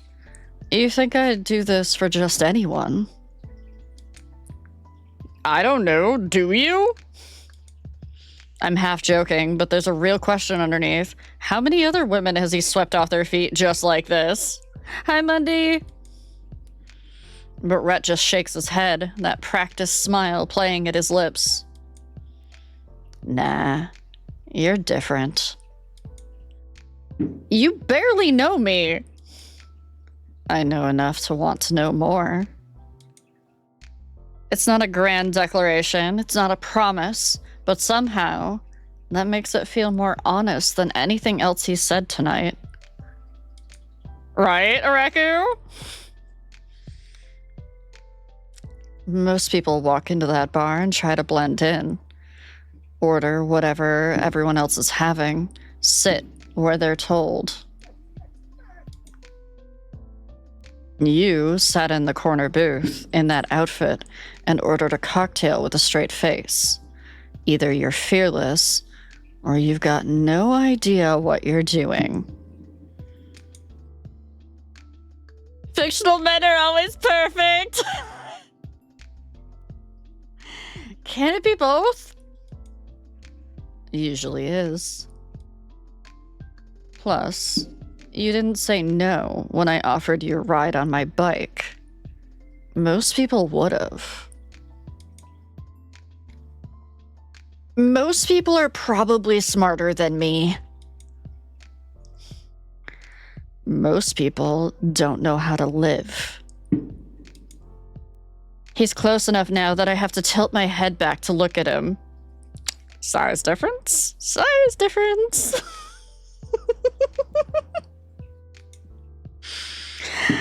Close enough that our noses could almost touch. His fingers softly brush the side of my cheek, but he doesn't push any further. He waits for me to close the gap. Why must you clip that? I got a bit anxious recording the lines, and I'll fix the rest eventually. Oh no, Kindred. All right, chat. Chat. Tell Kindred what a good job he did with those voice lines. Come on, fluffers. Don't glaze. Be honest.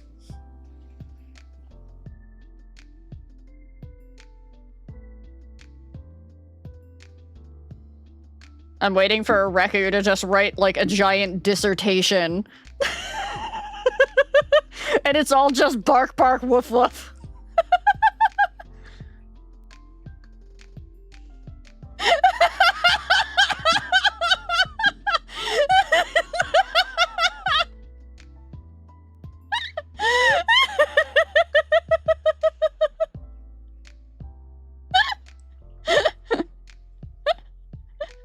I'm really good at that, Areku. You should know this by now.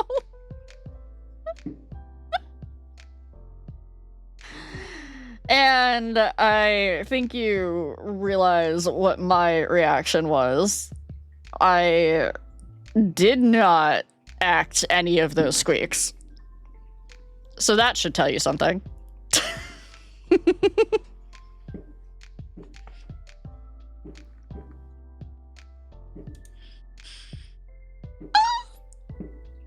His lips meet mine, slow at first, then his hand slides to the back of my neck, fingers threading into my hair, and the kiss becomes passionate. Like he's finally stopped holding back. I want to see you again. I'd like that. Next weekend? Saturday? Is that too soon? Maybe not soon enough, but the word is already leaving my mouth. Sounds like a plan. Good. I'll pick you up. 7. Wait. The realization hits me suddenly. How will he pick me up? He doesn't have my number. We haven't exchanged any contact info at all. Can I get your number so we can, plan? Sure. Here you go.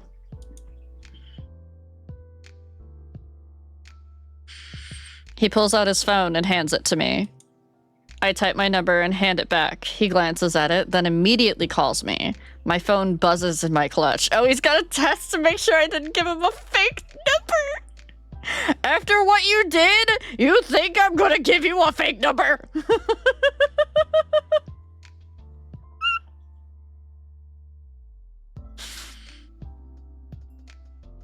Oh, wait. Okay, I understand now. There. Now you have mine. Perfect. I'll text you tomorrow about where we're going. Something special. More special than a motorcycle ride? You'll see. He reaches out and tucks a strand of hair behind my ear, the same gentleness from before lingering for just a moment against my cheek. Chat, I realized that I went into my Silas voice. That should also tell you something. I went into my Silas voice.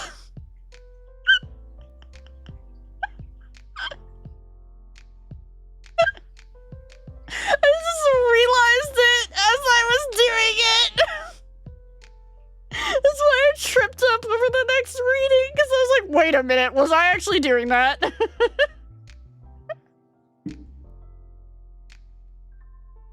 Get some sleep. You've had a long night.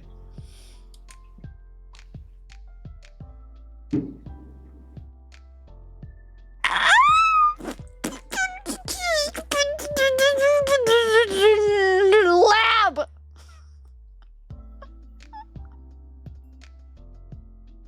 I didn't death slam, that was fireworks outside.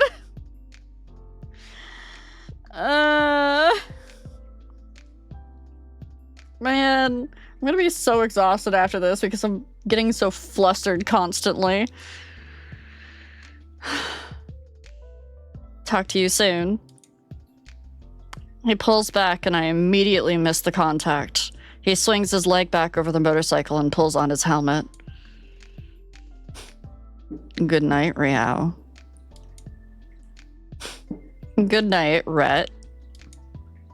He starts the engine and the roar cuts through the quiet night.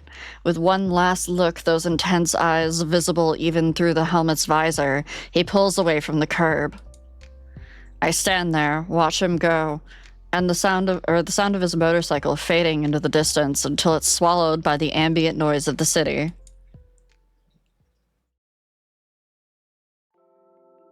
I kick off my shoes and immediately pull out my phone. His number is there, saved, but unnamed. I stare at it for a moment before typing, Rhett, motorcycle emoji. Shin, welcome in. It feels silly adding the motorcycle emoji, but also perfect. As I'm standing there stalking his empty chat, my phone buzzes with a text. After a mini heart attack, I realize it's just Hannah. You alive? Been hours since you texted. Getting worried. Guilt crashes over me. I completely forgot to update her after that initial text from the bar. She probably thinks I was murdered and dumped in a river somewhere. I'm so sorry. I'm home and safe Long story. We'll call you tomorrow and tell you everything. She responds almost immediately, confirming my suspicions. You better. Sweet dreams. I set my phone down and head to my bedroom, already peeling off my clothes. When I catch sight of myself in the mirror, I pause. My hair is a windblown mess, my cheeks flushed. I look like someone who had just had the night of her life. I look nothing like the sad, hungover person who sat in this apartment yesterday morning, drowning in self-pity and job applications. What just happened? My reflection doesn't answer, but she is smiling. I change into the same cute pajamas and crawl into bed. My body is exhausted, but my mind is racing. Next weekend can't come soon enough. I reach for my phone one more time, pulling up his contact. No profile picture, just the number and that little motorcycle emoji. Should I text him? Thank him for tonight? Let him know I got inside safely? Or is that gonna sound desperate? But before I can, my phone buzzes. A text from Rhett. Sleep tight. Next time's gonna be even better. I'm grinning again. I type back. Can't wait. And then I set my phone on my nightstand, pull my blanket up to my chin, and close my eyes. For the first time in months, I think I'm going to get a great night's rest. Maybe real men aren't so bad after all. Maybe I just needed to find the right one, right? I slowly wake up, feeling better than ever. I just got thrown into... Sorry, I just got thrown into a date with death. So I just finished that one the other day, and it has this music as one of the background tracks. I was like, wait, Casper? Casper? I love this music. It's great.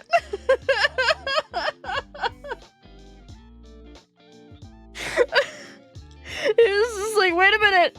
Where's my white-haired, red-eyed baby girl?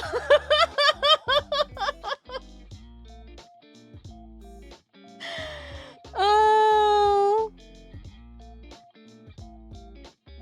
For a moment, I just lie there staring at the ceiling, blinking as I rub the sleep from my eyes. Last night plays through my mind like a movie I can't stop rewatching. My fingers drift to my lips. I grab my phone for the nightstand, and there it is. Rhett motorcycle, with his text from last night still on my screen. Ooh. Boof boof. My heart flutters all over again. I read his message 3 more times. God, I'm pathetic. But I don't even care.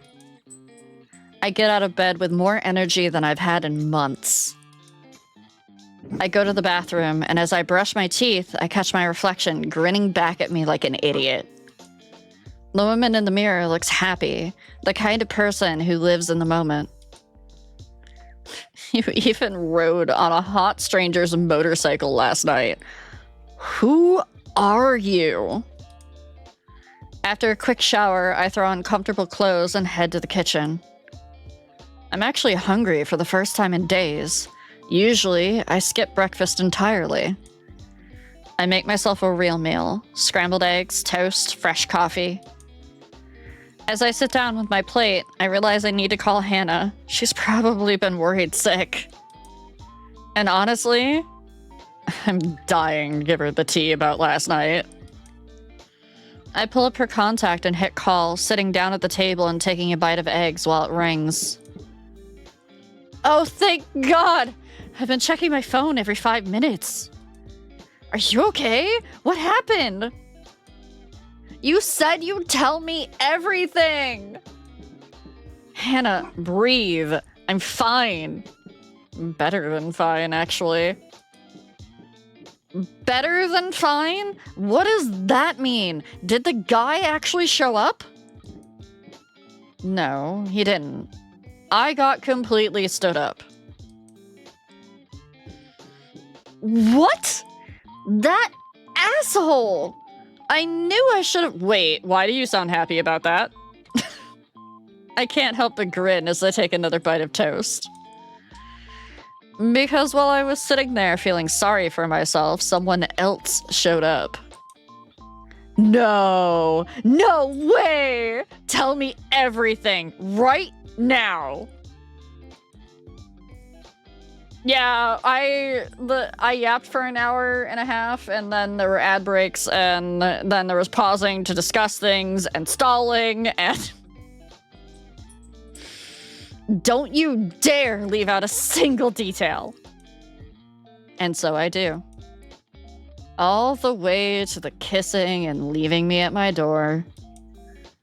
Oh my god! This is like something out of one of your stories! The mysterious biker who sweeps in at the perfect moment?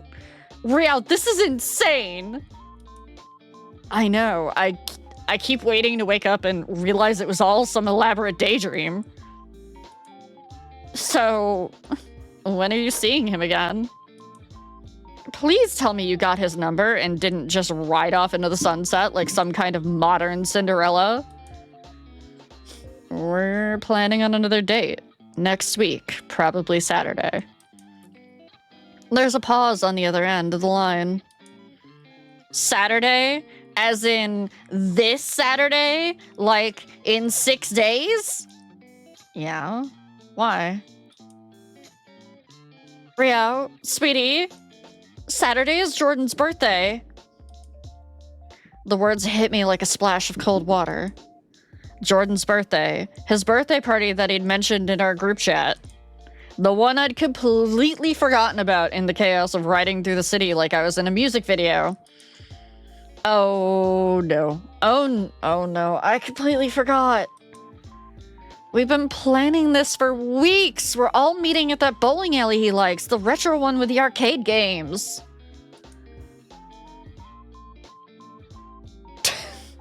Why are you hobby horsing? I can't see it. Oh no. D, what did you add? What cursed emote did you add to my 7TV? This is why I shouldn't give you mod privileges.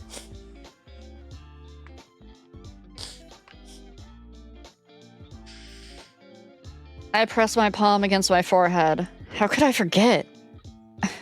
I really fucked up on this one. Fuck, can I do what I want?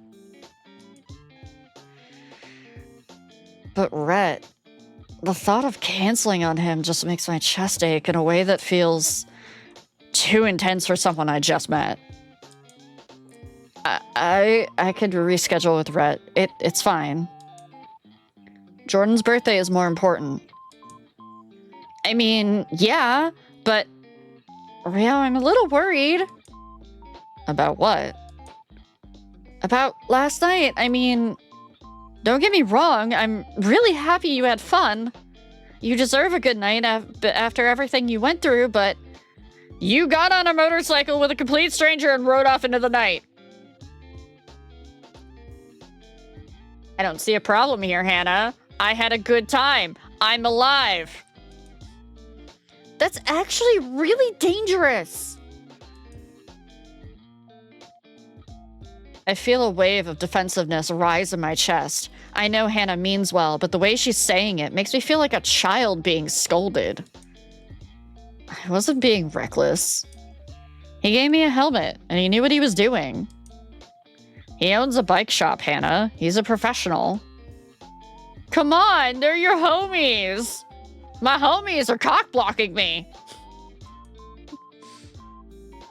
I know, but you don't really know him. Or at all, actually.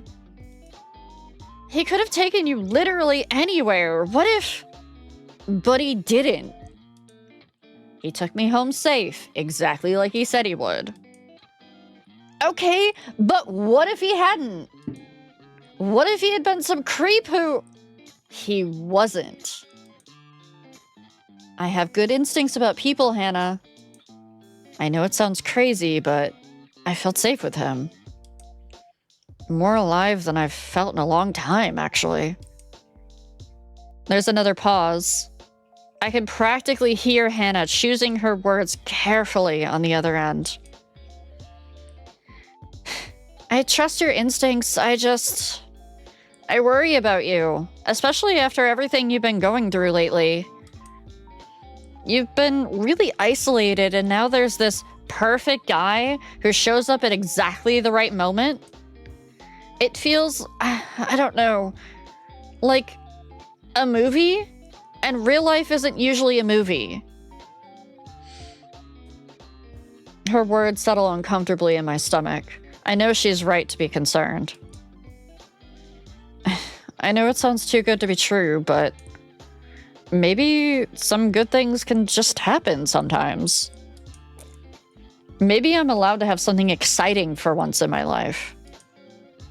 You're right. I'm sorry. I don't want to rain on your parade. You deserve to be happy. And hey, if this guy makes you happy, then I'm happy for you. Just promise me you'll be careful. I promise. I'll text Red about rescheduling. Jordan's birthday comes first. Thank you. He'll really appreciate you being there. And hey, maybe you can bring Rhett to the next group thing. We'd all love to meet him. The thought of Rhett at a bowling alley with my friends doesn't sit right in my head. Picturing Rhett in rented shoes, playing games with Mark, or pretending to laugh at one of Jordan's dry jokes. Oh, capitalization there. Hannah is great!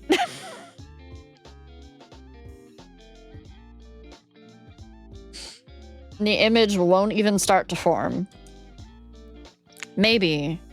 We'll see how things go.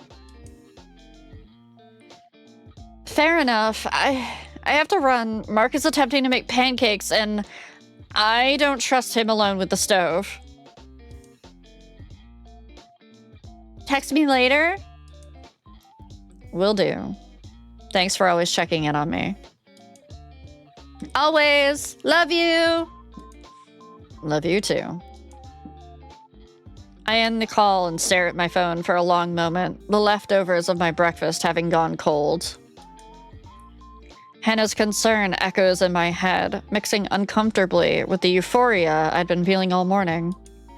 She's right to worry. I mean, objectively, riding off with a stranger is dangerous. But Red isn't like that. I can feel there's something different about him. I pull up his contact and start typing a message.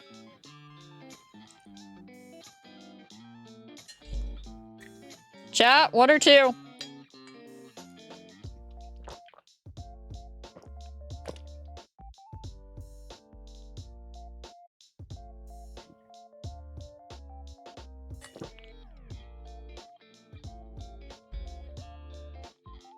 Loki, there's no 3.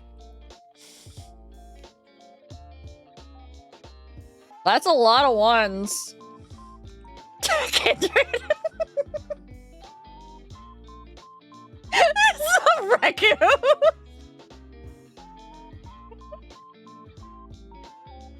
All right.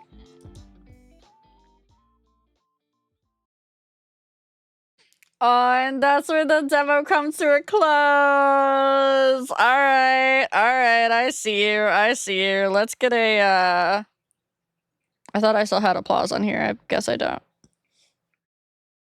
Chat, can we get some applause in chat? Oh, you're so welcome, Kindred. I've been waiting for this ever since I saw you announce it. I've been stalking your socials non-parasocially, just being like, is it out yet? Is it out yet? Is it out yet? I was gonna play it last weekend, but then you guys had that delay. And so, but then I saw that it was going to be available this weekend, and I was like, I'm gonna do it. I'm gonna play it. End of the year, I'll have Reddit in full. Chat, make sure that you go wishlist Affictionate on Steam, because wishlists, as I've told you before, wishlists absolutely help out indie devs, because they need all the wishlists that they can to actually prove that their games, that people want their games. Yeah! Also, don't count too much on my on my YouTube stuff exploding, because YouTube hates me. Anytime I squeak, YouTube's like, fuck you! We're gonna shut you down and have, like, no views. So yeah, that happens.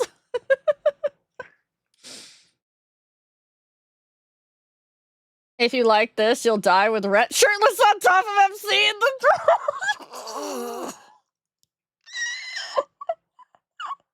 I'd die with Rhett shirtless.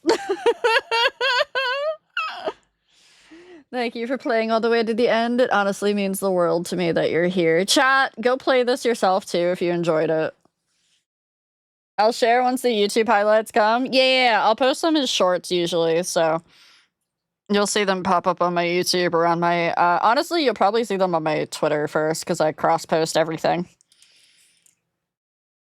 Emsley doesn't play ball with the redhead? Good. What you've just played is an early slice of something much bigger. Affictionate is still in active development, and there's so much more of the story left to tell. The full release will follow 3 love interests, each with 2 to 3 endings and around 100,000 words of their own. Everything you've seen of Rhett so far is just the start of his route. Here's the plan. Rhett Complete Story launches into Steam Early Access by December 2026. The second love interest follows a free update in mid-2027, and the third in late 2027. If you'd like to come along for the rest, here's how. Wishlist the game on Steam so you don't miss the launch. Join our Discord. I gotta go get that. Check our website for extra content. All the links are right below. Wait. No, there's no links to it. Kindred, there's no links there. Sorry, I'm a little autistic sometimes, and I'm like, wait, the links aren't there. Thank you again for being here. I can't wait to show you the rest, Kindred. Oh, here they are. Okay. Oh, I will do this later, because I don't want chat to see my Discord pop up. Ah! No, return. Thank you.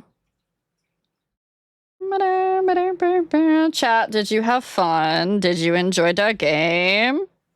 Did you? Everybody say thank you, Kindred. Kindred will release you. You may now go about your night. I know it's been a long stream. Thank you. I'm on the BRB screen still. Thank you for sticking it out all night, though. Thank you for coming along and listening to us squeak at your game. Really appreciate it when the devs actually pop in and watch us play. It means a lot to us, too. I'm just a tiny baby streamer, so... Let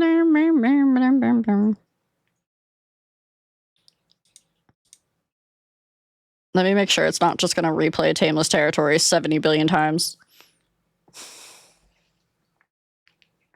Aw, you're so welcome, bud.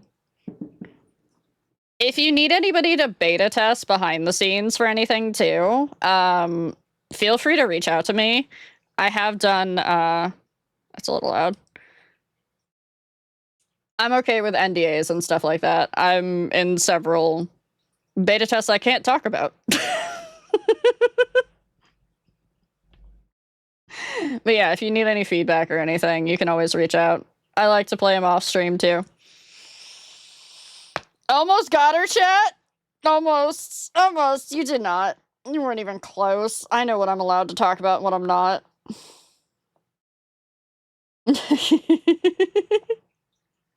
Chat, we will be back again tomorrow night. What the fuck am I doing tomorrow night? Oh no.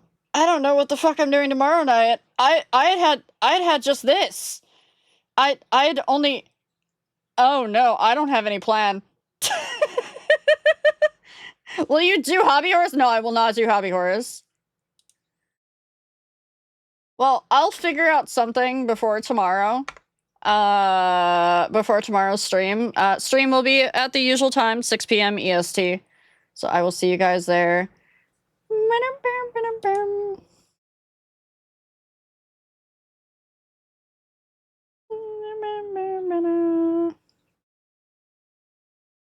Ow. There's like nobody on. What the? What is this? Like a con night or something? There's nobody on. What do you mean? You know what? We're gonna go say hi to somebody new. Okay, chat? Can you handle being around someone new?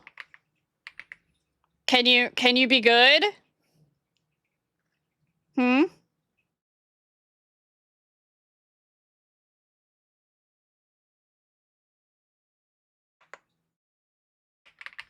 Copy. We're gonna go say hi to one of Dee's friends, Radioactive. Looks like they're doing a cooking stream right now. Go be good. Go be nice. Thank you, everybody, for hanging out with me tonight. Thank you, as always, for showing up. I really appreciate it. I love you all, and I'll see you again tomorrow night. Goodbye!